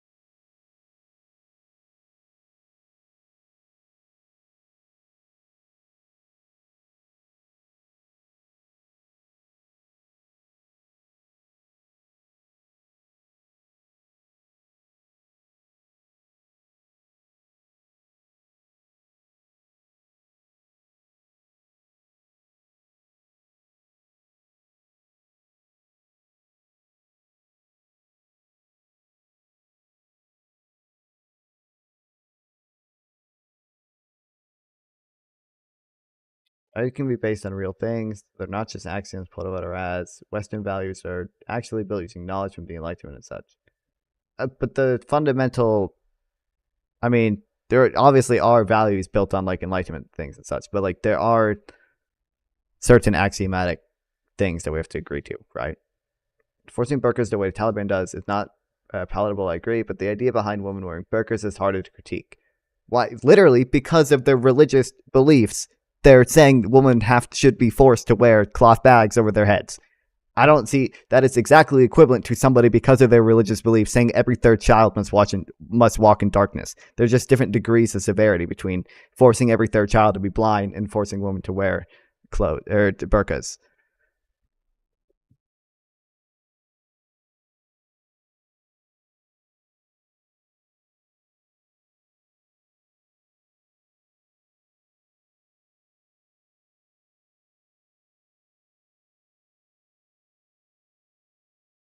Today, Tuesday. Well, it's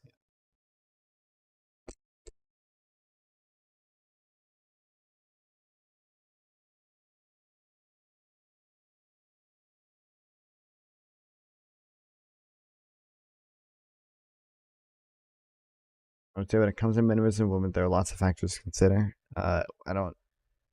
What does that mean? What does that mean? What does that mean?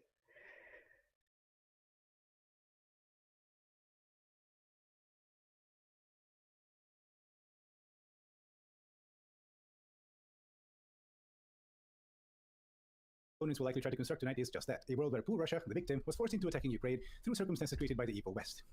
At the same time, they will downplay or deny every obvious Russian atrocity, blame everything on Ukraine, shift the goalposts, or maybe even peddle bunk conspiracy theories, such as the US-funded biolabs inside Ukraine. I do not envy their position. To better start us off, let's quickly review the Russian narrative regarding the invasion of Ukraine. The original claim was, we aren't planning to attack, it's just NATO fear-mongering. Then, we're only there for a military exercise with Belarus. And then we're taking Kiev and denazifying Ukraine by liquidating its leadership of drug-addicted Bandera neo-Nazis. And then we're only ensuring Ukraine's neutral status by demilitarizing it. And then we want to take out the US-funded biolabs in Ukraine that produce anthrax-infected bats and further bioweapons designed to target Russian genes. And then we just want to secure the Donbass and to protect locals from genocide. And finally, the current justification, we just want to take out the Ukrainian ultra-nationalist battalions. As I said, I do not envy our opponents' positions. This is quite a position to defend. Any argument they'll attempt to make will have to be made from across the smoldering ruins of Ukrainian cities, the mountains of dead civilians, and the ruins of hospitals in the midst of Russian orchestrated abductions, murder, torture, deportations, and general looting. All in all, I'll be curious to see how our opponents will try to defend the indefensible, though I don't expect any good faith engagement from them, obviously. As the saying goes, if it looks like a duck, quacks like a duck, denies it's a duck, demands you prove it's a duck, accuses you of being a duck, says your dog is a duck, that your friend's cat is a duck, and that all three aforementioned ducks are Russophobic, it's a Kremlin duck. Thank you. All right, thank you, Adam. Something. Destiny, would you like to take your 6 minutes for opening statement? I would just like to say I agree with every single thing that Adam said. And you're muted. I'm sorry. Am I unmuted now? Yep. Obviously, I would like to agree with everything that Adam said. Oftentimes, when talking about the justification of Russia's invasion of I think that one division between men and women represents a more fundamental division of castes within the human species. Both have different roles to play within the reproductive process. Sure, and this has widespread ramification for these two kinds of people. Yeah, but we're talking about literal rights here. We're talking about like respecting natural rights. We're not talking about like family roles or whatever. We're talking about rights. Ukraine. And of course, as a result of this, men and women have been selected different secondary sexual categories as well. What do you mean natural rights? I mean natural rights, man. There are many more values. Why is one moral system superior when it weighs on a set of values differently? These kinds of, because some values are going to maximize well-being, some values aren't going to maximize well-being. Obviously, valuing equality over racism is better because it maximizes well-being better. Because the well-being of conscious creatures is superior, seemingly.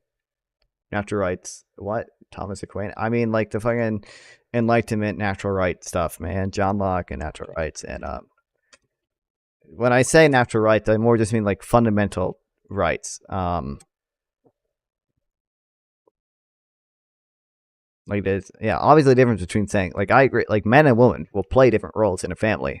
They do that across all of human society because biologically it seems like they're just tuned to do that. But to say it's okay to make women wear cloth bags over their heads 24/7 because men and women are different, I think that's a little unhinged, bro. And whether or not Russia was provoked, I think that the lens is always spoken through a kind of United States and NATO versus Russia kind of framing. And I would be interested in how we can overcome the concept of Ukraine's right to defend itself. I think that Ukraine has a right to determine its own sovereignty. I think that its borders were already agreed upon with Russia, and I just don't believe that there's any real provocation that Russia can talk about when it comes to invading Ukraine. Yeah, that's all I got. All right, thank you so much. And we'll go What is the basis of these natural rights? It's just, what do you mean? It's a fundamental axiomatic moral thing. Like it's get over to yeah. It's just because obviously respecting these rights seems to maximize well-being than not respecting these rights. Yeah, but I could pose many situations where your moral system couldn't defend itself because of how gray morality is. I mean, I would agree. Like there are obviously gray areas. There are obviously cases where like dude, things are hard, but there are easy answers in a lot of places, and forcing women to wear cloth bags is not conducive to well-being. Whichever one of you wants to go first. All right, that would be me. So here we go. Yeah, just 1 second here. Here we go. Russia's invasion of Ukraine on February 23rd was an unjustified act of aggression. I, along with my debate partner. I think the benefits of having men and women in equal society is big. Yeah, and yeah, I mean, there's a reason like every, like economically successful country lets women work. Because restricting half of your labor force. It's not clear to me that natural rights, particularly if this means embracing movements like feminism, it depends. What do you mean? When you say feminism, you'd have to go into detail like what level of feminism, because I could see your point. Like if you say like, oh, the new whatever fucking fourth wave feminism, like I could see a little bit of what you're talking about. Like you can make an argument for like respecting family values, feminism, like first wave feminism. Yeah, I know, but like I mean, like first wave feminism, just let women vote, right? Do you think women should be allowed to vote? I can understand more what you're coming from, where you're coming from, if you talk about like the sexual revolution stuff. I could at least understand that more, even if I don't agree with it. As a citizen of Russia, a farmer in Russia, and a father of 3, holding such opinions is not exactly safe at the moment.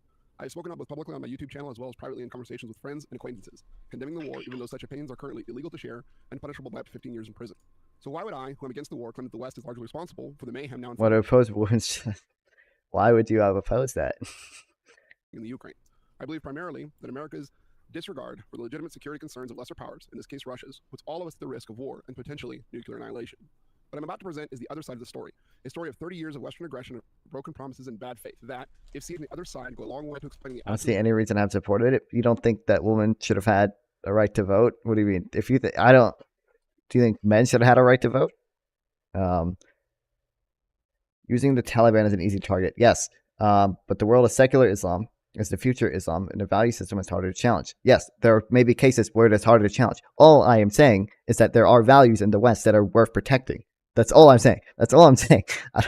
I think we have some values that are essentially good, and it is worth protecting those values. Oh, what's up, Hollow Husk? You came in at an interesting moment. Yeah, let me change the... We're basically having a war. I think it's having it now.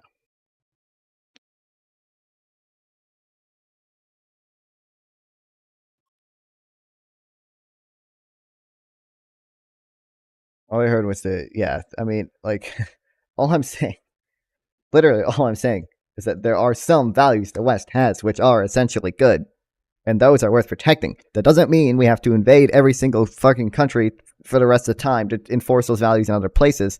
All it means is that there are legitimate reasons to protect our values. Yeah.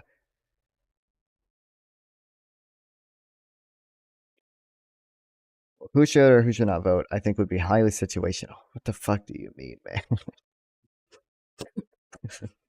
The situation is you have society in 1920s America where men can vote and women can't vote. And you're arguing that women should not be able to vote. And you have not provided a justification of that. So in that situation, for example, in the early 20th century, there was no like anti-male suffrage movement or anything. What do you mean there was no anti-male suffrage movement? So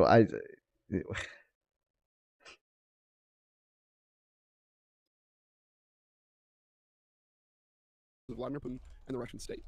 Stephen Walt, professor at Harvard University and leader of the Realist School of Thought and Foreign Policy. What's bro yapping? I don't know, man. What do you mean justification? For what reasons should there have been to support it? Because equality. I don't. Because you had a society where men had more rights than women. And that doesn't seem to be very conducive to well-being. Strategic empathy is not about agreeing with an adversary's position. Seems like it's more fair and more conducive to well-being to allow women to vote. It's about understanding it so that you can fashion an appropriate response. It seems like as men have a right to vote, women should have an equal right to vote because they're in the same society. Like I know. The war in Ukraine is wrong. It is a rational reaction to Western antagonism. Women's suffrage movement was not interested in legal equality. It was, I mean, not full legal equality yet because women were so far behind. But I don't think. What do you mean you don't see why that's not justification? Responsible for the events unfolding now in the Ukraine. On February 9th, 1990, as the Soviet Union teeters on the verge of collapse, George Bush Sr. Well, no, not ever. What do you mean? There were later feminist movements were focused on legal equality. Peaceful reunification of Germany under a NATO alliance that they would guarantee no further NATO expansion. Then West Germany, France, and the United Kingdoms all signed on to this promise. These Western powers have been denying these promises ever since, claiming that either they were never made in the first place, or these promises no longer count because it was not in writing. To at least deal briefly with the objections, I'll refer you to the official records which were posted in 2019 at George Washington University's National Security Archive, where you can read for yourself in no uncertain terms that such promises were made. Women's suffrage did not support the women's suffrage movement did not support women having to assume the same responsibilities men had to in exchange for suffrage. They were very transparently not interested in equality. That might have been true for women's suffrage. Where are we disagreeing now? That's not a justification for not supporting women's suffrage. I don't. These guarantees, the hope that the West would not exploit Russia in a moment of vulnerability, are largely responsible for the almost entirely bloodless dissolution of the Soviet Union. December 26, 1991, the USSR collapses. The hammer and sickle come down from over the Kremlin. The Iron Curtain is officially rent asunder. Putin has been widely criticized in the West for claiming that the fall of the Soviet Union was the greatest geopolitical disaster of the 20th century. And although it cannot compare to the horror and bloodshed of either world wars, with these exceptions, it is second to none in human suffering and geopolitical significance in the end of the 20th century. Oh, I don't watch the fall of the Soviet Union is known by all Russians as the stormy 90s. The then newly formed government of Russia hoped for help from her former adversaries in navigating the transition from a command and control, centrally planned socialist economy to a modern markets-based economy. What she received was the shock therapy economic policies of the so-called Harvard boys, which totally destroyed the Russian economy. Instead of being a good sport after the peaceful conclusion of the most dangerous epoch in history, the Harvard boys recommended the hapless Yeltsin government abolish all subsidies and price controls in the formerly completely socialist economy, causing hyperinflation, destroying all available capital for local. Sure, it's not a justification for not supporting that. I'm not saying feminism has never been about equality. I would disagree with that. It's always been about women's empowerment through the expansion of privileges afforded to men. The 90s in Russia out there. make the Great What do you Depression in mean? the United I don't. States look like good times. The country was With that being said, I don't really see a reason to support it. I don't see why equality matters. It's equality. It's generally good. It's generally more conducive to well-being because generally people that aren't equal have less rights and shittier lives. Honest. And hunger. I don't think there's actually a system of Western values that we strictly adhere to. Yes, chemical bombing your political opponents is bad, but slaughtering millions is also bad. And that's what our actions have amounted to. But as collateral damage, not as intentional civilian deaths, right? The day-to-day reality of the way the war was conducted was not moral. I would not necessarily disagree with that. What do you mean false? While the economists who were recommended by the U.S. State Department. What are our expectations of being a man who was a citizen with privilege to vote? What's that? Well, I mean, if we get, the problem is, I understand the fucking voting without the without having to enlist in selective service, but I don't. It's just do you really want women in the military? Civilians were targeted. WikiLeaks revealed this. What do you mean by targeted? There may have been. There were definitely cases where troops on the ground did that. Sure, that was fucked up. We did the Abu Ghraib prison, right? That was fucked up. But as a matter of policy, we didn't target civilians. Wreaked havoc on the Russian economy. America also supported the Chechen separatist rebels factions. I thought you were going to write longer openings for these panels. We're sorry, we didn't target civilians for the purpose of targeting civilians. We may have engaged in some morale bombing, but the purpose of that wasn't to kill civilians. Morale bombing's still bad regardless. It was just yeah. These are the same freedom not for fighters this one anymore. I just want to get into the back and forth. I don't want to write another 12-minute opener for. Yudonos hostage crisis, the Piromaisk, and Khazar terrorist attacks. Why would you be correct? I would not want women to be drafted, nor would I support. Why would you not support suffrage for them? In each one of these events, hundreds of Russian citizens were taken hostage, and hundreds more died. Do you think women's lives are better or worse if they don't have a right to vote? I don't understand.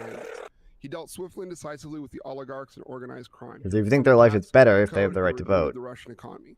Regardless of the ongoing conflict with the Chechens. Because I don't see any good reason why. Because their lives are better if they have the right to vote, right? Isn't that a right that their lives will be improved if they have? I'm not really sure. What do you mean you're not really sure? Do you think men's lives are better when they have the right to vote? The U.S. invasion of Afghanistan, where he offered support as well as use of Russian military bases in the area. That's so true. Based hollow huss. Rebuffed by Bush-era policies that would simply be a continuation of Clinton-era military escalation. Russians began to see then, and now continue to see, Putin as the only thing that stands between them and the rapacious appetites of Wild West bankers and marauding hordes of Western-sponsored murderous terrorists. The real turning point, though, in modern U.S. and Russian relations happened in 2008. The Bucharest Declaration, a set of resolutions... Sure, however, I would see it as more like an immense life would improve by being able to vote. Why? And waiting to accept Georgia and Ukraine into membership. You know, I don't understand. Why don't you think women's lives would have gotten better if they have representation in government? Like, I don't. By the way, chat, exclamation point Minecraft in the chat. Public Minecraft server. You can join if you want. CIA director was the U.S. ambassador in Russia. In January of that year, he met with the. Oh, there we go. My partner will now elaborate more, so take it away, Connor. Okay. Neither Russia nor the Russians are the enemies of the Just makes it seem like people, women are in but the foreign general far policy worse. establishment led by the neoconservatives at the end of Even the if they're Cold War even if seized they're what they worse at called it than their men, unipolar moment at the end of history to dominate the doesn't globe their life still get better regardless? Even if it The policies which they have enacted have systematically brought us to the brink even of if they're which worse we at making their lives experience better than today. men are, Bill it seems like Clinton it's and a still. quest for Polish votes in the Midwest and new markets Yes, for Israel also doesn't target civilians, but rather they have a very loose standard for establishing what is a threat and have a policy using maximum destructive force to kill a single target. Also, they turn a blind eye to flagrant ethical violations of the policy. I wouldn't necessarily agree with any of that. The U.S. to a lesser extent is guilty of the same, at least.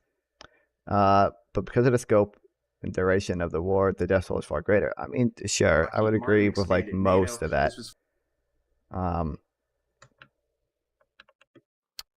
Yeah, I would agree. Like there were like Israel definitely has a high standard for the amount of like collateral damage they're willing to accept. But even like Israel runs their phone bank and they like call buildings and tell people to evacuate before they bomb them, and then they have their MAG corps, and the MAG corps are literally lawyers that Israel consults before doing airstrikes. They literally consult lawyers to see if airstrikes are proportional or not. Like it seems like they try to adhere pretty strictly to proportionality and to targeting.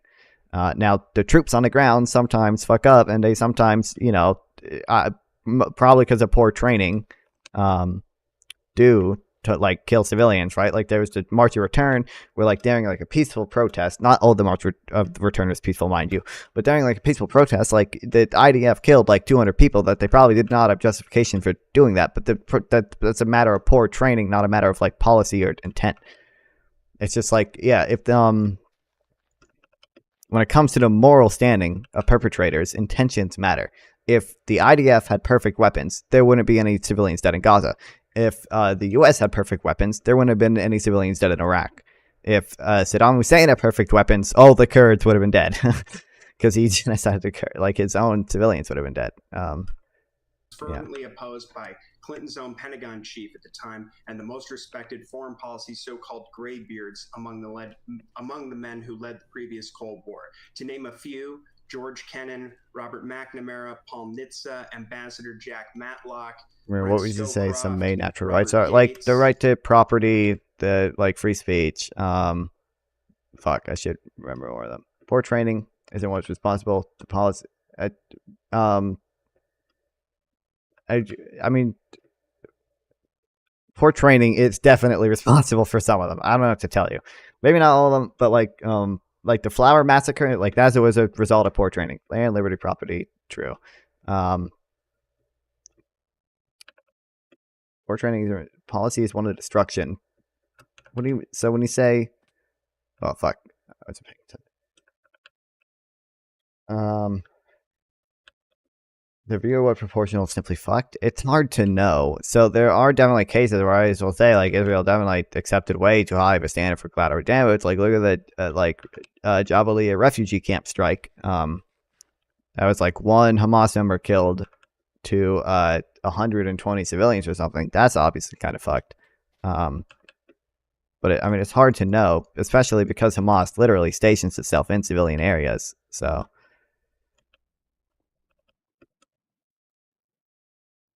Gene Kirkpatrick, Sam Nunn, Daniel Patrick Moynihan, Bill Bradley, and John Warner. Susan Eisenhower and 50 of America's most acclaimed foreign policy leaders, including some of the above, signed an open letter urging Bill Clinton not to go through with the planned NATO expansion. Since then, both parties have continued, both American political parties have escalated a persistently hostile anti-Russian foreign policy. I mean, I don't know all your positions yet, so I don't know if you're not racist yet, man. But I mean, that could definitely happen. NATO waged an illegal war in Kosovo against Russia's allies, the Serbs. The war was assuming based VC on voting, sorry, in some, Jesus, I can't read. I would assume you see voting in free and fair elections in some kind of structure resembling liberal democracy for most people of a certain age, irrespective of sex and race, on with perhaps some kind of relatively easy, basically, if you uphold the right to land, liberty, and property. The entirety of Gaza is a civilian area. It's not a large place. I mean, yeah, that's my point. That's my argument. Is that there are no military installations in Gaza. Hamas operates exclusively out of civilian infrastructure or under it in tunnels. That's why Israel uses their 2,000-pound bombs, because that's what can penetrate through into basements of buildings where Hamas is. And began the new Cold War we are hopelessly enmeshed in today. Thousands of people were killed. The U.S. bombed the Chinese embassy in Belgrade. I mean, I would like your right to like vote in free and fair elections is a right derived from your natural rights. If I felt like there was a better structure of government that could uphold those natural rights, how else would Hamas do it? Hamas is not forced to co-locate itself with civilians. There are places in Gaza where they could station military installations. Like, there's no, they are not forced to operate. No, they're not, bro. What do you mean? No, they're not. Gaza is densely populated, but there are empty areas in it. That is retarded. No, it's not. Hamas is not forced to operate out of the basement of buildings. That's retarded, genuinely? What do you mean, bro? Yeah, I would say voting itself, like, if I felt like there was a better structure of government that could uphold natural rights. Think about what you're saying, bro. Go to satellite imagery in Gaza. You see how, like, there's space here, bro. There's not buildings absolutely they are not forced to operate out of the basement of buildings.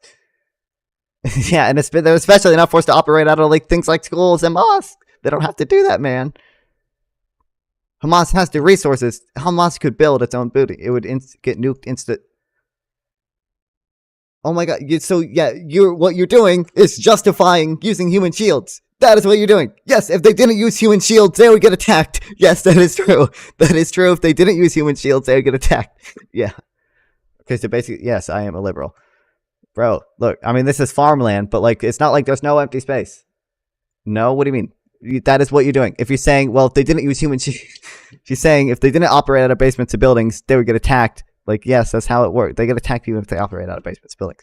But what you're doing is saying co-locating in civilian areas makes it less likely to get attacked. Yes, that's true. By the way, that is an acknowledgement that Israel tries to minimize civilian casualties, because you're saying the fact that they co-locate with civilians makes it less likely that they'll get attacked and bombed.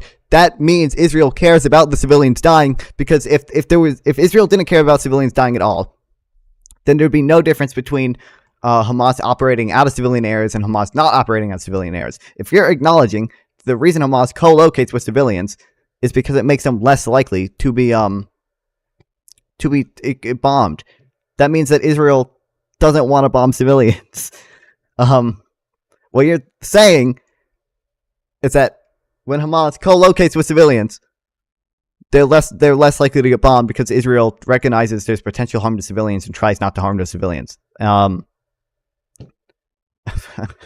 don't understand. What you're doing. You're justifying the use of, as much as it is like a meme term, and we can debate, like, I don't like the term of human shield because that's like comic, because it literally, like, when people think of human shield, they think of like literally holding someone in front of you, right? And like, I think the term human shield is like kind of comical, because that's not what Hamas does. It just co-locates itself with civilians. And also, human shielding implies a very specific intent to shield. It's a human shield with extra steps, true. It's a practical requirement. Bro, I don't know what to tell you. Look at the satellite imagery. There are plenty of empty spaces where Hamas is not forced to operate exclusively out of civilian areas. Given the size of Gaza to be an effective military force, there's no other reason. You are justifying human shields. You're saying that in order for Hamas you're just saying Hamas has to commit war crimes to be a good military force. That's what you're saying right now, bro. That's what you're saying. You're saying if Hamas didn't commit war crimes, Well, then they wouldn't be as good of a military. Like, I don't understand. Plenty of empty space. Hamas could build military installations if they wanted to, but they don't. And they're definitely not forced to operate out of mosques and schools and, I know, in the meme one, hospitals.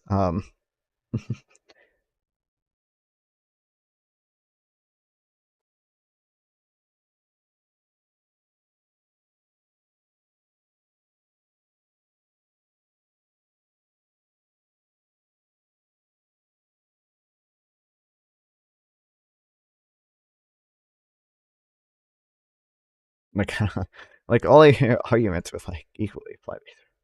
I remember when Israel bombed a UN school because yeah. Let's say you're Palestinian, you were mad pissed about Israel slaughtering your family. You join, you work hard up there. How would you do things differently?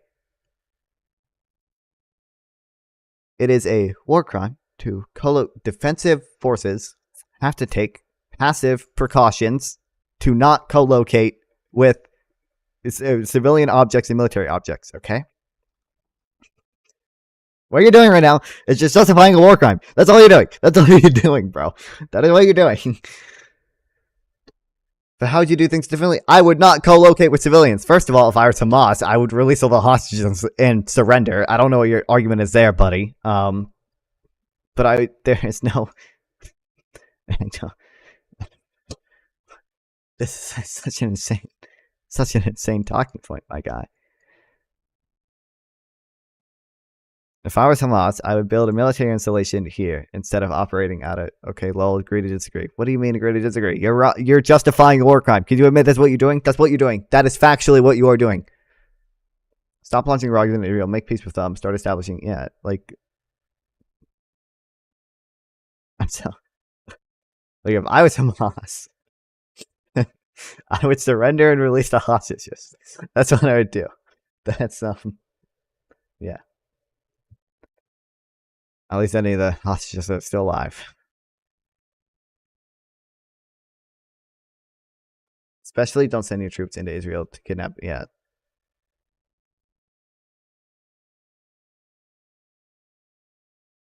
You're not justifying war crimes. Israel is committing war crimes that you seem willing to tolerate. I don't say Israel has to commit war crimes. Israel does not have to commit war crimes. Israel should stop committing war crimes. What you're saying is Hamas should continue to commit war crimes. I don't justify war crimes. Yeah, I don't understand. I will point out the differences in intentions behind war crimes. Even when Israel does commit war crimes, it arguably does so with the intentions of minimizing civilian casualties. Yeah. What other choices Israel have? True. Israel doesn't have to commit war crimes. Israel could stop committing war crimes, and Israel should stop committing war crimes. I wouldn't justify them. I don't justify. I can get. There are different. I will point out there are different reasons why Israel commits war crimes and Hamas commits war crimes. Hamas does it as a matter of policy. Hamas literally stationed. It's not a war crime to kill civilians. Israel is not committing a war crime when it bombs that. When it does that, Hollow Husk. It's not a war crime to. You can't decide. Bro, I don't understand. Yes, you can. Hamas intentionally co-locates because it makes them less likely to get attacked. Bro, yeah, literally. What is stopping them from doing that? Look at this. There's no one living here. Right here. Put a military base here.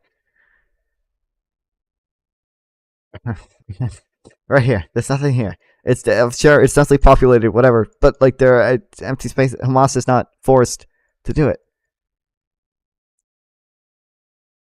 Hamas is not forced to commit war crimes any more than Israel is forced to commit war crimes. Don't get it, man. Oh, true. Well, see, this is actually, yeah, I was about to say, this is where all the tunnels are.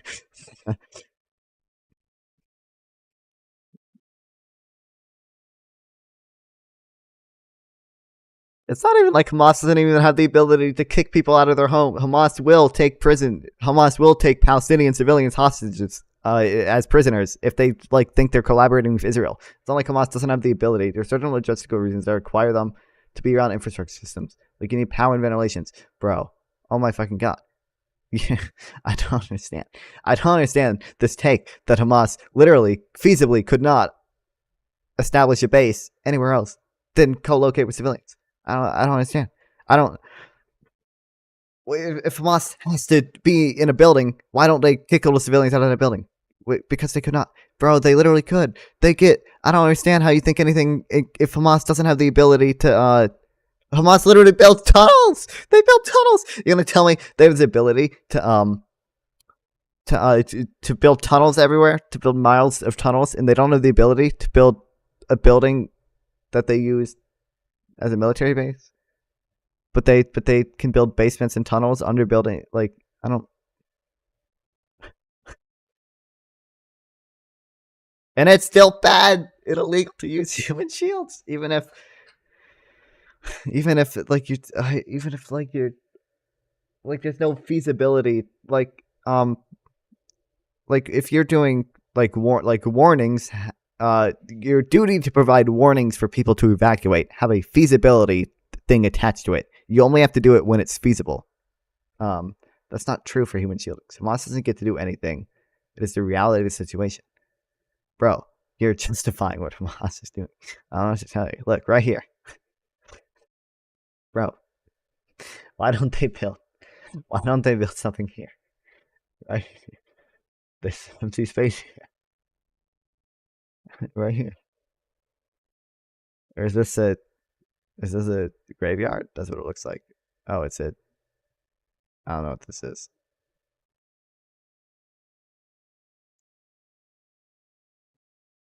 My brother cries. Okay, there's so much empty space here. So much empty space here. Was it a lemon or? I mean, it looked like some type of, yeah. Empty space here.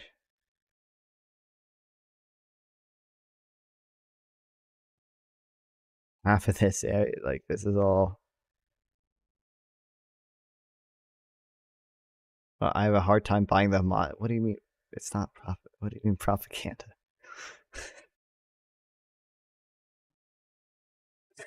Loss, 10 Jews, dad, phone.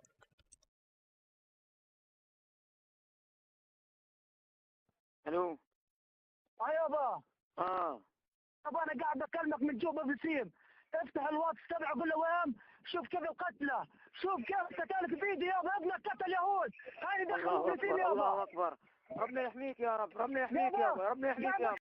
Talking to you from a Jewish woman's phone. I killed her and her husband.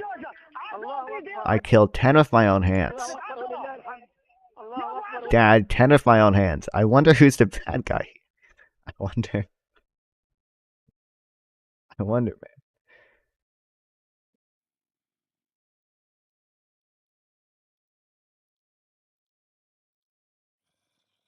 Morally gray? How is this morally gray? He's literally bragging. Oh shit, I'm dying in Minecraft. He's literally bragging about killing Jews. He's bragging about killing 10 civilians with his own hands. He's celebrating it with his dad. It's not like it's so fucking.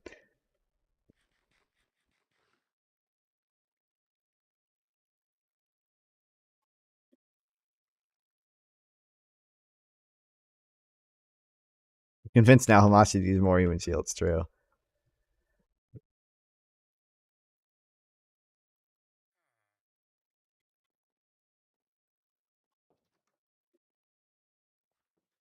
Well, that's what I came back to. Yeah. Oh, you missed a lot of stuff, man. About. Oh man. There's so much stuff that you missed. It's yeah. We have Hollow Husk, new IDF shield in the chat though. Hollow Husk. Let's stuff Hollow Husk. New IDF shield. Yeah, anyone familiar with the history should be able to understand motivations. What the? I don't. When you say understand motivations, bro. Israel has had Hamas launching rockets into its country for 20 fucking years, killing civilians. Okay, does that justify the IDF killing civilians? Obviously not. Obviously, the IDF is not justified when it kills civilians just because Hamas has been launching rockets into its country for 20 years. Okay, so this is crazy.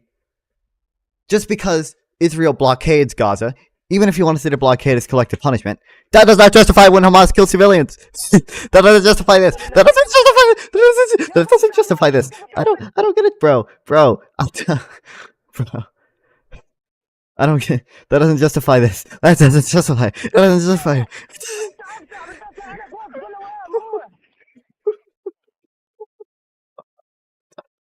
It doesn't justify it. I didn't say justify it. That's what you're doing. You're justifying it. When you do that, you're justifying it. If you just like that doesn't make it okay and justify it. Like it just.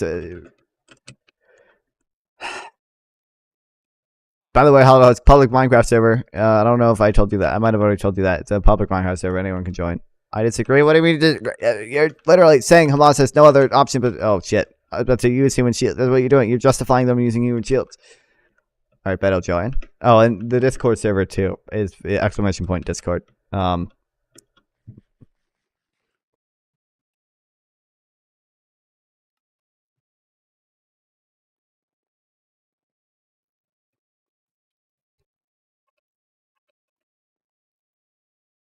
But yeah, like... see, I don't get it, man. I don't get it, man. What do you disagree with? Just saying that's what you did. You're saying Hamas has to commit war. You're saying that they're forced to co-locate with civilians, which isn't true. They don't have to do that. They don't have to do that, man. They don't. Here's a question: do they have to put the hostages in the hospital? True. The APAC propaganda. You can only get deprogrammed. I don't understand. It's not APAC propaganda to say that Hamas is forced it's not forced to co-locate with civilians. They don't have to do that. That's a choice. They're doing that. Did they have... Here's the question. The IDF warned northern Gaza to evacuate, right? Was Hamas forced? Were they forced to tell civilians not to evacuate? Because Hamas did that. After the IDF said, evacuate northern Gaza, Hamas told civilians not to leave. Was Hamas forced to do that? Did they have to do that? Not was it justified? Did they have to do that? Is every pro-Palestinian argument they just say something factually incorrect and fun? Yeah, I don't. It's whatever.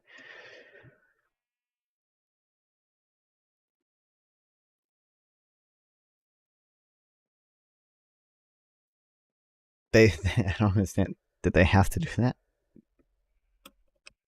It seems like that was a completely voluntary choice that they did with the intention of increasing the number of civilian casualties to either look good in a propaganda war, or they did with the intention to shield behind those civilians because they knew it would complicate IDF operations there.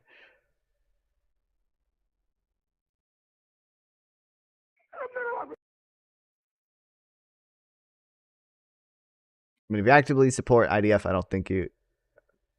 I think you have brain rot. What do you mean actively support IDF? Check your meme channel in Discord. True.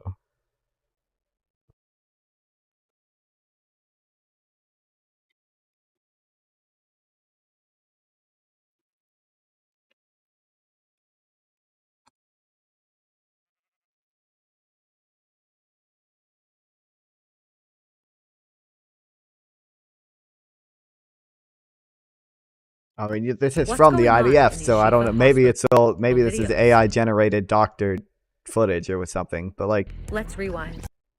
It's October 7th, Israel. This man, the many hostages. I just want the original footage of the hostages that they took to the hospital because they did that, right?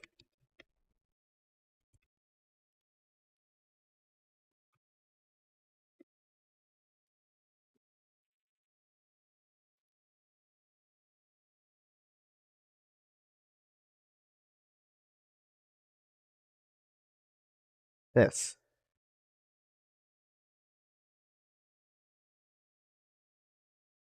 Video, they say, shows Hamas militants bringing hostages from Israel into Gaza's largest hospital. This video here allegedly recorded just hours after that horrific October 7th terror attack.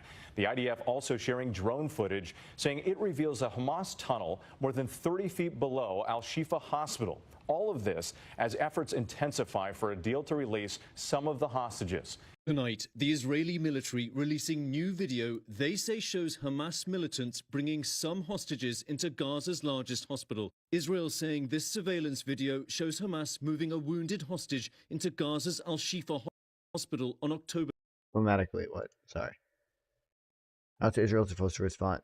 Israel's supposed to respond diplomatically, and with special. I mean, they. When you say special, the point of special forces is to minimize civilian casualties. Okay. It seems like Israel tries to minimize civilian casualties, which you yourself admitted because you said that it makes it less likely for Hamas to be attacked if they use human shields, if they co-locate with civilians. Like, it seems like Israel tries to use. And I don't even understand when you say diplomatically. What does that mean? Hamas literally violated the ceasefire they had, right? There was a ceasefire with Hamas on October 6th, and they broke it. It doesn't seem like Hamas. I think Hamas has to go, man. Seems like they are quite literally like a genocidal force. Like, their charter basically call it, you can't negotiate with terrorists. I mean, like, it doesn't seem like a permanent ceasefire from Hamas would ever last, because they reject an Israeli state.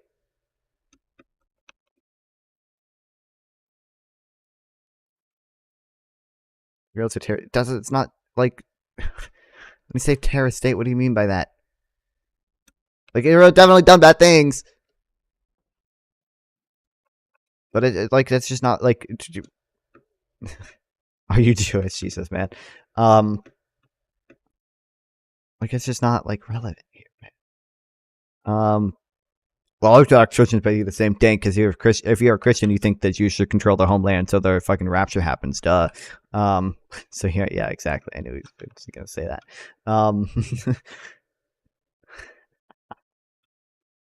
I don't understand. Well, true. What does Zionist mean to you, Hollow Husk? Because they're different. Because Zionist means different things to different people. I mean, the Jews have a right to their homeland. But when you say that, are you in support of a two-state solution, or are you, or do you think Israel's just annex all of the West Bank and Gaza eventually? One state ran by both groups. What do you mean by that? You'd have to. I mean, when you say ran by both groups, you just mean a democracy. Or do you mean like a federal state? One state run by both groups. It sounds like two states with extra steps. I mean, it depends. It's there's different. The problem is a one-state solution has never been taken that seriously. All of the negotiations have been over two-state solutions, right? Ever since the original partition, there's never been negotiations for a one-state solution. So we don't. So it's just not realistic. So we don't know what that solution would look like necessarily.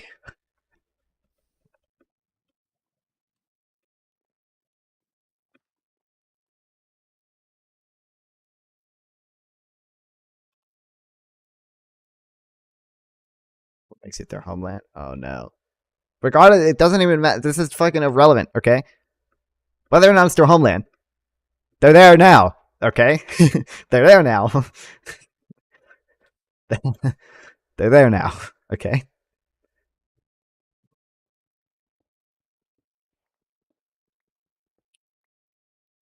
I have nothing to learn from a Zionist, so I'm out for now.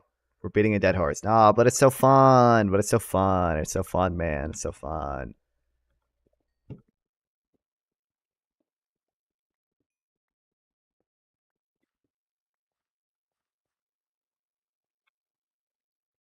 Kicked out, but whether it doesn't even matter. It doesn't even matter if they were kicked out or not, because they're there now. They're there now.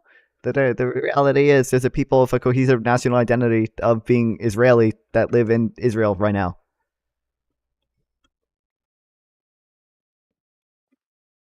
It doesn't even matter if it was their homeland or not. Who gives a fuck? I don't even care. I don't care.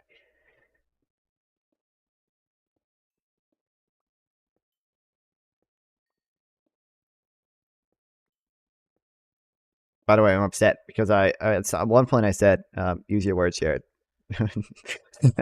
Got to.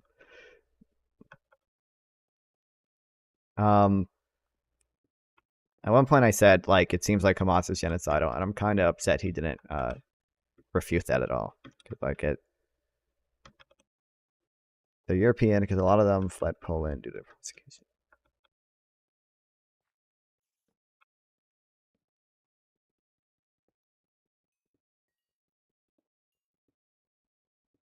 I don't know. I hate I don't even care about the history, and I will not read it because Jewish immigration to the geographic region of Palestine.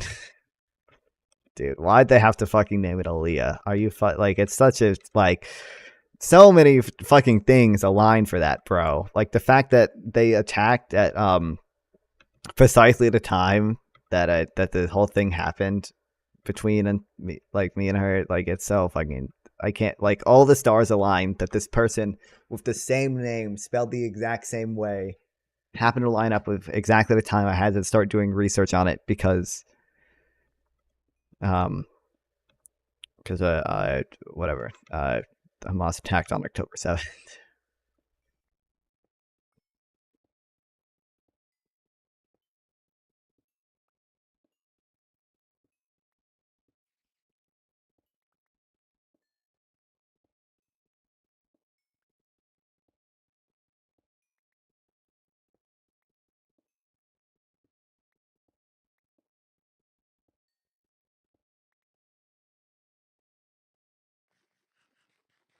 I mean, it's Hollow Huts gets like it's kind of less about like I think the point is like it'd be fine if they want to move there, right? I don't think anyone would have a problem with them moving there. But they like moved to Palestine with the intention of forming their own state. It's like yeah, like regardless of whether or not it was their homeland.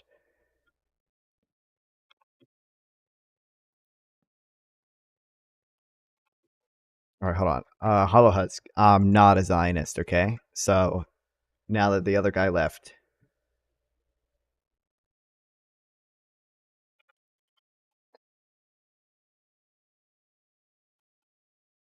now I can ride you hard. Although I'm gonna agree with you way more than I agree with the other guy.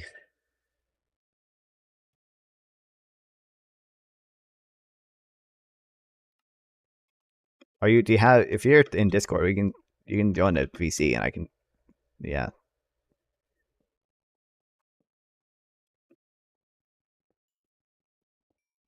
I have a name.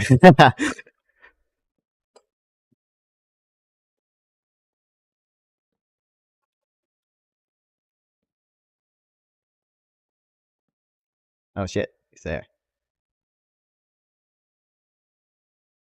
Come on, move to streamer. Yo, Hello. what up? What's up, man? Not All right. much.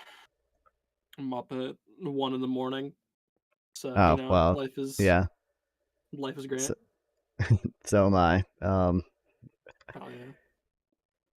So basically, I have a question. Okay, basically, do you think it was fair? I understand Palestinians have never had like an official state, right? Like it was always like the mandate, and the mandate included like parts of Syria and stuff, right, and Jordan. So I understand that. Even when there was like Palestinians, they weren't like a united group either. It was like disparate like tribes. Yeah.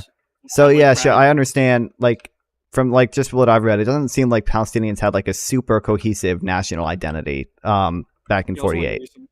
Yeah, like it. Yeah. But like I see. I understand the Zionists felt like they had justification for going to Palestine because of the Balfour Declaration and the British essentially let them. But like going to a place. The reality is there was a land with Arabs living there, and they felt like they had, worked on that land for a while. They felt like they had some connection to that land. Jewish people moving there with like an intention of forming their own state, seems a little messed up to you, doesn't it? Or does it not? No. I think if it was like, hey, let's go here, like kill all the people and then like steal like their land, then yeah, that would obviously be wrong and messed up.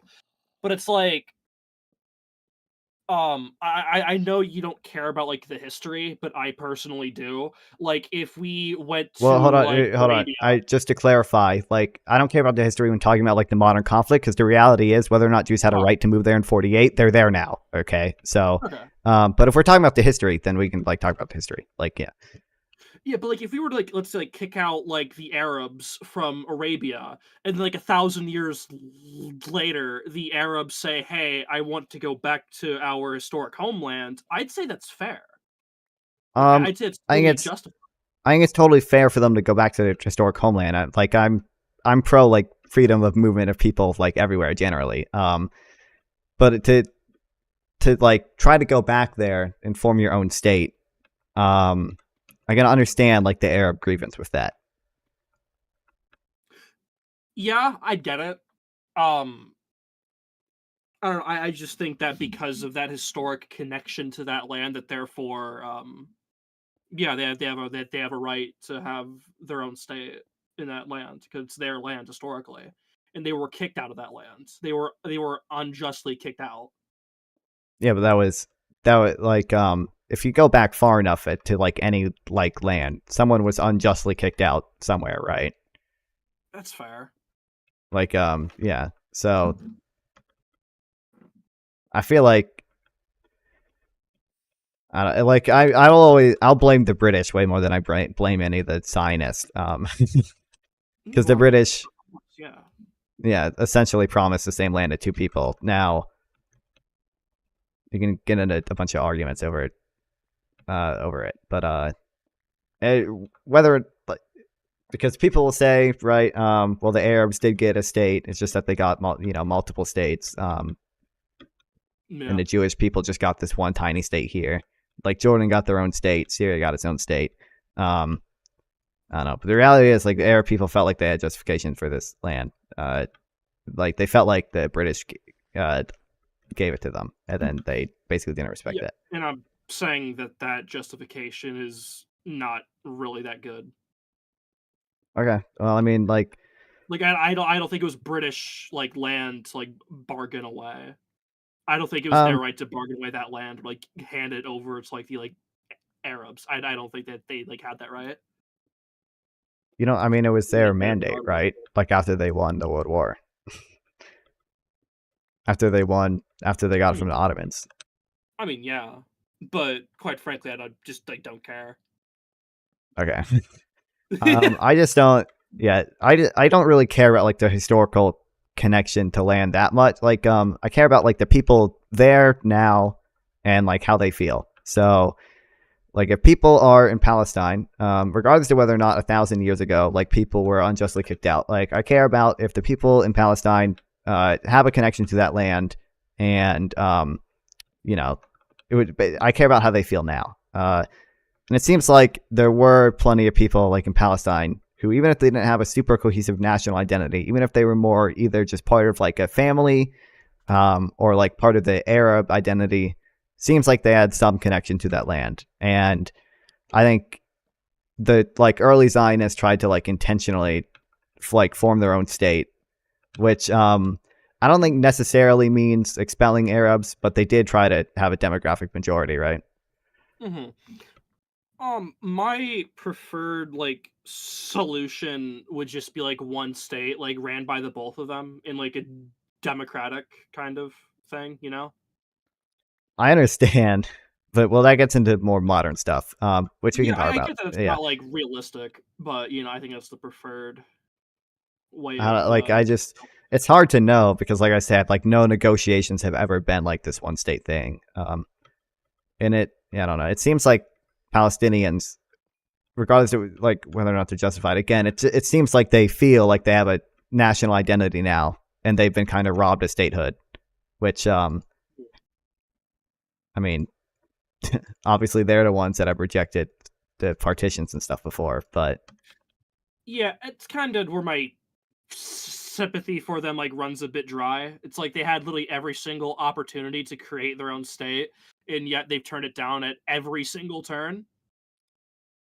yeah. So I mean, I will mostly agree with that. The one thing I will say, it's just like from the reading I read, it seems like there have been times where basically Palestinians have tried to negotiate and then political tides in Israel kind of change, and like maybe a new prime minister gets elected who like found the previous deal too generous. So I can pull up my notes, but Oh, if you want like, to like link those to like in like the chat or in like my DMs or something, I'd.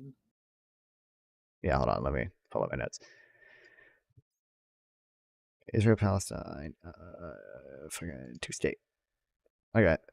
Most of it is just from this one article. I'll just put it in general in this server. That I read, a Substack post. Yeah, so it says during the Oslo period, the Perez and Rabin government never held final status talks. It doesn't go into why. Maybe they had good reason. Then Israel elected a prime minister who opposed the whole idea of a Palestinian state. And then it says, in 2000 and 2001, and again in 2008, Palestinian leaders were summoned by the United States to attend summits with lame duck Israeli leaders who were sinking into polls and on the verge of losing power. So like it seems like there have been times where like Israel has tried to negotiate, but then because of like political tides, yeah, things changed. And like I can understand, like if you're negotiating with someone and then you feel like you're on good terms, and then a new leader gets elected, and they're like, "Well, that deal you were negotiating was too generous. Here's a less generous deal." Like, it seems reasonable to be kind of upset at that. Yeah, I can actually see that. Yeah. Yeah, but I don't know. I need to do more reading because I know there's especially that one quote that people like to mention from like one of the Israeli ministers where they'll say like, "Oh, if I was Palestinian, I wouldn't have accepted this deal," and people like to fucking quote that into Honestly, I don't think quotes really like matter that much. Like I don't see think, people yeah. quote mining and shit, and it's like I don't. and? It's literally, yeah. It's literally like, oh, well, here's an Israeli leader saying something bad about Palestinians, and it's like, okay, well, can you acknowledge that for every one of those quotes, there's a million other quotes where they say we're trying to protect civilians, and it's like, well, yeah, but this quote's more important because Israel's bombing civilians. It's like, okay, well, now you're looking at the actions. You're not just looking at the quote. So, like, let's just look at the actions. And the reality is the actions show Israel's trying to minimize civilian casualties. Like, yeah. Or you could also point out how Hamas has stated multiple times that their goal is to wipe out and kill the Jews. Yeah, well, but, yeah, people just say, like, oh, well, the Palestinians try negotiating. How'd that go for them? Justified. Yeah, I don't know. People are insane, but yeah. But I like. It seems like let's say, fucking Abbas in the West Bank basically says, hey, if you get rid of Hamas and hand over the Gaza Strip to us, I'll accept a two-state solution on the like 67 borders. Like you would be chill with that, though, right? Like it seems like. Sorry. Like let's say that Abbas has a change of heart all of a sudden in the West Bank, and he basically is perfectly willing to accept like a two-state solution with like we'll say like some settlements get annexed into Israel and that they'll do like land swaps. Like it seems like would you be okay with that, or would you? Yeah, I'd actually be totally fine with that. Yeah, okay. So it just seems like obviously I understand like your preferred solution, but you'd still be chill with. I mean, yeah, I what was I gonna say? Damn it.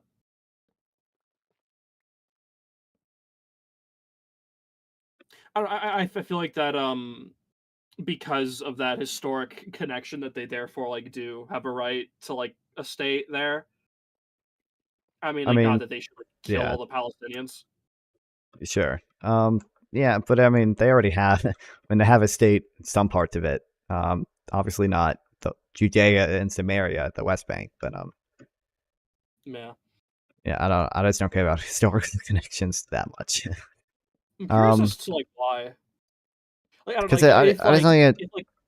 If the Germans were kicked out of Germany, like would you say that like the Germans wouldn't have a right to go back to their homeland and like establish a state? It would depend on like how long they had been gone for. Like I don't know. Like it just seems like like the facts on the ground are gonna matter more to me than like this sort of nebulous historical connection. Yeah. So it's like the time frame. Yeah, it's like the time, because the world just doesn't work. Like if we, because like I said, at one point every piece of land was like unjustly taken for someone, and it seems like at some point we kind of just have to say, okay, well, this is who it belongs to now. Like if Russia held on to Crimea for 80 years, then I think at that point it'd be fair to say, okay, well, fuck, you have to draw it. You have to just say, well, maybe it wasn't necessarily fair that they did this, but it has to be Russian at this point, because the world just doesn't work otherwise. Curious as to what like an acceptable time frame is. It's just gonna depend on like the facts on the ground. Okay. Yeah, but I don't know. But I would say like Israel's definitely met that like standard of whatever it is. The Israeli people being there since like the 1880s when they first started immigrating have definitely like met that standard. Yeah. Mm-hmm. I think that the main concern, though, is like because Jews historically have been one of the most like oppressed groups of people, and I mean, I think the only way for them to really protect themselves is to have their own like state. Yeah, Because so that's definitely else like, tried to kill them at least like once. yeah, I mean, if any ethnicity is deserving of a state, like it's Jewish people, right? Because they've obviously been persecuted. Yeah, like forever. Yeah. So like that part I'm sympathetic to. Yeah. Yeah. Damn, I think I'm trying to beat the topic dead already. Yeah. Well, we didn't. If you were pro-Palestinian, we would have disagreed on more. But yeah.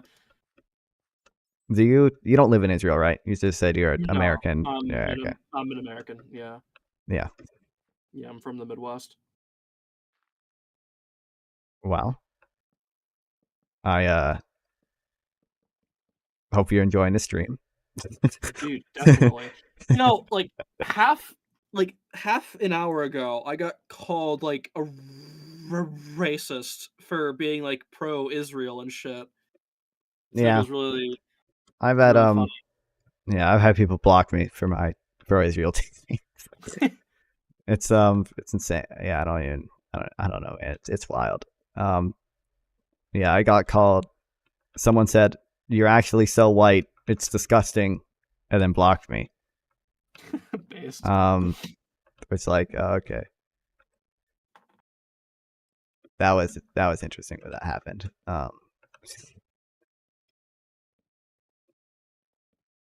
Any other topics, or is that? That's kind of what I'm doing right now. I don't know, man. But you can stay in the server. I'm sure there's plenty of things that we can find to disagree on. Definitely. Are you more of like a lib? Are you like a lib shit? Yep. Oh, that's nasty as hell. What are you? Are you? I am a conservative socialist. Okay. So how old are you? Are you gonna vote? I am 18 years of age. I'll probably vote for Biden, in all honesty. Okay, based. So when you say, like the conundrum I'm in, right? Yeah, sure. Like if I vote for Trump, like his economics is just shit. But like I feel like I generally agree with like a lot of his like cultural aims more. Yeah, so are you just saying like you're economically left leaning and like socially conservative? Yeah. Okay. I mean, fuck. Okay. So the problem is I'm not that economically right wing. I'm like, I consider myself to be. So when you say socialist, can you go into more detail? I want worker ownership over the means of production. Like totally. And what does that mean exactly? Do you mean like worker co-ops, or do you mean like the government owns it on behalf of the people? Okay. I think both are fine. I would want a mix of the two. Just sure. So you don't get Okay. like a Soviet style kind of shit. Yeah. Yeah. But you're saying like, so there can still be McDonald's and Burger King. It's just that they're owned by the workers. Yeah. Yeah, that's the view I'm most sympathetic to. I used to be that. Yeah. But I feel like, okay, so when you say like socially conservative, do you think we should be legalized? do I think weed should be legalized? Yeah. Yeah, I'd say. Okay. What about? So what's a like socially conservative view that you have? I think more of like traditional values and stuff like that, like God and Sure. country and such. Okay. I'm going right for the most Typically, controversial one here. Okay. What do you think of trans people?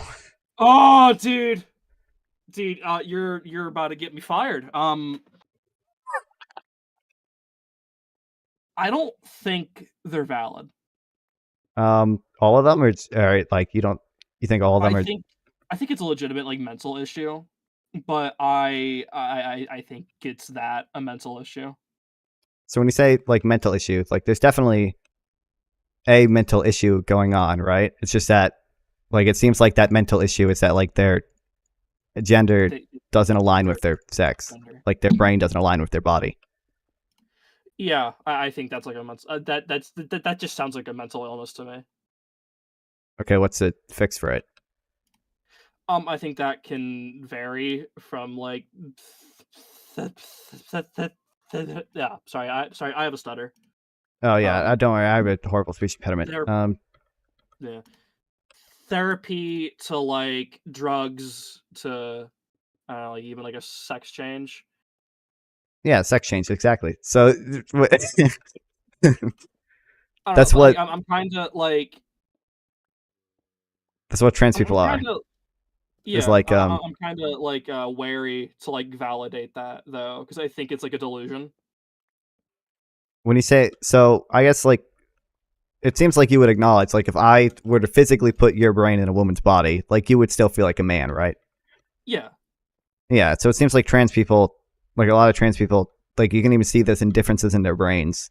Like a lot of trans people seem to like feel like they're in the wrong body, and like the solution is just to make the body match what the brain says. Mm-hmm. Yeah, I typically agree. I just I don't want to sound a bit cringe here, but I think we've gone a bit like too far with it. You know what I mean? I wouldn't like totally disagree because I'm very much like what I just said is very much like they call it like a trans medicalist view, right? Where it's not like I would never say identifying as a woman is what makes you a woman. I don't think that's true. I think more or less some people are born and their gender identity in their brain just doesn't match what their body says, and the solution to that is make the body match what the brain says. That's very much like a trans medicalist view. So like this camp of like identifying as a woman is what makes you a woman. Like I don't agree with that. I don't even think in that sense people have gone quote unquote too far. Yeah. I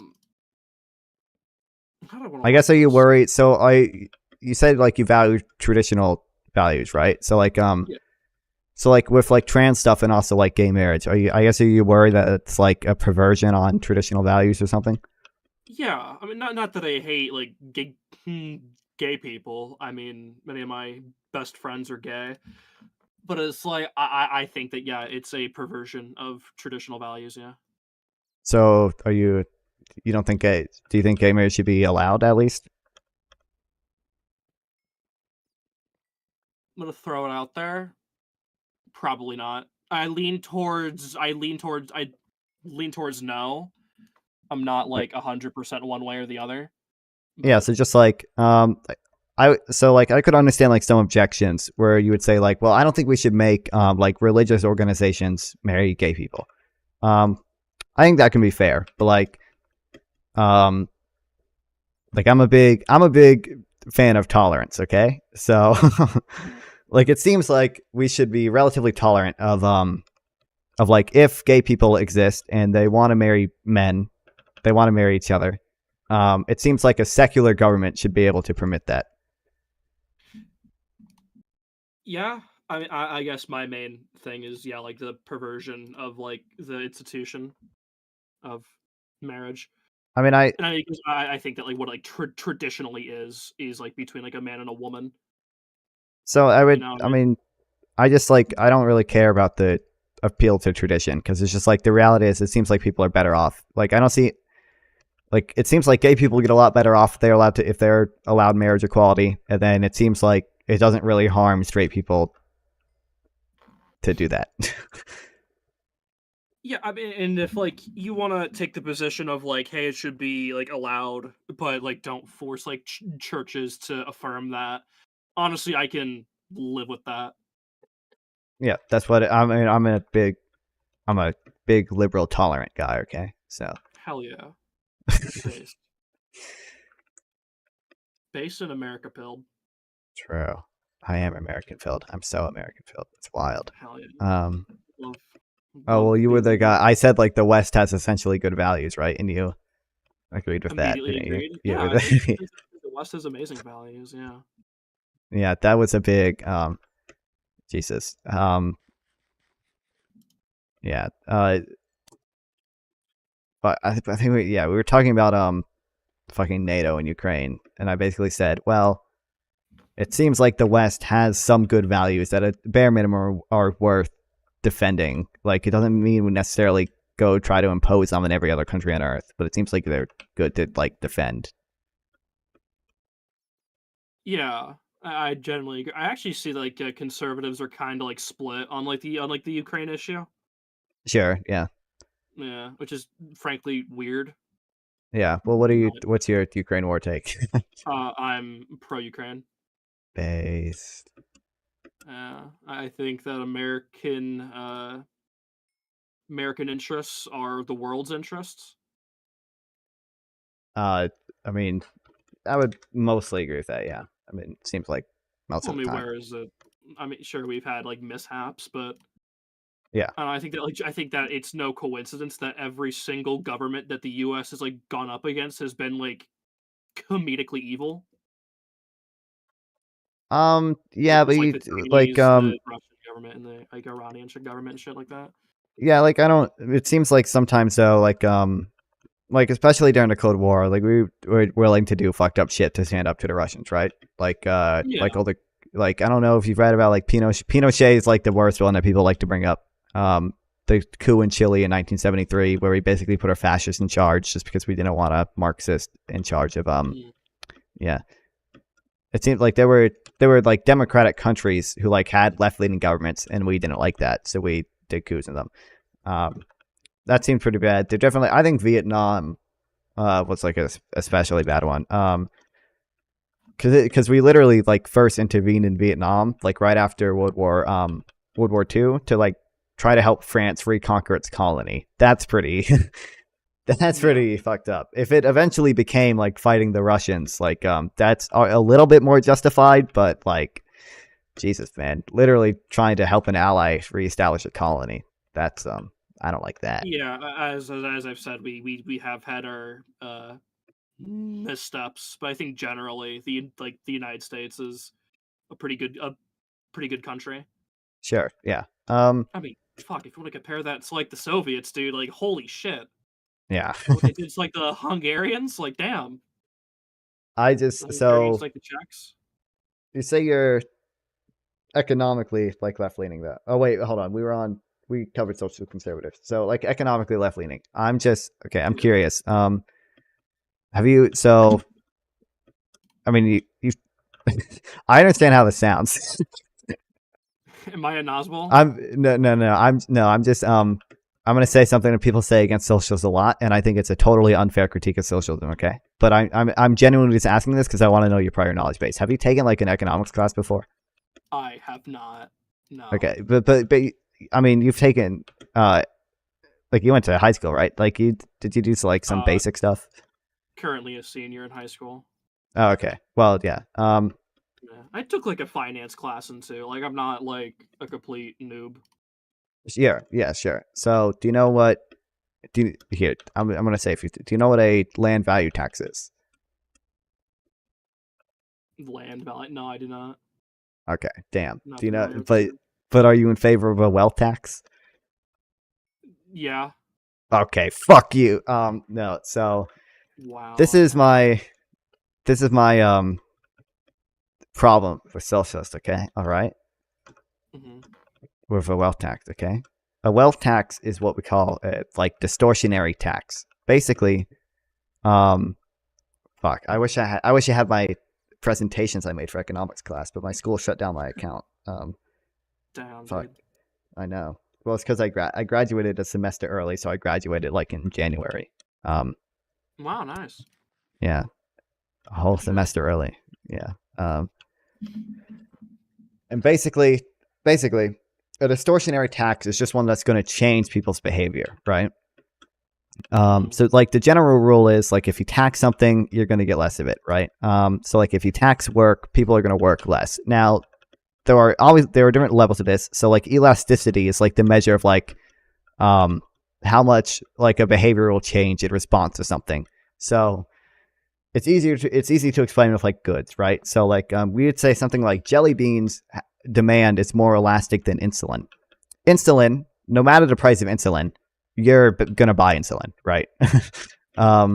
Versus like jelly beans, if the price of jelly beans goes up, you're not buying as many jelly beans. So those are examples of like distortion, right? So a wealth tax, I'm not against a wealth tax like totally or like in principle or anything, but a wealth tax is a distortionary tax. It'll like change the way people behave, and it's the worst type of distortionary tax because it's a distortionary tax on investment. You're directly taxing accumulating wealth, right? So a land value tax is a tax on the value of land. Without getting too far into it, the reason this is so based, and even Marx was for it, Marx wrote about a land value tax, and he said he liked it, is that land is perfectly inelastic. You can't make less land. So it doesn't distort incentives in that way. And like, so I would say generally, I'm in favor of non-distortionary taxes before we try to make distortionary taxes. So I'm not totally against a wealth tax, but I think before we do a wealth tax, we should try to do non-distortionary taxes like a land value tax. That's basically where I'm at. Yeah, that's fair. Yeah. No, I just wasn't really like familiar with like. No, sure. Yeah. I wasn't familiar with this stuff 2 weeks ago, man. So. That's fair. What are your thoughts on like a Georgism and like shit and like? Shit Oh, like well, that? Georgism Like, is a land value tax. Yeah, usually only tax land. I don't think we should only tax land. I mean, if we could only tax land and still provide, like all the government services we do, it would be based. Yeah, but I don't know. Like I would consider myself a Georges in that, like I want non-distortionary taxes on like land and like resource rent tax where you're just charging the super profits, like Australia charges like or taxes like the super profits of mining companies because like they didn't create that wealth, right? That minerals are already there, and like you can't make less of the minerals. So, yeah, I think we should try that before doing like distortionary taxes. But there are things like Social Security. It kind of makes sense for Social Security to be a payroll tax. To tax people and put that money in a fund, and then later they get that money when they retire. That kind of makes sense. Even though a payroll tax is distortionary, but not that distortionary, since like people don't really work less because of Social Security. Like people, like no one says that. Yeah. Yeah, that's where I'm at. That's my lib shit brain. I think that my issue is overall with like how like wealthier people tend to like act, and it's like not like a wealthier like middle class person, but like the like uber rich where they just like keep their money like stocked up in like other shit in like foreign bank accounts or in like the stock market. And that kind of pisses me off. Yeah, It's like, I mean, it well, definitely you could like be doing a because lot with that money. You could be helping out a lot of people with that money, and no, you're just keeping it there, not doing anything with it. Yeah, so you. there's Like we should like seize that money. There's two. If you ever take an economics class, you're gonna hear these terms. Okay, so there's two like good concepts you're hitting on. So one is like the propensity to save versus the propensity to consume. So that's just if you get like money, how likely are you to spend it or save it? So billionaires have a very high propensity to save because they're billionaires. If they get extra money, what can they possibly buy with that money that they don't already have? Like they already have super yachts and stuff. So they have a very high propensity to save, which sometimes can be good for the economy, sometimes can be bad. And secondly, it's just a concept called marginal utility, which like you probably intuitively understand. So basically, as you get more of something, it becomes marginally less valuable to you. So, like, your 10th pizza slice is not as valuable to you as your first pizza slice, right? And then, like, for billionaires, their $50 billionth dollar is not as valuable to them as their first $10,000, right? So this is a like really good argument for like progressive taxation. Because like, especially when you get to like uber wealthy people, the dollars to them are marginally so meaningless because like you can imagine like the difference between having $150,000 and $200,000 is like a decent change in your quality of life. But then like the difference between having $100 billion and $150 billion, there's basically no change in quality of life there because you can already afford everything that you possibly want. Mm-hmm. Yeah. So Yeah, that's like, that's a good argument for like a progressive tax system. And yeah, especially on billionaires. Yeah, that's just kind of where I'm at. I see them like just hoarding more and more wealth, and it's like we have more people that need that money that Yeah. could use like better like healthcare, better like infrastructure, better education, and it's like, yeah, I don't think these wealthy people need that money anyway. Yeah, it's just I'd it's be totally marginally fine with, like like, just it's seizing the useless money for from them. Yeah. Yeah. I'm trying Yeah, to think what definitely. else. So I don't know. Worker co-op gets into a whole thing. I'm not like I like worker co-op. I think democratic ownership can be pretty cool sometimes.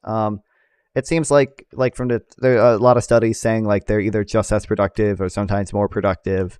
And it and and like the workers there seem to be happier and stuff.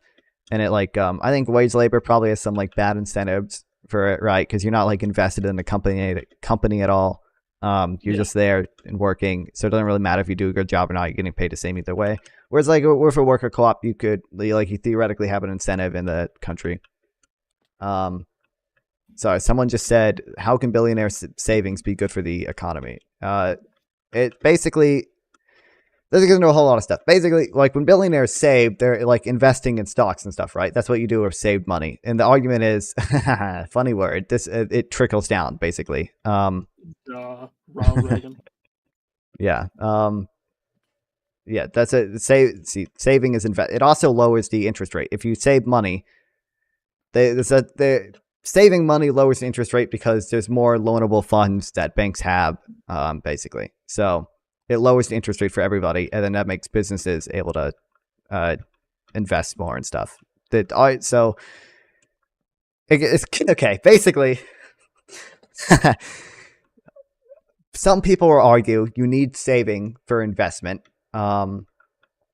because again, if you save money, that does two things. One, it lowers the interest rate, and two, depending on how you save, that is investment, because like it really, like when people save money, they can buy stocks and they try to keep it, keep it saved against inflation. And then there's also something called the paradox of thrift. Basically, if everybody starts saving and stops spending money, then businesses don't have anyone buying their products, right? Effective demand goes down, and that will in turn reduce total savings because businesses will fail and go out of business.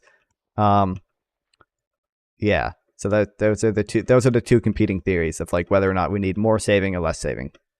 I think we need less saving. I think I'm a base Keynesian, and I think people should spend their money. Based. Keynes was based. I love that guy. I love Keynes. I was reading some Keynes stuff earlier today. Although there's some stuff you would like, because there was a Keynesian critique of the labor theory of value. What was his critique? I need to honestly anything to do with value. I don't fully understand yet. I need to read a lot more into it. But basically, there were 7 points that he listed, and I can click on the maybe. I like how said the one. emoji for Keynes is like the The sweaty, sweaty emoji. and yeah. Bro gets like hot and bothered. Okay. So Lord Keynes. Yeah, there's this blogger who just goes by Lord Keynes, and nobody knows anything about him. He just wrote a bunch of Keynesian stuff and left the internet. He's so based. said, one, a priori argument for the labor theory of value in volume 1 of Marx's Capital is a non sequitur and later contradicted itself. So I think this was fuck. I want to see if I can remember if I look in my notes. Oh, he made a new Twitter account. Fuck. I think it didn't necessarily. Oh, okay. So basically, Marx tried to like say because goods were being exchanged, that basically means goods must have like some homogeneous or some like fundamental unit of value that's based in labor time, but it doesn't like necessarily follow that there's a homogeneous labor time in which commodities are being measured. And then he even admits in Capital that some societies trade things only on use value. Yeah, so it seems like that's a flaw. And then 2, Marx faces the problem of reducing all heterogeneous human labor into a homogeneous, socially necessary labor time unit, but he doesn't properly explain how that happens. 3, even if Marx could overcome 1 and 2, he faces the problem of defining labor value in cases of joint production, where it is possible for the labor value of a commodity might be undefined, nil, or negative. I need to read more into that because I want an example of that. I don't really know what that means yet. 4, there is no reason why free human wage labor should have special power that animals, slaves, machines do not. Yeah. And then 5, modern fiat money refutes Marx's theory and also his labor theory of value, since in his theory, money must be a produced commodity, but now that's no longer the case because it's just fiat money. Because money used to be like based on gold, and that was a produced commodity, but now it's just a fiat currency with nothing backing it up. 6, the empirical reality that prices are not set by means of the abstract socially necessary labor time of commodities or of money produced. The empirical reality is that prices are not set by the means of abstract socially necessary labor time of commodities or of money as produced as a commodity. And 7, the problem that surplus labor value, even if that concept could be adequately defined, would not really explain money profits, since money profits can exist in a slave-based economy and very probably even in an economy where machines did most of the work. I only understand like half of those points, but I need to keep reading into it. Yeah. But I'm talking to my chat. Like if I say something weird, use your intuition and no, I'm talking to my chat.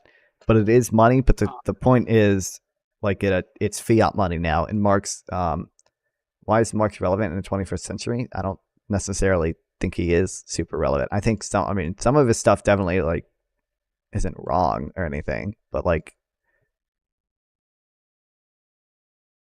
I don't know what point you're trying to make. Yeah, that's basically. Those are the 7 problems with Marxist labor theory of value. I bet you feel ethically owned now. Dude, I just got so owned. Yeah. But I need to read more into it. Do you know who Unlearning Economics is? That sounds familiar. He's a YouTuber. He does stuff about economics. He's pretty left leaning. But do you know who Thomas Sowell is? Yeah, it does also sound familiar. Yeah, Thomas Sowell is a very right-leaning economist, and like he just did a video debunking him. I think I have. But he also has a video on value that goes over why he thinks the labor theory of value is wrong, and it also goes over why he thinks like the marginal productivity theory, which is a theory of value that like more right-leaning people want to use. He goes over why he thinks that's wrong too. Mm-hmm. It's like an hour long, but I mean, if you have time to watch it at some point. I love hour-long videos. They're like my favorite pastime. Dude, I love fucking 8-hour video essays on fucking obscure ass topics. Yeah. Exactly. Yeah. Jesus. Okay. You know, you're religious, right? You're a Christian? Yeah, I'm an Orthodox Christian. Yep. Boo. I'm a epic atheist. Dude, maybe you should get off Reddit. I love Reddit. I love Reddit. I will never get off Reddit. I love Reddit. So when you say like you're like an atheist, are you like one of those like Voshite, like anything I that's don't like like Vosh. religious is inherently is like inherently bad, or it's like hey No, I don't stop think any. believing I it? don't, I don't think. Do you know who Sam Harris is? Yeah, unfortunately. When it comes to religion, I align with Sam Harris decently closely. I don't think everything religious is inherently bad or anything. I just don't believe in the truth claim of it. And I'll say like to clarify, I'm an agnostic atheist. So like I don't believe anyone can prove or disprove the existence of God, and certainly not me, who doesn't understand all the arguments fully. But yeah. Yeah, the most like basic are you familiar with like the cosmological argument? Yeah.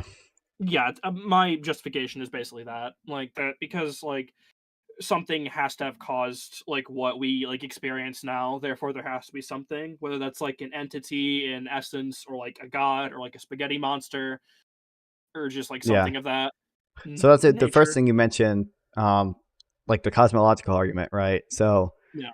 the first thing is that gives me just as much reason to believe in the spaghetti monster as it does Yahweh, right? And I think Yeah, if like you, sorry, go on. I think it's like fair to say, like if you suppose the existence of God, like presuppose the existence of God with the argument, I think there definitely are arguments that you can make that the Christian God is the correct God.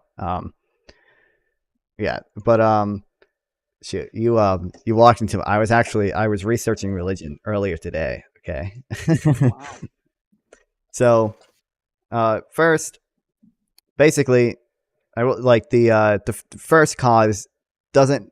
I don't think it necessarily follows that it has to be a personal God. It seems like it could be some immaterial thing that happened. I don't necessarily see why that immaterial thing has to be God. Secondly, Mind if I I was, elaborate? yeah, sure. Yeah, basically the point of the cosmological argument is not necessarily to prove like the Christian God particularly, but just to establish that there has to be some sort of entity that is above reality in and of itself. Yeah. So Not necessarily. I mean, if you want to get into like specific arguments with like the Christian God, I mean, I'm not too well versed in it, but yeah, well, I mean, a big thing that you would probably point to is like the historical evidence for the resurrection of Christ. But yeah. yeah. So okay, I'm gonna go through my bullet points here. Right. Sorry, I Okay. just wanted to elaborate that so you're not like under the No, assumption that I think yeah. the cosmological argument proves like the Christian God in particular. Yeah, sure. That was just what like one of my like it does give me as much reason to believe in a flying spaghetti monster. But so number one, it relies on a meteorological assumption that stuff begins to exist. Have you seen that Vsauce video? What is a chair? I have not actually. Oh, so basically, I'm how we very define things existing is like really, really, really, really hard. And basically, I don't know if I necessarily totally agree with this, but basically, it you could argue that nothing begins to exist. Everything is just a rearrangement of matter. But I don't think that's the biggest problem. It's just like the argument does rely on an assumption that things begin to exist. And secondly, I think the bigger problem is that it's something called composition fallacy. So just because causality exists within the universe, it doesn't necessarily follow that the universe itself had to have a cause. The universe itself could have always been a thing. Yeah. And then it is also. Has anyone ever said God of the gaps to you? Yeah, I generally hate those kind of arguments.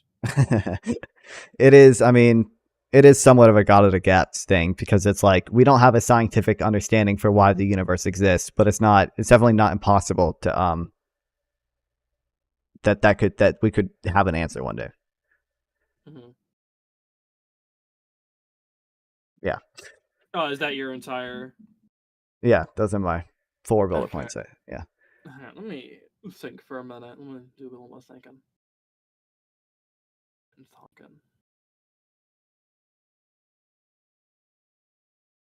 Huh? Yeah, I don't know how to combat that. Yeah, I don't like. I'm not gonna fault you not for like- not being like super not well the moment. versed. Like, yeah, no, Yeah. you're good.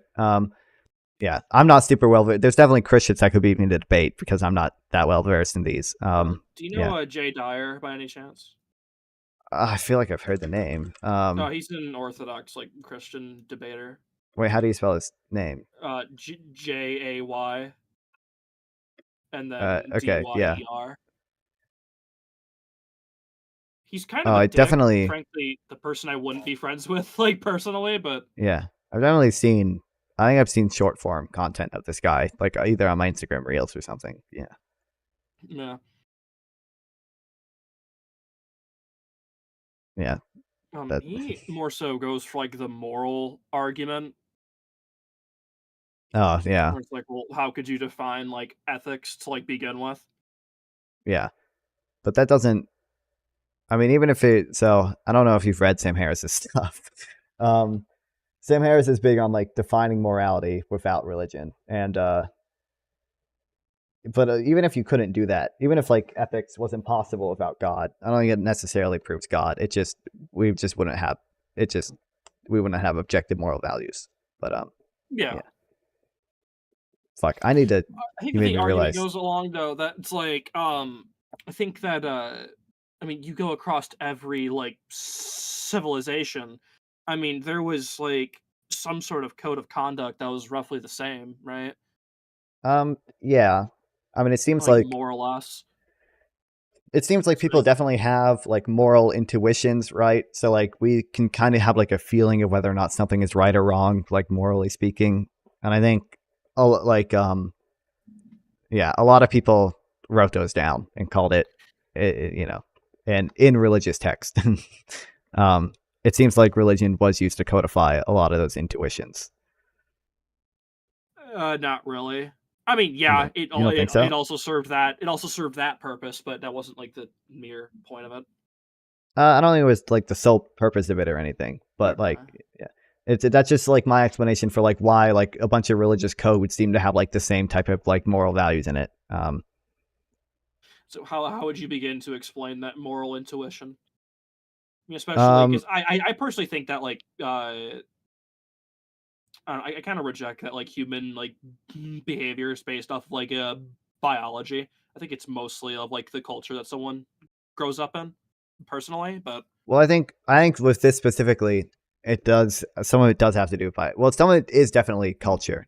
So some of it's culture, some of it's biology. Basically, we know that like even from studies we've done, like chimpanzees will refuse to eat in order to so that their cage mate doesn't get shocked.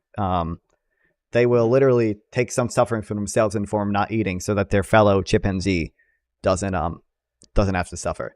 So it seems reasonable that like for some reason like we evolved some like intuitions about like fairness. Like it's just basically instinct. And then secondly, some of it is definitely cultural. Like if you're raised in a society that finds something's wrong, like you'll grow up learning that those things are like wrong, and you'll just have like these feelings about things when they happen in front of you. Like, yeah. Well, I think you can also look at like let's say like Aztec culture, where it was like the killing of people was like normal and shit. Yeah. And Like it seems like that was definitely like part of the cultural stuff. Like they didn't view it as wrong because it was just so normalized to them like from an early age. Yeah. Which I mean, they're kind of an exception to like the rule. Sure. Yeah.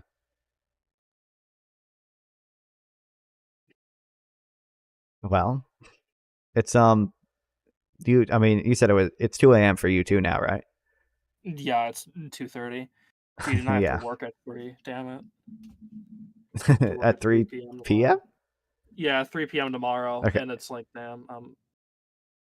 Oh yeah, Because when I like sleep in, I sleep in like. Oh, I sleep for 12 hours almost every day. Dude, based. Yeah, ever since I graduated, I wake up and I stream for a while, and then I do nothing and then go to sleep for 12 hours and wake up and stream again. It's great. It's such a healthy lifestyle. Why would I get a job when I can just do this all day? That is bound to get sad, like, eventually. I probably will. I think like it's just I don't know. For whatever reason, I super like streaming, and I don't really know why. I think part of it is like I can get like some type of like consistent like dopamine from it because I get dopamine every time somebody likes my YouTube video or every time somebody follows. Which is like if I have a job, like I don't get I don't get a guy twerking every time someone follows me at a job. So like there's just no like consistent dopamine reward cycle. You can get abused by old people though, like instead. Oh, that's true. Yeah. Like, think about this logically, right? Like, do you want the easy dopamine hit or like abused by boomers all day? Dude, that's a tough one, man. Real. Speaking, you know what I fucking did instead of getting a job? I made a podcast episode where I joined it.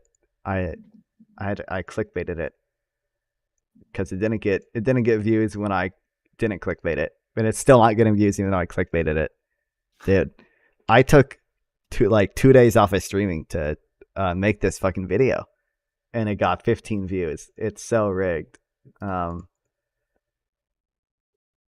is so unfortunate. So rigged. I know. You have a podcast called The Deep State Liberal. Deep State Liberal. Yep. It's misspelled. Oh, What do you mean it's misspelled? It's Deep State. When I click like more, it says deep is like it says like Deep State Liberal. Oh shit! It does. Oh shit! It is is misspelled. misspelled. Oh Yeah. shit! What the Misspelled fuck? Hold on. No. How do I edit it? No, fuck. Details. Nope, it's fixed. You were gaslighting me the whole time. Yeah, I was. Why did nobody? Kyle, why didn't you tell me? Mods. Mods, why no one tell me? Bro was so excited for that video just to misspell Deep State. God fucking damn it. God fucking damn it. Yeah. Wait, well, did you have a debate with Andrew Wilson? Not the Andrew Wilson you're thinking of, but his name does happen to be Andrew Wilson. Damn, I thought she'd argue with like Big Papa Fascist. No. I actually kind of like that guy a bit. He can be a bit like out there sometimes, but you know, I think generally he has some good opinions. No, not yeah. It's so convenient that his name is Andrew Wilson though, because it's good clickbait and it got 400 views. All right, well, I fuck, what time is it? I know what time it is. I've been streaming 5 hours. Okay. Well, I'm gonna head out and I'm gonna end stream, man. All right, it was nice. But it's been talking to you. Yeah, it's been nice talking. I'm sure we'll talk again. And Oh yeah, stay in the Discord server, and Definitely you can will. and the Minecraft server too if you ever want to play that. It's up 24/7. I spent $30 on the server. I'm trying to build a community. Okay, so I got to get my. I'm not much of a Minecraft guy except for Bed Wars. Sure. Yeah. So if you ever want to play Bed Wars with somebody, Well, it'll always be there. It'll be an option. I play it just so I have something to do on stream, like while I'm watching a video. But yeah. All right. Well, bye, chat. See ya. All right, bye, chat. Oh, do you think he's still watching on I hope he's still watching so you can see my cool ending screen.